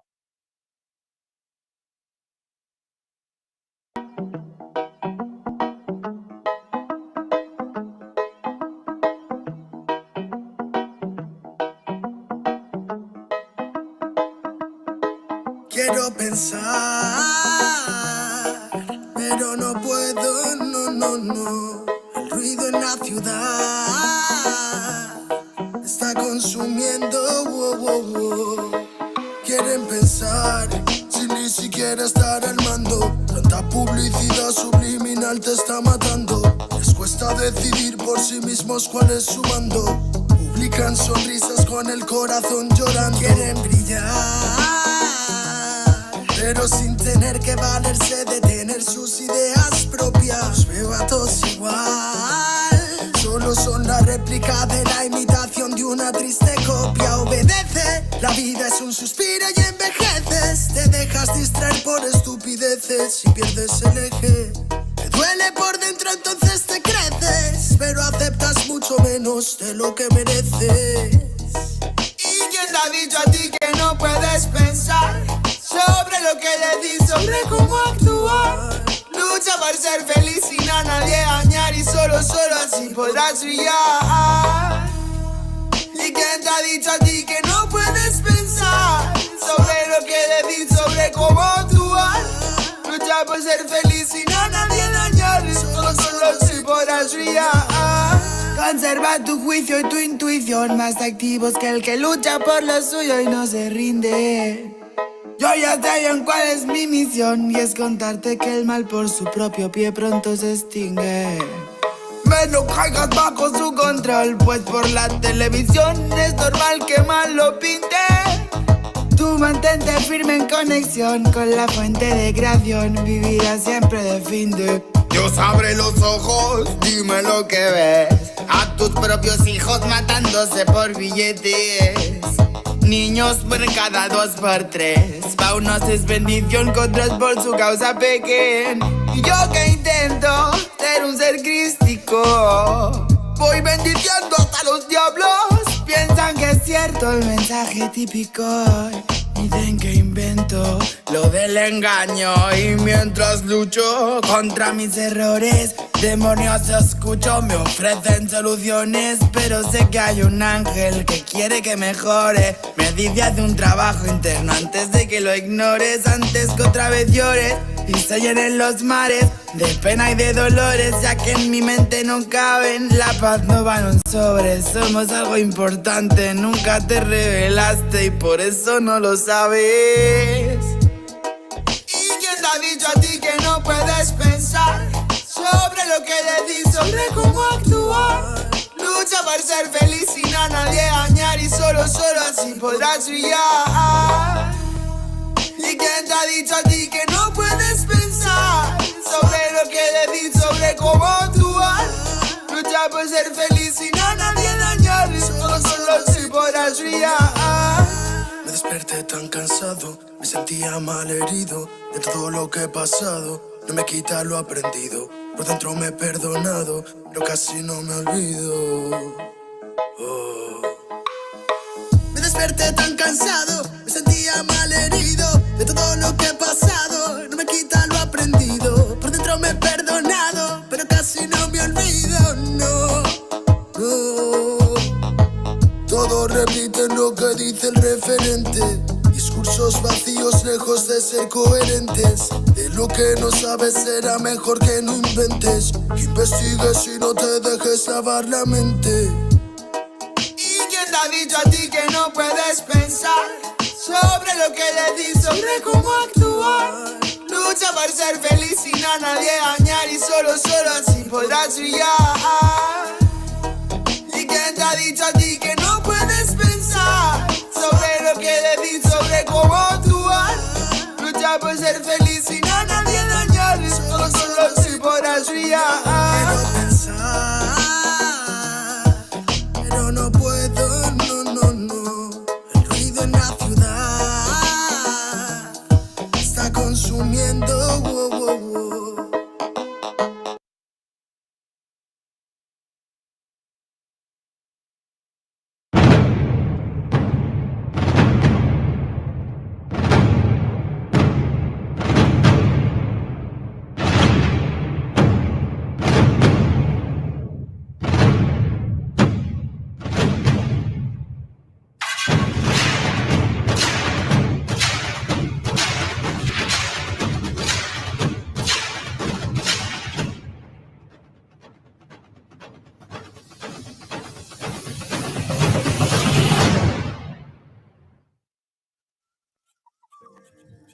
Hey, shalom, fam. All right, man. I love that intro, family. Hold up a second. Let me see if I could get this going. See if it's on yet. It's not. Oh, there it goes. Shalom, fam. Shalom. Told y'all that this time I would actually put up the camera. Hopefully, you guys still remember that I am human. That I'm a live individual. You know what I mean? I'm not a computer. Nor am I an agent, which is what some people call me. Apparently, they don't believe that us so-called beaners, sticks, and wetbags can have even a decency of one small brain. So for them, it seems kind of impressive that I even know how to read, I guess. So their only option would be to say I am on the other side of your team. So anyhow, listen, fam. Here, let me put this on real quick, and then I'll go back to the camera regular. All right, so I'm gonna do something different today, and more likely, I'm going to continue doing classes that way. All right, as you know, you can tell by me, maybe if you've been watching this channel for some time, because it's our channel, not just mine. I always try to improve. I know in everything I can, I try to better myself, whether it's work, class, whatever it is, even myself, obviously in the spiritual walk. So what I'm doing today is I'm going to do a PowerPoint presentation, because I think it's going to allow you to see what I see, because I'm already doing the time of taking notes and all that stuff, right? So, and I've never done PowerPoint, so I seen my wife do it, and then I just said, you know what, let me try it out.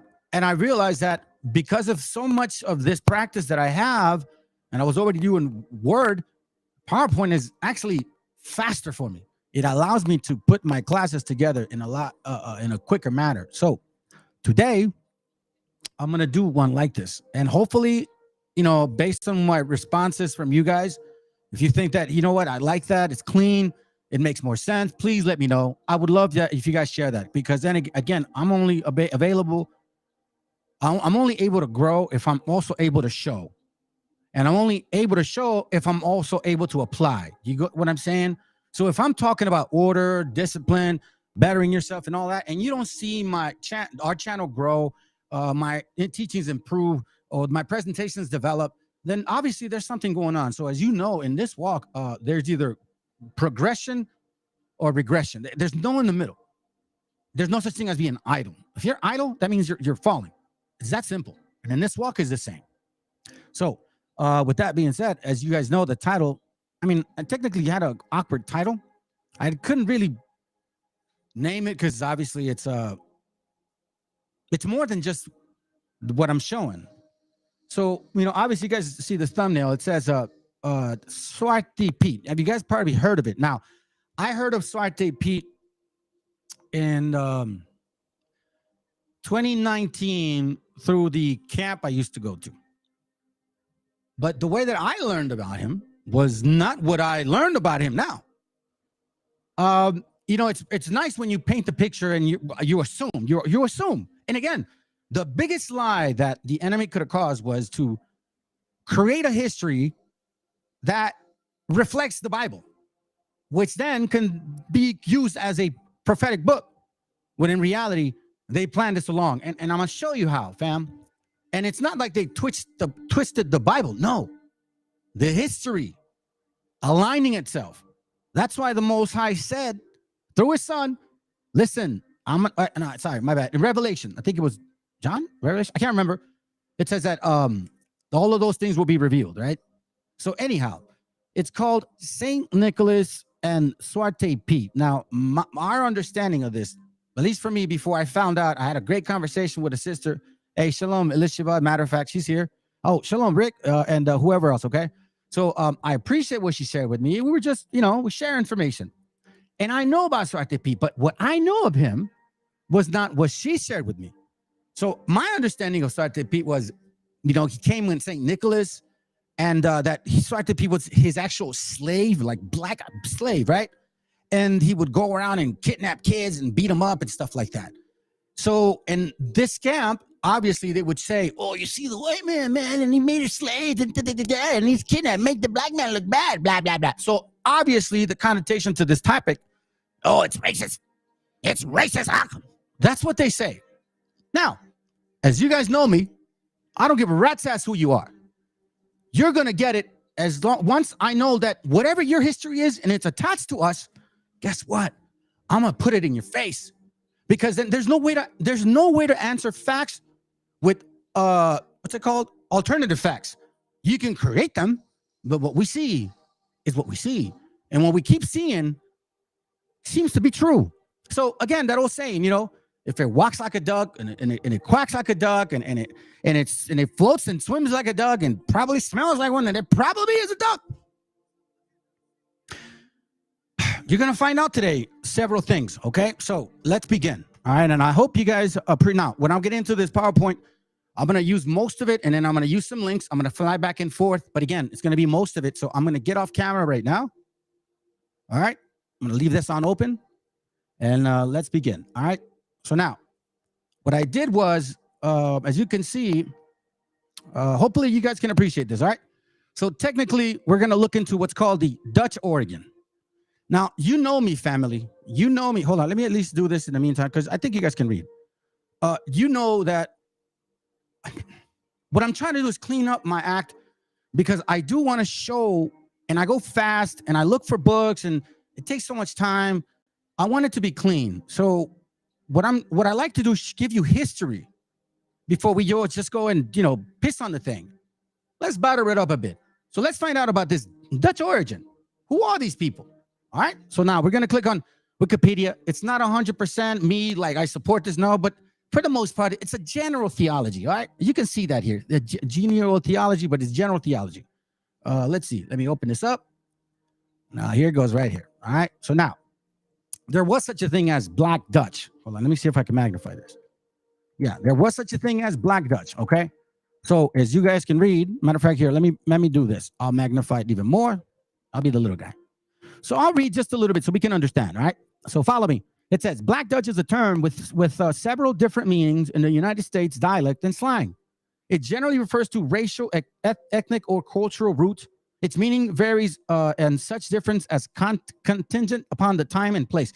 Several varied groups of multiracial people have sometimes been referred to as or identified as Black Dutch, most often as reference to their ancestors. Okay? Now it says, the term Black Dutch appears to have become widely adopted in the Southern Highlands and as far as West Texas in early 1800s by certain Southeastern families of mixed race ancestry, especially those of Native American descent. Okay, just keep reading with me. When used in the South, it usually did not imply African admixture, although some families who used the term were of triracial descent. So they say. Okay, now, in addition, some mixed race persons of European and African descent identify as Portuguese and Native Americans. You guys can continue reading this here. Pretty simple. Take a snapshot of it if you want, but I'm going to continue down a little bit.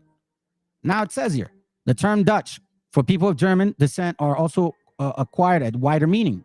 In those days, Dutch or Deutsch were the words of the Germanic language spoken in what we know now as Netherlands and Germany.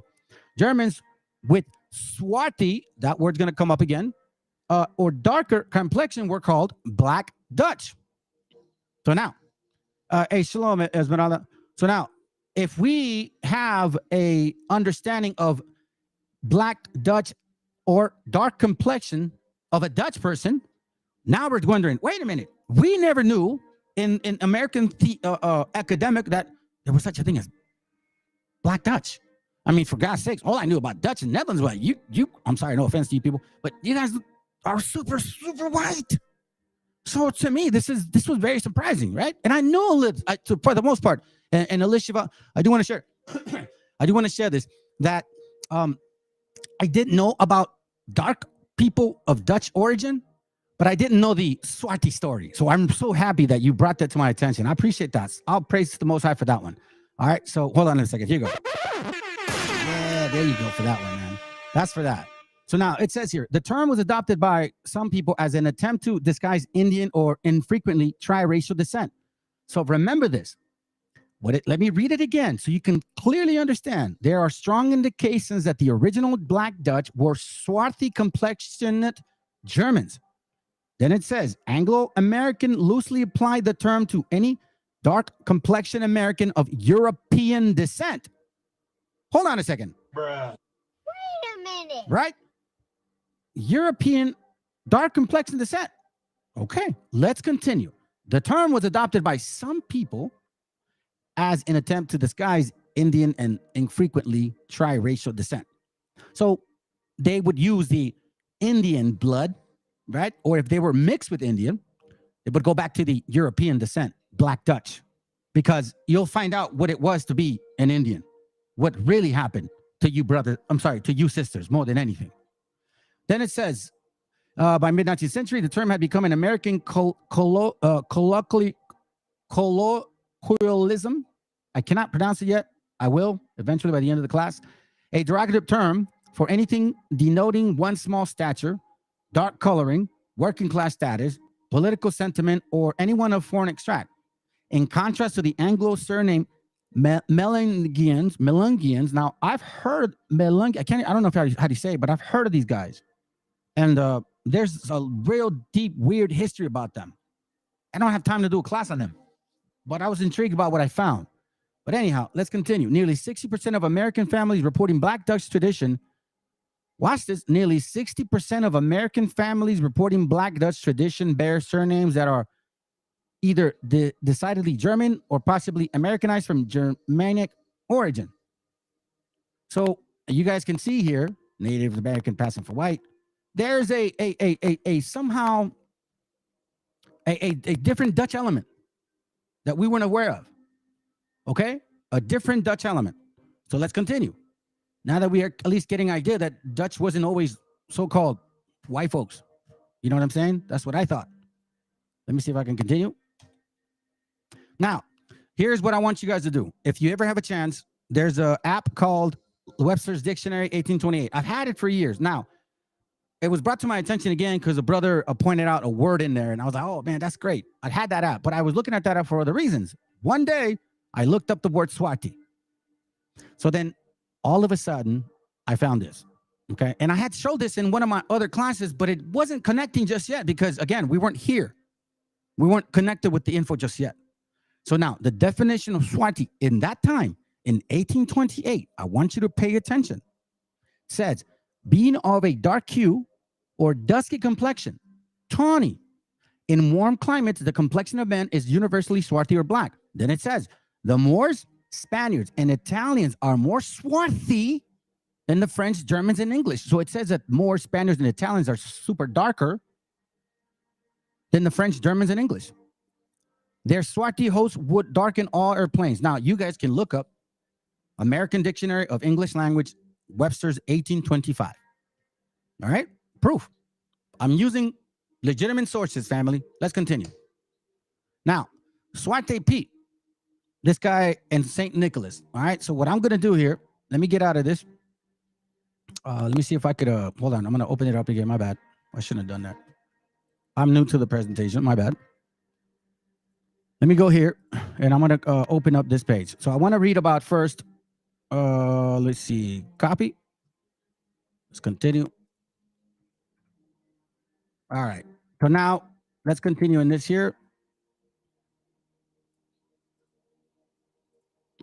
So we're here in Swarte Pete and St. Nicholas, okay? Now, on the bottom, I put Spain, Dutch, and Aruba knows about the origins of this tale. And that's why I'm glad you're here, Elishaba, because Elishaba is from Aruba.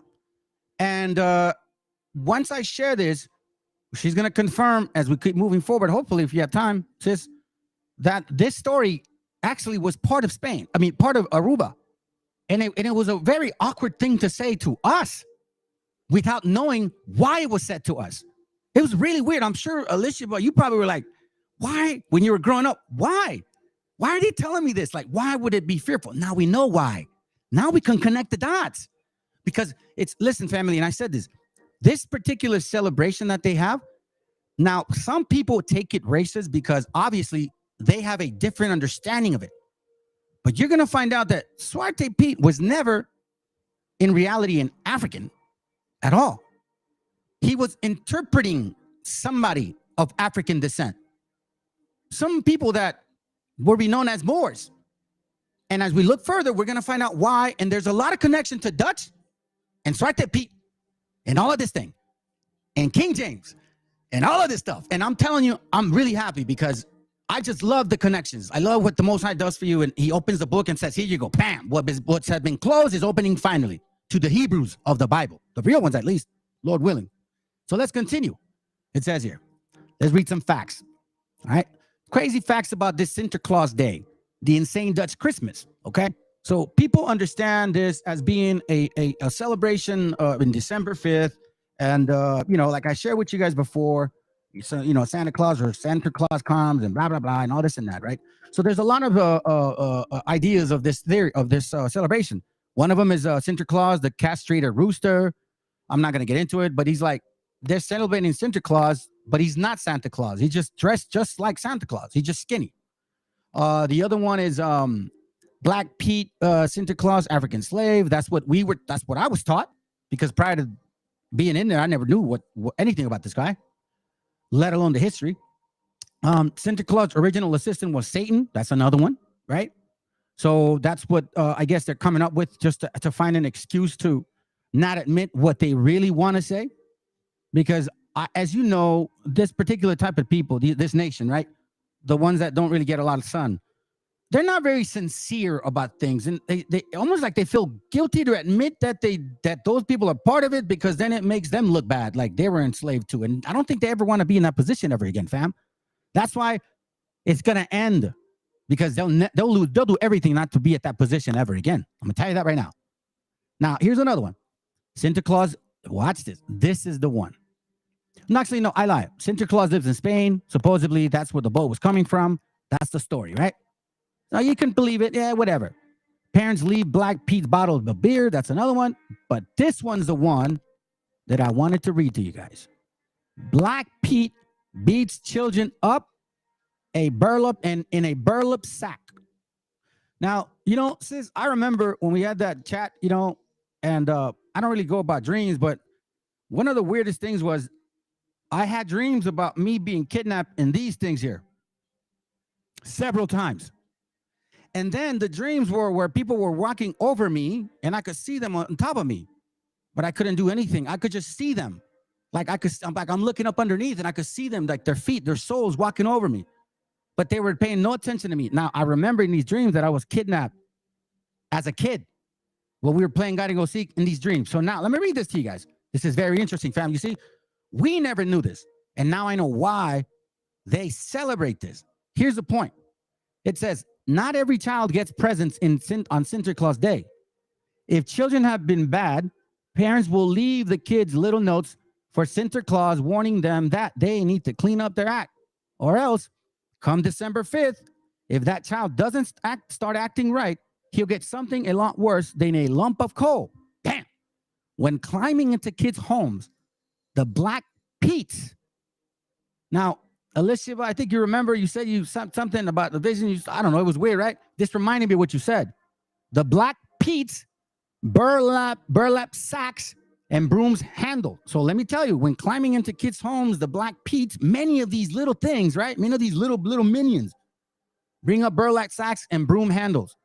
Their job, meaning it's more than one, is to track down any misbehaving children, throw them in the sack, beat them with the broom handle, and then drag them off to Spain, man. Now that's right there.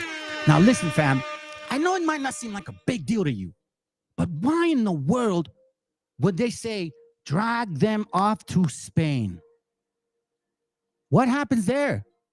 No one knows for sure, but the children never return.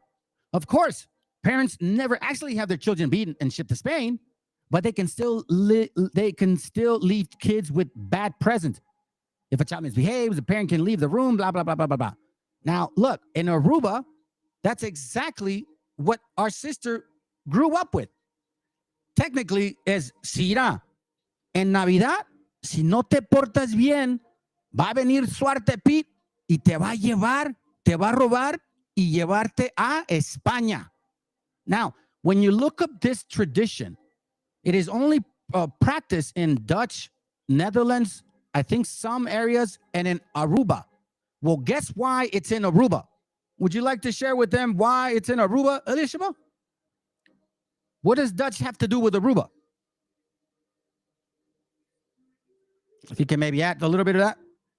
You would think, like, why is Aruba there? You know, why? How does it do deal with Dutch Aruba with Aruba? Very simple, fam. Because that's technically their so-called manifest destiny designation. There you go. Yes, we are colonized by the Dutch. That's exactly why.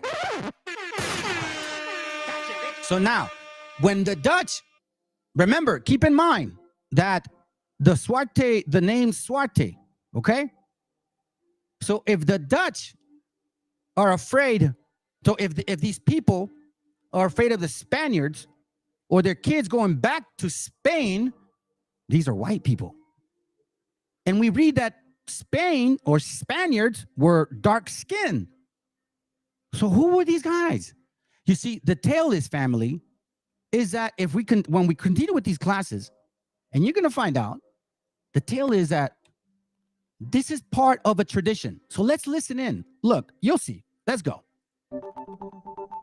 Every year, during the first week of December, the Dutch celebrate their own unique version of Christmas, who many know as Santa Claus, the Dutch call Sinterklaas. Where Santa comes from the North Pole on a flying sled, his Dutch counterpart arrives from Spain in a steamboat. And instead of having a squad of elven helpers or reindeer commonly associated with Santa, Sinterklaas receives his help from Zwarte Piet. Unsurprisingly, Zwarte Piet, or the English translation alternative, Black Pete, is a pretty controversial figure to those unfamiliar with Dutch traditions. Why are you blacked up? It just looks like racism. Does it? Yeah. I think it's a colonial hangover. We're scared of your tradition. Yeah. I'm speechless at this point. It's offensive to us with our culture being the way it is. I can't really get past that they are kind of black. I know I'm not visiting Holland because Yeah. of that. This has got to be made. But you ask the Dutch about Black Pete and you get very different answers. Niet alles op discriminatie gooien en zo, want er zijn ook goede, leuke dingen. Het is gewoon prachtig voor de kinderen. Dat hoort erbij. So, where did this controversial Christmas character come from? Well, the story of Black Pete begins in 1850, when he first appeared in the Dutch book St. Nicholas and His Servant, as a sort of Sinterklaas manservant sidekick. Somewhat like how Santa uses coal, Sinterklaas had Black Pete. But in this case, if a kid was naughty, he'd stuff you in a sack, hit you with a switch, and then ship you off to Spain. Seriously. But over the years, Pete's role changed from being the guy in charge of discipline to being the guy in charge of entertainment. Possibly because the idea of having a blackface helper stuff kids in a sack wasn't exactly family-friendly. This led to the more politically correct explanation that Black Pete's face was not naturally black, but instead dirty from chimney soot, since he was going up and down chimneys to deliver presents. But more than 150 years later, a growing number of Dutch citizens appear to have had enough and have begun picketing Sinterklaas festivals.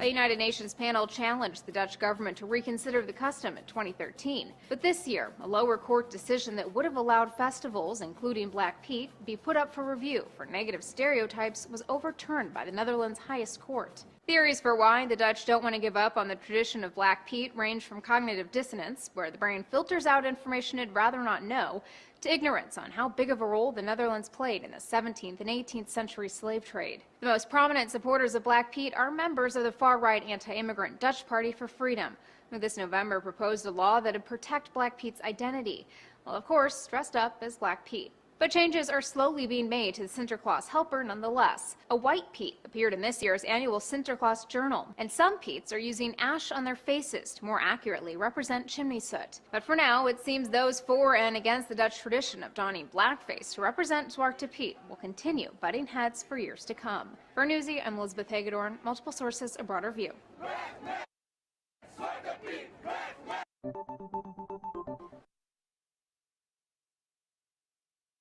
So as you can see, family, this is such a offensive thing for them, okay? And I like what they said at the end because they're confirming what I shared with you. It says seriously that if you're a bad kid, they'll take you back to Spain, okay? So obviously that's why, and again, there are, and we know this now here in America, they tend to protect the, they don't want to admit that the white man was enslaved. Unfortunately, that's the facts. The white man was enslaved by the black man, and they don't want to admit it. So in everything that you relate to history that could have been that way, that's why they just say, well, we need it, because it's a reminder to them that that was happening to them. Because remember, we know history, and we're going to touch on it. So now, I'm going to share with you. Let's see what this says. Let me see. Protect Black Pete's identity is 100 correct, and I can see the agenda.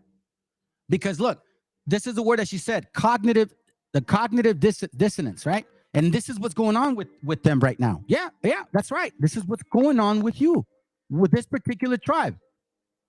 This is what's going on.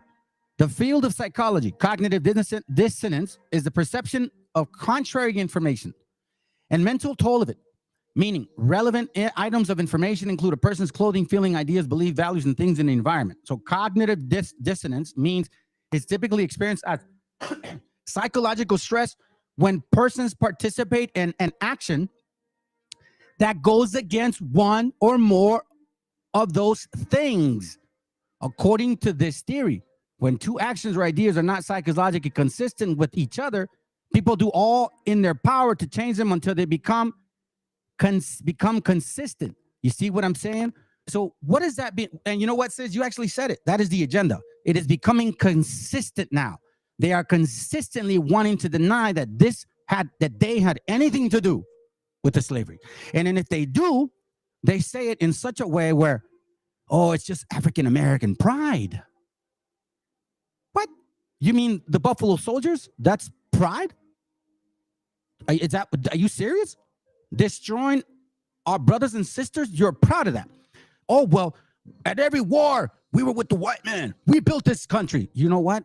If you were with him at every war, that means you were with him at every war with him against us. Those are facts. So what I want to do, I want to give you credit. I want to give you what credit is due. But you see, what I'm not going to do is I'm not going to have empathy for BS, because I know now the facts. There was a time where I doubted it too. So now let's read about this. What does this word mean? So I'm going to tell you guys, because they also say, oh, no, he was a slave. No. He was not a slave, family.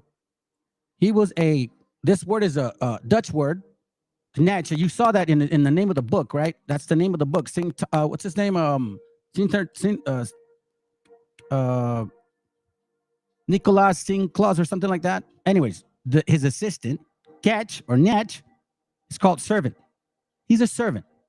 There's a difference between a servant and a slave. A servant and a slave. A slave is a slave. A servant is different. Just like indentured servitude or perpetual slavery. They're different. They're not one and the same. Sinterklaas. There you go. Thank you, sis. So now let's continue. So we get, now. Let me pull it up so you guys can see what I'm talking about. Here it goes right there. See right there. You see that? St. Nicholas and Zing Nicht. I don't know how you say it, but that's him, right? His servant. St. Nicholas and servant. Okay? That's what it means. Not slave. And remember, that was a story, but it wasn't a real necessarily story like that, but it was a real story. And we're going to see it right here. Now, before we go further, I want to share this with you guys. Something that was brought to my attention a long time ago, and I just kind of saved it. I looked for it again, and I found it. Benjamin Franklin, in a book called Observation Concerning the Increase of Mankind and all these other parts of it, right? he numbers like 24 topics. And in the 24th topic, he mentions this. In that one, and I'm going to read it to you, okay? So let me magnify it, and I'm going to read it, and watch what it says. Which leads me to add one remark, that the number of purely white people in the world is proportionally very small. All Africa is black or tawny. Asia, chiefly tawny. America, exclusive of the newcomers, wholly so. And in Europe, the Spaniards, Italians, French, Russians, Swedes. Swedes? You mean Swartz? You mean Dutch? Are generally of what we call Swart complexion, as are the Germans, which they also do share the language, a bit of a dialect, but not that different. And Saxons only, with the English make the principal body of white people in the face of the earth. So see, the Swedes, complexion, as are the Germans also. Then it says the Saxons only accept it in English, or wait, basically to make the principal people of the earth to be so-called white. I could wish their numbers were increased. I could see that, why not? I would feel the same way. Well, we are, as I may call it, scoring our planet by clearing America of woods, and so making this side of our globe reflect a brighter light to the eyes of the inhabitants in Mars or Venus. As you can see, that's masonry. Why should we, in the sight of superior beings, masonry again, darken its people? Why increase the sons of Africa, Wabos, if you use this source and then you run from it? You use it and then you run from it, the fact that you are from Africa. Make up your minds. By planting them in America, where we have so fair an opportunity, by excluding all blacks and tawnies, of increasing the lovely white and red. Now, some people say white and red means the white folks. Some people say them and us. But perhaps I'm impartial to the complexion of my country, for such kind partiality is natural to mankind, which basically says, well, yeah, I mean, obviously I'm going to favor my people because it's just common sense that people favor their people. But listen to the statement. These Dutch, this is, remember, Benjamin Franklin. You guys don't forget who this guy is. Okay? So now I'm going to show you this real quick. Let's move on. So now I wanted to bring this up because all of a sudden the Dutch bring up their apology. They're apologizing, which to me it's very it's stupid. But society has created such a big, I should say this, a particular people that we're finding out that loves to go to Walmarts and McDonald's and CVS's and Amazon warehouses and just take shit. Excuse my language. Take stuff. There's an agenda being pushed by them. Trust and believe. So now these guys, listen to very clearly how they're speaking. And the girl on the right, and one woman pauses. I'm not going to pause the video. Just pay attention, fam. Pay attention to what they're saying. And I'm going to continue pushing through. Let's go. Prime Minister Mark Rutte has apologized for the role that the Netherlands had in slavery. Mr. Rutte also said that slavery must be recognized in the clearest terms as a crime against humanity. He said slavery caused, as he put it, untold suffering for untold numbers of people, which continued in the lives of people today. Well, our correspondent Anna Holligan joins us from The Hague. And Anna, we saw in the last hour that apology being made, but obviously not without controversy. Not without controversy, indeed. But actually, Mark Rutte went much further than many people had expected with this. He said the silence had gone on for too long and acknowledged that until recently, he didn't think there was any need to apologise for this slavery legacy. And what we heard today from him speaking inside the National Archives, surrounded by this history, which he said you can't argue with the facts, he said it was a painful, ugly and downright embarrassing time. This slavery system amounted to a crime against humanity. And he went into some of the numbers as well, which really give you an indication of just how horrific this was. So he talked about between 1814 up until slavery was abolished in no, he said by 1814, more than 600,000 enslaved Africans had been shipped in deplorable conditions, wrenched from their families by Dutch slave traders. He also mentioned in Asia, between 660,000 and over 1 million people were traded by the Dutch East India Company. And all of this, of course, was mandated by the Dutch government, which is why Mark Rutte has taken these steps to apologize today. But you mentioned the controversy. A lot of people in the affected communities, the descendants of the enslaved, had asked for him to apologize on the 1st of July 2023, which will mark the 160th anniversary of the Dutch Emancipation Act. Yeah, and yet here we are in December, so that's one thing that's upset people. The other question around all of this is reparation. Any kind of mention of that or decisions around that? Actually, no, and that's something that may come in the days ahead. He did talk about the issue about the day, the chaos and confusion. He has been accused of ignoring those voices with echoes of colonialism. He said actually he wanted to get this done this year, so next year everyone could focus on the commemorations. He also mentioned, interestingly, that the Dutch king, Willem-Alexander, will be present at the commemorations, Ketty Kotti it's called, the release of chains on the 1st of July 2023. And that may be the moment that the king will also apologize. And of course, all of this is happening and may lead to other European countries taking similar steps. It may encourage others to consider their colonial legacies, because these words from Mark Rutte are really quite striking, given the polarization we see in Dutch society today, and also just the fact that so many people here were still against this apology being issued, almost half of the Dutch population. The other thing that Mark Rutte mentioned that's quite notable is he said the centuries of oppression and exploitation still have an effect today in racist stereotypes, patterns of exclusion and social inequality. And he said to break those patterns, we have to face up to the past openly and honestly. And I think that will be the Prime Minister Mark Rutte. Now, family, I wanted you to listen to the whole video. Did you guys notice one thing that was, or people that were never mentioned? I heard slave trade. I heard ships. I heard black people. Oh, I heard Asians too. People in India. But none of you guys. Look, I'm going to be the first one to tell you. You can combine all the losses of the American wars, all the losses of the so-called African Americans, all the losses of those wars, okay?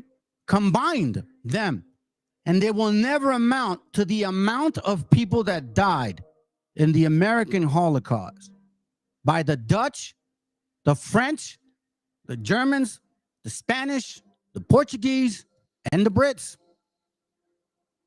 And Virginia Dutch Company, the nerve of them to just walk over.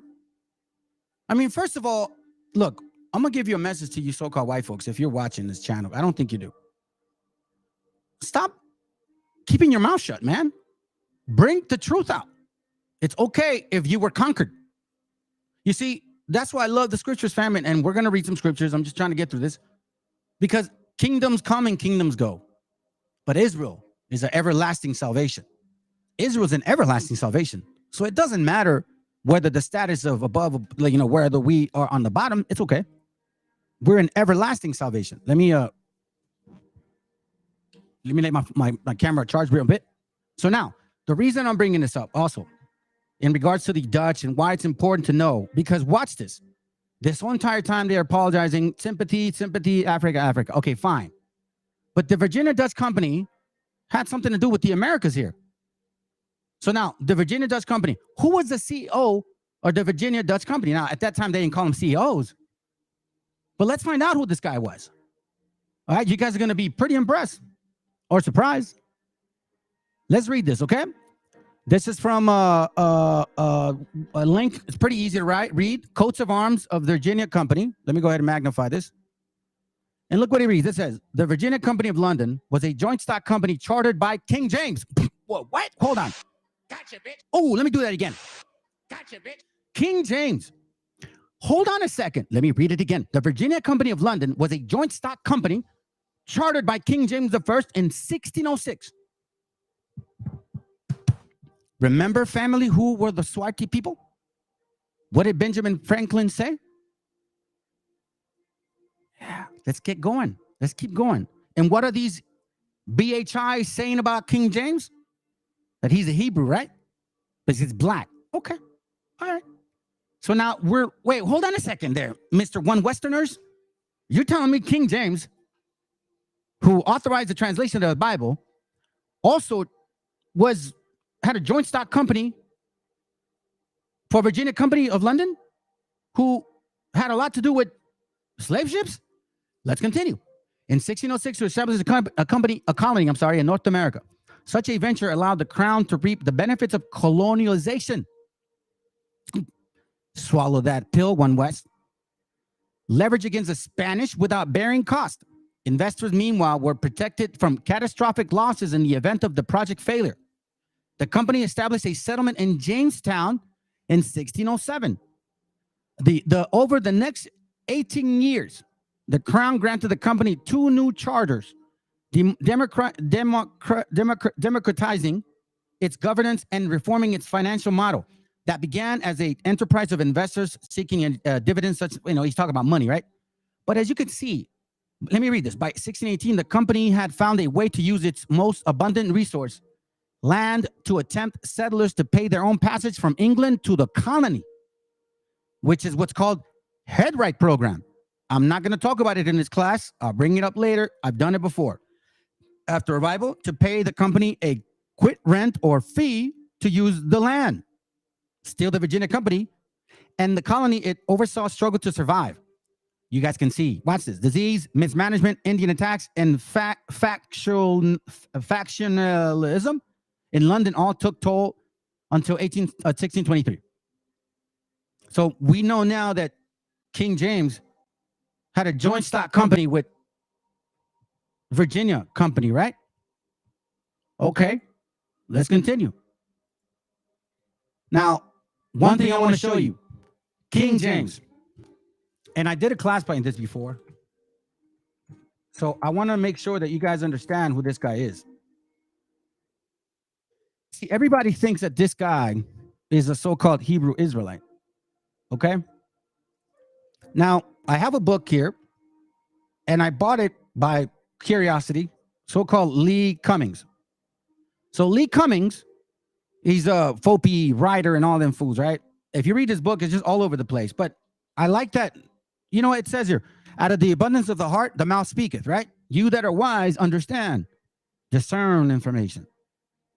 And don't go and say, oh, the majority. Oh, anyways, this guy's well abstract and then he wants to bring the Bible. Very silly, but I don't care about it. So this is so-called King James. All right, as you can see, right? That's the one that they say, look, he's King James, he's black, he's black, it's my people. Okay, cool, sounds good. I want to point something out before I get to other places. You see this? That's a cross. Okay, I just want to point that out. You see this here? That's a cross. I just want to point that out. Now, you see this here? That's a sphere. And that's not of the Bible. Now, I want to point this out. It says here, James, by the grace of God, King of England, land France and Ireland. Here's the thing that I'm looking for. There we go. Bruh. Watch this. Who are you? Gotcha, bitch. We got you. Now check this out. Red seal of King James VI, which is his son. And he has the seal right there. You see the horse and the person, right? If you have the book, you can actually see it better of the picture. But in this case, the horse is looking to my right, and there's a gentleman riding it with a sword in his hand. Okay? That is the seal of King James' family. This is an image of a black King James VI of Scotland with his 1611 translated book, Bible. Take a close look at the black hand that is flipping the pages of the original, blah, blah, blah, whatever. Okay, he's talking about this right here. Look at the head, look at the black hand. It could be a glove, but who knows? Who cares? All right, whatever. All right, so now watch this. We're going to find out what this is. Let's find out what this is. When I started looking at that stuff, I'm like, I've seen it before. See, there it goes right there. Now, mind you, this guy has crosses on him. And I don't know why that doesn't matter to them. So this particular cross right there, right? Pay attention to, if you can see it, just pay attention to it. While you're looking through it, take a snapshot of it. If you can magnify it, that would be fantastic. Because what I'm going to do now is I'm going to bring out this particular material, and I showed you guys this before. Now, I'm not sure if anybody understood what I was sharing with y'all, but you have to be mindful of these facts. These crests have everything to do with family lineage, okay? So, for example, you know, like the standard, you know, flag, or like, you know, the tribe of Judah. So people, like sometimes you drive in people's homes and they have their last name in front of their home. It was very common to have these crests, okay? And a lot of these people that they claim to be so-called our people had these crests. But you see, these crests wasn't necessarily what we find. This is what we find. And this is from a book that I showed you guys before. It's called the Royal Book of Crest, Great Britain and Ireland, Dominion of Canada, India, and Australasia. Okay. What is it, sis? Put the screen. Let's see. Romano, put the screen of the picture where the cross of the head shows to make. Yeah, go ahead. Hold on. Let me get it. This one. Look at that cross. This is important material because they tend to miss this. That cross is like literally in their face. Remember, in Judith 5, it says that the Most High don't roll with us if we're not keeping the commandments. All Israel. Not some of us, all of us. After 70 AD, that's it. It's over. You can't, you as a tribe cannot individually, you can't run shop no more, man. We went in slavery together, we go into kingship together. You can't have one or the other. That's just a fact. Okay, so that's all bull. Anyways, so at least you see these crests, you see these lines, you see these horses. Okay, cool. In this book, this is what, hold on. Let me, well, in this book, we find this interesting thing. So you see this here, right? The same crest that he has. So now watch this. In the same book that I showed you, we have this. They look alike, don't they? They look alike to me, right? They look alike to me. Now, why am I showing you this particular crest? Because there's a point behind it. So this is, they go by plates in this book. This is in plate, I believe, 131, number 11. Okay? It's two books. One has the names and the other one has the crest. Then it says here what the actual meaning means. So what this horse is, it's a Saracen on horseback. 133:11. You see, I'm not lying. 133:11. Okay? Saracen on horseback. Here it is right here. You guys can get the book and it'll testify. I'm not lying to y'all. Here goes plate 133. Here's this guy here, a Saracen riding on a horse, which is the same emblem or Scotland. Okay? Now, what does it mean? The Saracens on a horseback. Well, let's find out who the Saracens are. Because when you look up Saracens, they're very hard to find. But this is what you find about the Saracens. Watch this. Moors and Saracens in Europe. Hold up. Gotcha, bitch. Moors and Saracens in Europe. estimating the medieval North African male legacy in Southern Europe. You see, I found this because of so-called DNA. And I tend to look at these things, and then I look at wars. So now we see that the emblem of who? King James I, who was chartered a stock joint of the Dutch company, who what? Was enslaving people. So if these guys were black, do you think they were enslaving black people? Gotcha, bitch. No, they weren't. They weren't enslaving black people. Okay? Not at all. I'm going to read it out loud in this so you guys can listen to this. To investigate the male genetic legacy of the Arab rule in Southern Europe during the medieval times, we focused on the specific Northwest African haplogroups and identified evolutionary close to STR-defined haplotype in Iberia, Sicily, and Italian Peninsula. Our results point to a higher recent Northwest African contribution in Iberia and in Sicily in agreement with historical data. You see this, family? If you continue, it says Italian regions known to have experienced long-term Arab presence shows an enrichment of Northwest African types. Once again. I'm not sure who you are. You sound familiar, but you can say what you want. Facts are facts. Khazarian, Talmud, Judaism, Satan, we don't study that. So you're in the wrong channel. Let's see. So let's continue. So now we're getting to see what this crest was. Okay? This here we know now. This is a crest that matters to them. So you can tell that, or are you going to tell me that King James is not a North African Saracen? You can't tell me that. Now, I want to show you this. Partus sequitur ventrum. Partus sequitur ventrum, okay? I've showed you videos before. What I'm going to do now is I'm actually going to let this guy share it for us. And then I'm going to show you some links about it, okay? Watch this.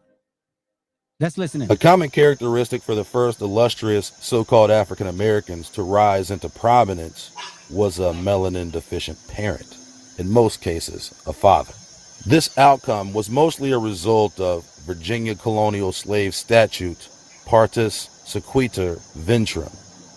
That which is brought forth follows the womb, meaning the legal status of a child born of an enslaved Indian woman will always remain enslaved. Indian woman will always remain enslaved. This law gave planters and free white men in general carte blanche authority to impregnate captured women. Planters and free white men in general. So the planters were somebody else. Let's continue. Without having to so much as even claim responsibility for their mixed race children. Just as common, these children were sold on the mulatto maid market as house niggas for an added sticker price as compared to their darker skinned counterparts. In this aspect, Virginia colonial law was totally contradictory to English common law, which states that a child's status follows the father. Of course, this law extending from the earlier Virginia codes was designed this way to assure legalized rape of indigenous women without consequence, and naturally the perpetuation of slavery through a duplicitous modification of English common law.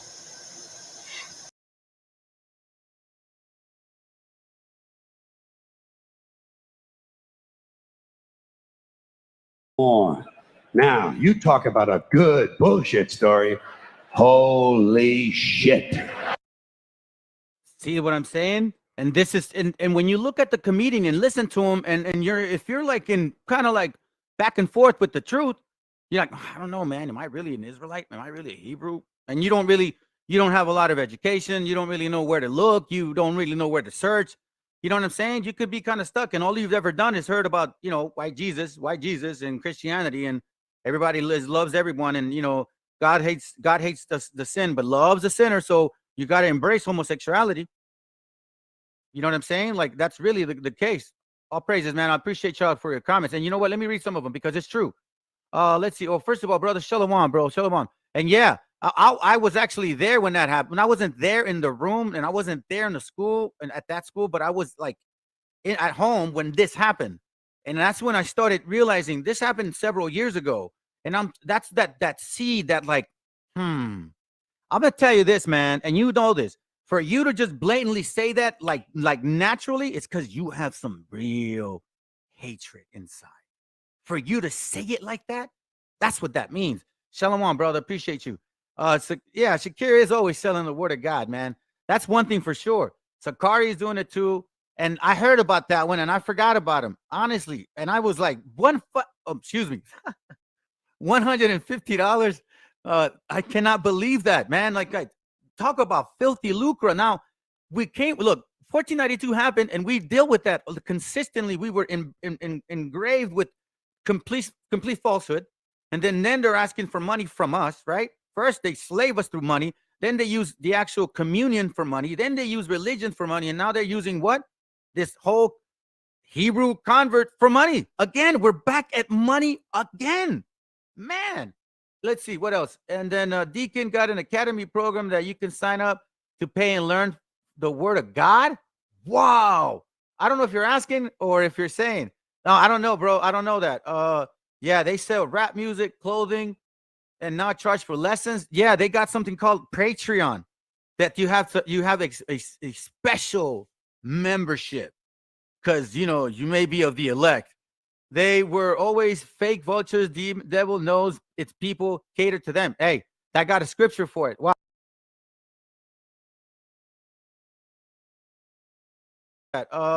Yeah, they sell rap music, clothing, and not charge for lessons. Yeah, they got something called Patreon that you have a special membership because you may be of the elect. They were always fake vultures. The devil knows its people cater to them. Hey, I got a scripture for it. Watch. Lost audio, bro. I think you heard me now. We're good. You good? Okay, perfect. All right, let me continue. Yeah, I have a scripture for that one too. And I believe it's coming up. Let me see. I think it's this one. Hey, let me get rid of these real quick. Hold up a second. Isaiah 56. Because I wrote it down, and I think it's that one, man. It was like the last minute scripture. The Most High provided that for me, and I just like, wow, let me get that one. Psalms 56, verse 11. This is what it reads. Yeah, they are greedy dogs which can never have enough, and they are shepherds that cannot understand. They all look for their own way, everyone for his gain, for his quarter, $100. Here's why, guys. All right.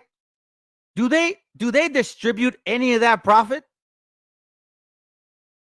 Do they distribute that? The scriptures say to distribute. That's a commandment. 1 Samuel 8. Watch. I'm going to show you something. 1 Samuel 8. I'm going to continue and I'm going to show you the scripture. 1 Samuel 8, verse 1, it says, and it came to pass when Samuel was old that he made his sons judge over Israel. Now the name of his firstborn was Joel, and the name of his second was Abiah, and they were judges in Beersheba. Okay? And his sons walked not in his ways, but turned aside from after lucre, and took bribes and perverted judgment. This spirit doesn't leave. Whether they're Israel or not, I don't know. I can't answer that.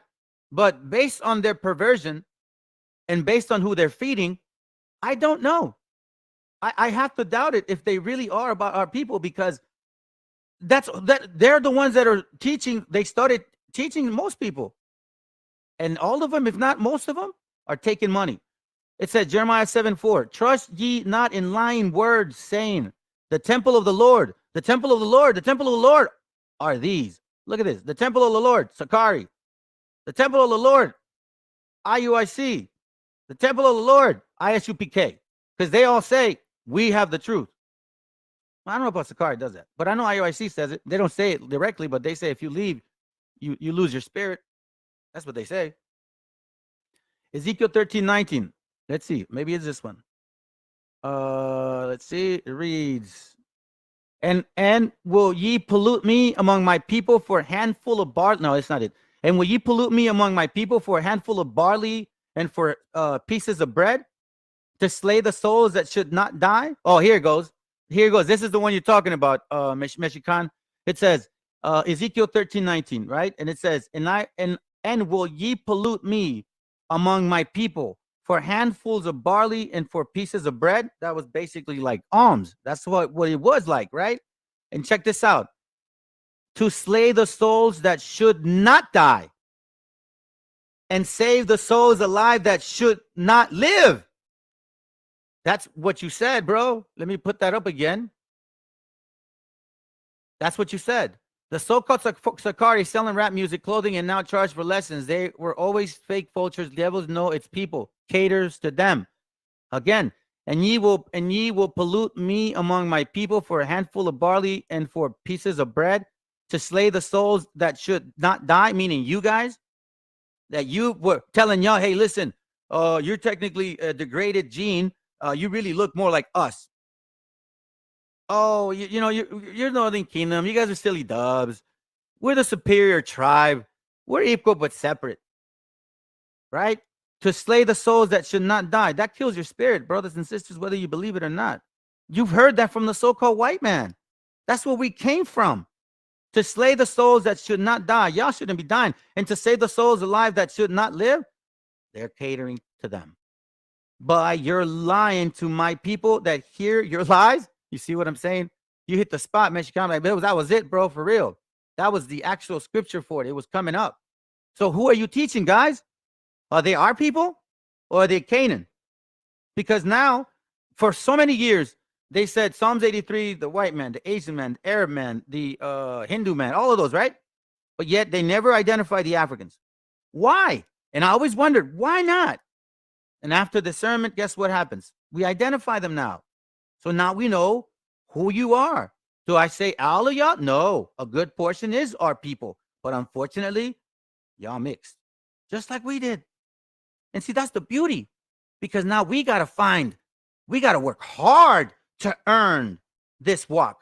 It ain't just color. Oh, God look like me. Yeah, I got my foot in. Nah. You have to examine yourself and change. That's the walk. That's the walk.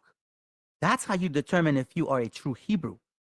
Not just the fringes, not just the beard, no, not just rap music, not just the stars of David, so-called, not just a Percepticon your way through life. No. It means rigorous challenge. We read the scripture that said this word of the Most High is not for the righteous, man. It's for y'all destroyed people, just like me, the alcoholic who's sober. I need the Bible. You think I'm going to give people money? Bro, listen, there was a time where I didn't have any. I was one so far away from being homeless, and I wanted help. You think I have money? Oh, sorry, guy. You got to give 150, like GOCC, right? You got to give 150 to come over here and learn with me. 150, bro. You know what I could do with 150? I could get drunk for about a pretty good amount. A pretty good, a few days. Why would I want to spend 150 on something I don't even know about? You see what I'm saying? You destroy people. You try to save the people that shouldn't be saved, and you want to not save the ones that should be saved. That's filthy lucre. Psalms 111:10, and this is what I believe they don't really care about. I don't think they do. It must not be possible. There's no way. The scriptures talk about the root of all evil is money. Why? Because of the intent behind it. Psalms 111:10 says, the fear of the Lord is the beginning of wisdom, meaning the obedience of the Most High is the beginning of wisdom. A good understanding have all they that do his commandments, and which is one of them? To teach and be a teacher with sincerity, without filthy lucre. We read that scripture. Let me see if I can find it. I have it in my notes. I haven't turned vain. Was it John? That's over. Mary Ointment? No, that's not it. John, that should give new feed the flock. Yeah, oversight. There he goes. 1 Peter 5:2. I'll just read it. Feed the flock of God which is among you, taking the oversight thereof, not by constraint. What's constraint? What does the word constraint mean? Let's look it up. Let's look what constraint. Constraint means irresistible force or effect or any force or power or physical. You see, not by any restraint, but willingly. Willingly. Not driven by super chats, not for filthy lucre, not for merchandise, not to sell your music, not to sound cool, not because you sound like you're intellectually advanced than the other people. No. But be of ready mind. For who? For the men that are and women that are destroyed, the alcoholic, the drug addict, the adulterer, the ex-prostitute. You think they want to give you money? You think that's their intent? You are buying their soul to hell. You're buying their ticket because you're basically putting them back to the whole sacrificial law once again. Oh, if I give alms, maybe the Most High will deal with me. That's what you're doing. You're literally pointing them again towards what? Filthy lucre. I don't know if y'all don't see this, but that's heavy stuff right there because that's exactly what's driving our people further away from the Most High. When the Most High literally said this, okay? This is what makes you live. Yes, alms do help. And I'm going to show y'all how it technically should be able to be done. But Baruch 4:1, this is the book of the commandments of God and the law that endureth forever. All they that keep it shall come to life. But such as leave it shall die. Why are you killing our family? By putting these standards and Patreon membership. Ooh, you get a special attention if you give more alms. Ooh, I'll move you up in rank if you give more. We've heard of that. That's not like, I'm not making it up. Y'all heard of it. Leviticus 8:5, it says, 18, I'm sorry, I didn't mean 18. I don't have my glasses. I need to get some new ones. Ye shall therefore keep my statutes and my judgments, which if a man do, he shall live in them. I am the Lord. You think they're living? No, they're dead. That's why their doctrine is done. They still teach the same thing. Hate the white man, hate the woman, hate everybody, but it's not the man's fault. Not in this channel, no, you ain't. If y'all want to be kings, if you are what you are, then you need to act like one. The responsibility falls on us men, not the woman, not the enemy. I like the joke that Spanish joke. There's a dog and he loves his master, but he hates the master's belt because that belt is always whooping his butt. But he loves his master. You can't hate the belt, bro. The Most High sent them because it was our fault. Bottom line, it's our fault. Ye shall therefore keep my statutes and my judgments, which if a man do, he shall live in them. And I am the Lord. We didn't do that. Stop blaming. Matter of fact, our women are waiting for us to step the hell up. We don't even have it as difficult as other nations. I'm going to tell you that right now, because you know other nations have difficulties with their women. We don't. Us Hispanics and Native Indians, we don't. You know what a problem is? It's us men. It's us men. Our women are waiting for us to step up. Isaiah 55:3, incline your ear and come unto me, hear, and your soul shall live. And I will make an everlasting covenant with you, even the sure mercies of David.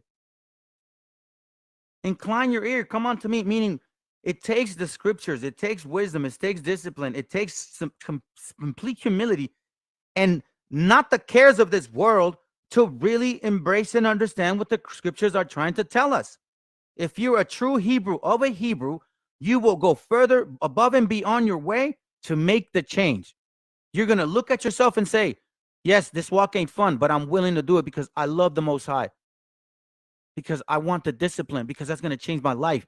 And if I do good for myself, my whole nation profits.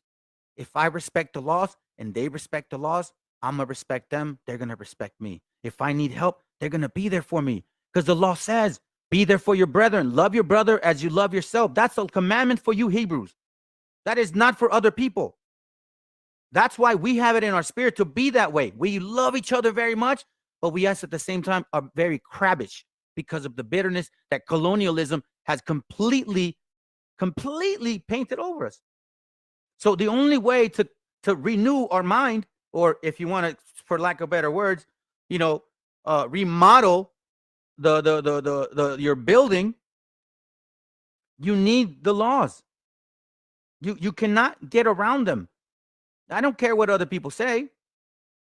Proverbs 7:2, keep my commandments and live. Let me read it again. Keep my commandments and live. It keeps saying live, live, live. Right now, if you're not in those laws, I'll tell you this, guys. If you're about maybe 2 or 3 years in the truth and you're still dealing with sin and all of this and that, and you're battling, you're still dealing with issues and you're getting attacked and blah, blah, blah, it's because you're dealing with sin still. I'm telling you, you're dealing with sin. It's either bitterness, anger, or resentment, something real deep down inside that it's really under your skin. You can't see it because it's not above your skin and it's not deep, deep within you. It's really underneath. And that's the spirit that you need to get rid of. That's that deceiving spirit where it says it's with you all the time. That's why Paul was saying in Romans 7. I'll read it real quick so you can see what he's talking about. It's pretty simple, man. Paul is not difficult to understand. Watch what he says. It says, Romans 7:22, for I delight in the law of God after the inward man, meaning the spiritual aspect, wisdom, Solomon 9, okay?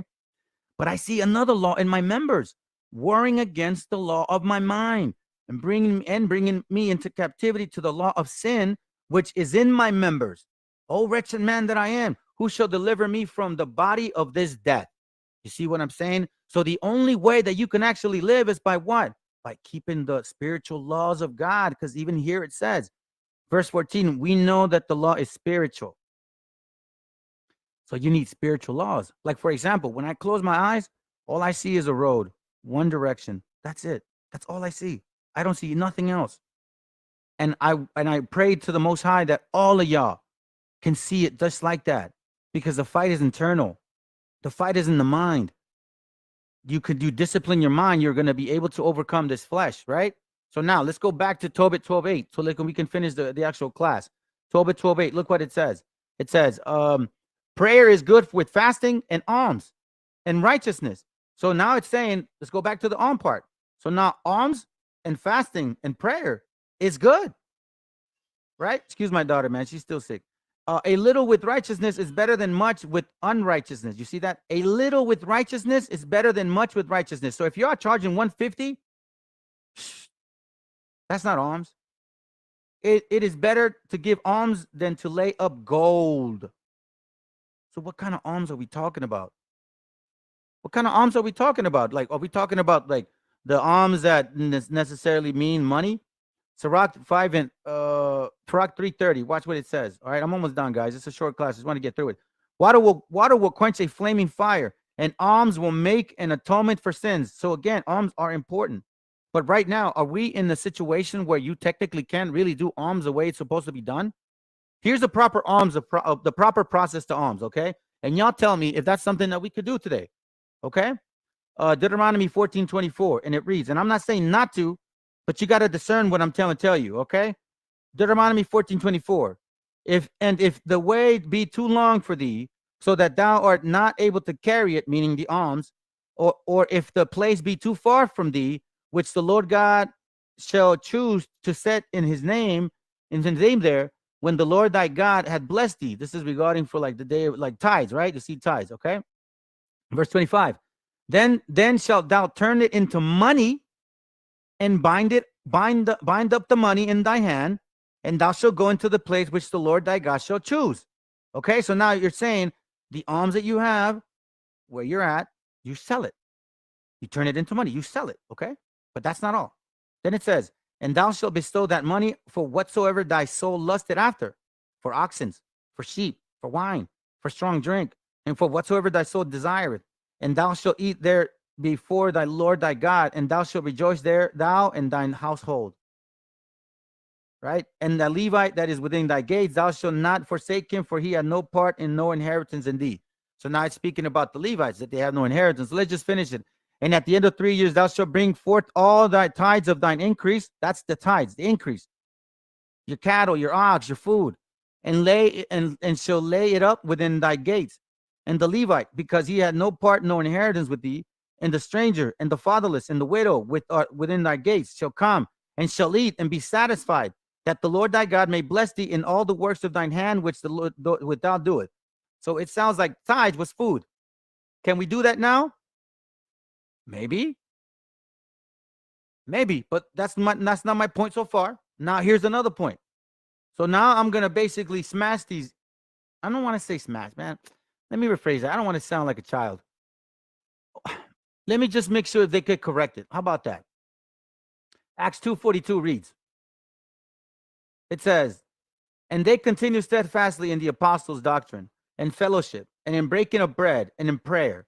And fear came upon every soul, and many wonders and signs were done by the apostles. And all that believed were together and had all things common. Watch this.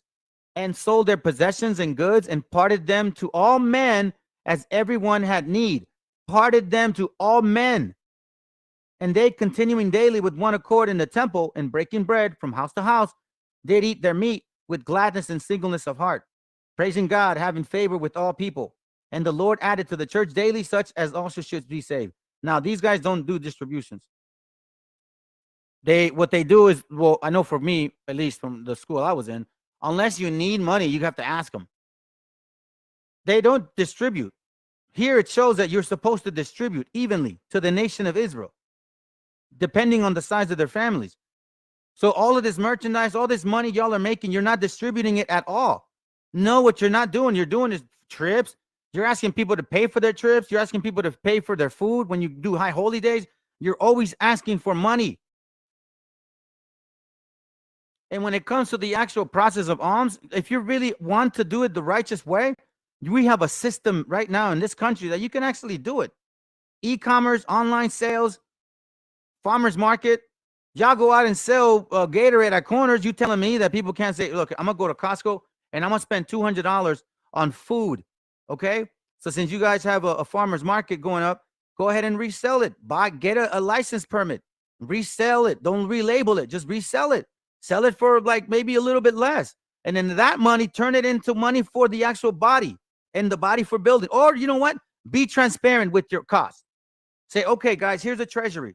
Here's this expense. We're showing you where the alms are going. Why can't you do that? I know why you can't do that. Because you're not for that. That's what you're not for. Sirach 12:1. And then we're done. It says, verse 1, when thou will not do, when thou will do good, know whom thou doeth it. So shalt thou be thanked for thy benefit. Do good to the godly man, and thou shalt find a recompense. And if not from him, yet from the Most High.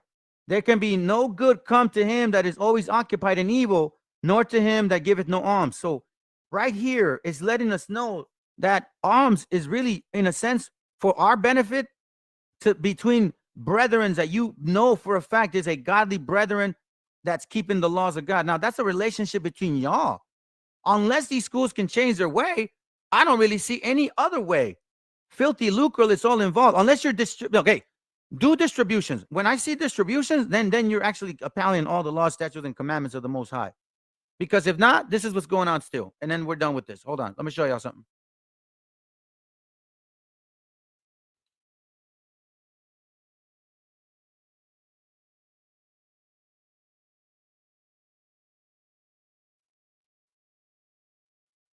Give me a second. I'm going to look for it here. I'm going to look for a debate. You guys can see what I'm talking about. Okay. And they have these channels, and where are you? Okay, let's see right here. This guy.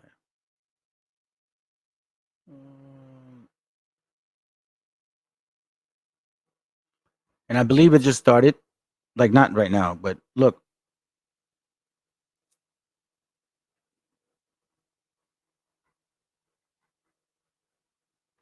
Is this the one I saw?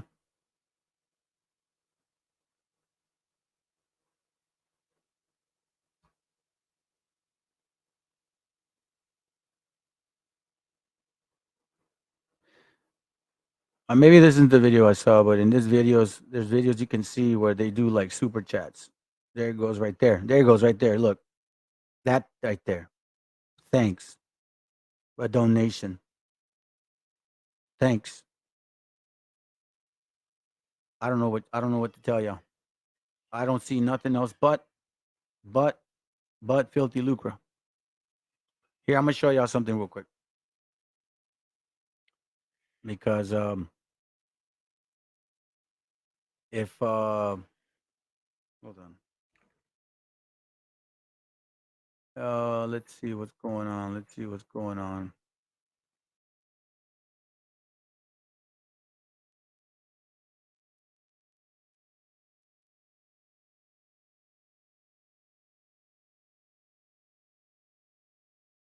Let me see. I think it's here. I think it's this one. Let's see. Is it this one? I'm trying to look for it here. Give me a second. Give me a second. Let me see if I can find it. No. Oh, this one. Watch this. And then I'm gonna play you guys a song. This is what I see of them. With all your money. You see, I'm a guy of simple taste. I enjoy dynamite, and gunpowder, and gasoline. What's this? And you know the thing that they have in common? They're cheap. Sergio Romano's your blood. Oh, I am. I'm only burning my half. All you care about is money. This town deserves a better class. That's all they care about is money, man. That's all they care about, honestly. So, anyways, that's all I got for you, brethren. I appreciate y'all very much, man. Love you as always, and you know that I need y'all probably more than y'all need me, man. Because of you, I stay sober, and I'm gonna keep saying that every day, because that's what I need. That's my thorn in the flesh, man. That's just my realness. You know what I mean? And I know if some of y'all battle, then guess what? We got something in common. And Lord willing, we can come together as a fam and we start actually helping each other out and being support, the support that we need. The family supports each other, man. Let me see what kind of notes we got, because I'm about to take off. Let's see. Sakari is also moving all the production work onto Zion Network. They keep asking people to sign. Oh, wow. Yeah, just like IOIC TV, I guess. Israel is not yet all awakened. Nah, not at all. Not at all, sis. Matter of fact, we're barely waking up. I'm gonna tell you that right now. Yeah, Israel teaches Israel, none else. That's right. That's right. Is the E sword hermanos? Is that the? Yeah. That's my favorite. Now that by the way, guys, you can get it on PC or Android. Okay. Those brothers are becoming reprobates and they don't even realize it. Yeah, you're right. So regarding the eSword, guys, this is an excellent resource to use. You cannot use the link on the Apocrypha, but the books of Apocrypha, but everything else you can. So like, for example, you go here and it'll even help you with some precepts. You know what I'm saying? You can go here, click on that. It help you with some precepts. You can even go like this. I don't use it like this, but you can do that. You can even like keep it. Oh, hold on, my bad. Hold on, let me erase this. But yeah, that was the example I was trying to show. Pretty much. You can go through some notes, kind of go so you don't forget. Like this one, you don't forget, you write it in there. But it's a really, really, really cool a Bible app. It has a bunch of translations. It's got the concordance. It's got the Spanish concordance as well, right? So, and then you can even, again, you guys can explore this even more. I haven't, honestly, I haven't explored this. I'm sure there's so much. Look, Bible reading, prayer requests, or scripture memory. I don't know what it is, what that is, but anyhow, you can even download more Bibles right here. See, a bunch of them. Look at that, just tons of them. Hebrew, all of that. So get it. I don't know if I paid for it, but if you have to, it's worth it. I appreciate that. Appreciate that, sis. Way to bring it out. I should have always mentioned it. Proverbs 15:27. He that is greedy of gain troubleth his own house, but he that hateth gifts shall live. Yeah, it's like what's that scripture called? Ecclesiastes 7:7. Oppression make the wise man mad, and gift destroyeth the heart. That's really what it is, man. So they're destroying the spirit. That's the only problem. Amen to that. You who carry out a plan that is not mine, who make an alliance I did not spire, thus adding sin upon sin. They go down to Egypt without counsel. Pharaoh's protection shall become your shame. Is that Isaiah or Exodus? I wanted the two. Let me block this person. I don't know why they come over here and do that. Promo code to hell. The devil is marketing this channel. Oh man, that's crazy. Very true. Is marketing this channel. Promo code to hell. The devil is marketing this channel. Oh man, that's crazy. Very true. Let's see. Canaanites always be a thorn to Israel. Hey, that's Judges 3:5. Gangsterism, rap, player, personal. Lift up your brother to help break the camp spell. Yeah, man. Because that's what the end of the day that it's about. That's what it's about, man. It's just that spirit. So then that should let us know. And it's not nothing against how you look. I'm gonna tell y'all, people, but brothers and sisters, it's not how you look. I don't give a damn because I have family that goes from light skin to curly hair to dark skin to wavy hair to really, really, really curly hair, and they're all blood family of mine. Okay, so it's not about that. It's the fact that we don't need some new doctrine that is only going to keep us asleep. That's what I care about. Teach righteously and teach honestly, and let us decide. That's what the bottom line is all about.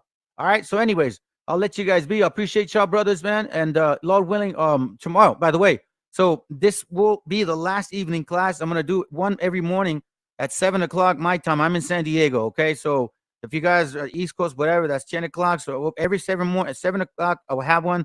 I'll try to keep them short. There'll be different topics. If you guys have any, post them on my channel, on any of the videos. I always see the message and I'll follow through with them. Okay. So anyhow, y'all take care. Here's a song, right? Hope you guys enjoy it. Shalom.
En la Plaza de Reyes, Black Sumenta, Soplón.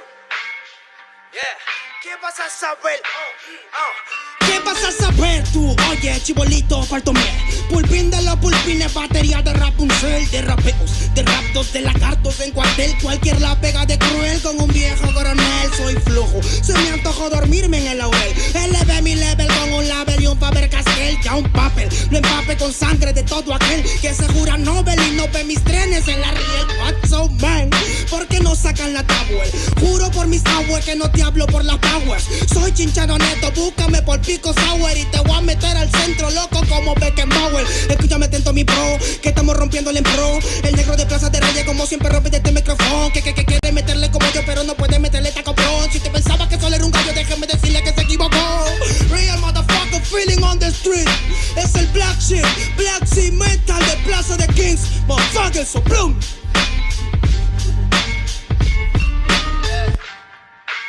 Dinero Luis, man, desde Peña, de la Victoria, para que sepa. Incas Mo, it's money gang, yeah. Yo también he llorado, gente. También me han desplazado por mi rasgo afrodescendiente. Sí, un perro no habla pero siente. Cuento historias callejeras pa' barrios de delincuentes. Soy un perro que te ladra, que te muerde y que te huele, nene. Soy más que Lele, ustedes para mí son pelele. Con mi jauría todo el día en busca de los cheles. Tengo un perro en fiscalía que nos mueve los papeles y otro en la comisaría para evitar el susto. Muchas veces me han llevado por solo como luzco. Perdón, madre mía, si yo le causé un disgusto, pero en esta vía yo crecí rodeado de perros chuscos. Yo sé que me quieren ganar, yo sé que me quieren tumbar y no pasará porque soy de verdad. La super rafina, la Dodo Style, metido en latina aprendiendo un quizá. Yo tengo el style, no mido la raza del perro, yo mido por la lealtad y yo soy leal. La calle te enseña lo que no te enseña la universidad. Saliste ese peña aquí con una seña te tiran para atrás. La calle limeña aquí nadie la dueña, ya nada es igual. Tiene que respetar, tiene que respetar. La calle te enseña lo que no te enseña la universidad. Saliste ese peña aquí con una seña te tiran para atrás. La calle limeña aquí nada le duele, ya nada es igual. Tiene que respetar, si yo soy tu papá. Cinco Mob, negro. Cinco Mob, nigga. Nero Luigi, man. Incas Mob, it's money gang, yeah. Hey, yo. Yango en la maldita casa.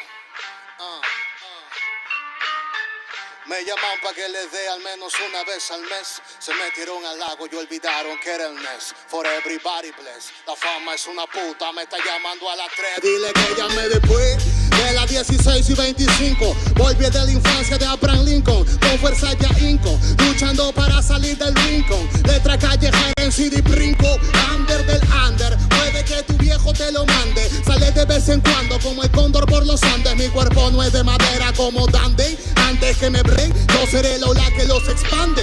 Aunque esto me pique en la madera, no sirve ni para romper el ticket de un evento afuera. Loco por la carrera, desafían la gravedad. Yo espero tras la barrera y llego con la novedad. Niña, tú solo espera que ya encontré la manera. He visto bastante por querer lograrlo saltando escalones dentro de la escalera. La vida me puso al depósito, yo soy de púlpito para que el mundo conociera. De esta parte mejor interprete que de esta cordillera. Sin luz afuera, que el espectáculo es dentro. La calle es mi templo, tiembla el pavimento cuando yo me concentro. Mis disparos son temas, la calle un poema se siente desde cuando entro. Y a toditos estos drogaditos que creen que rapean los regreso al centro de mi balcón.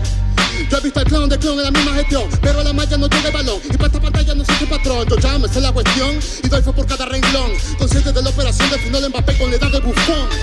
De Young, la maldita casa, Plaza de Rey y papá.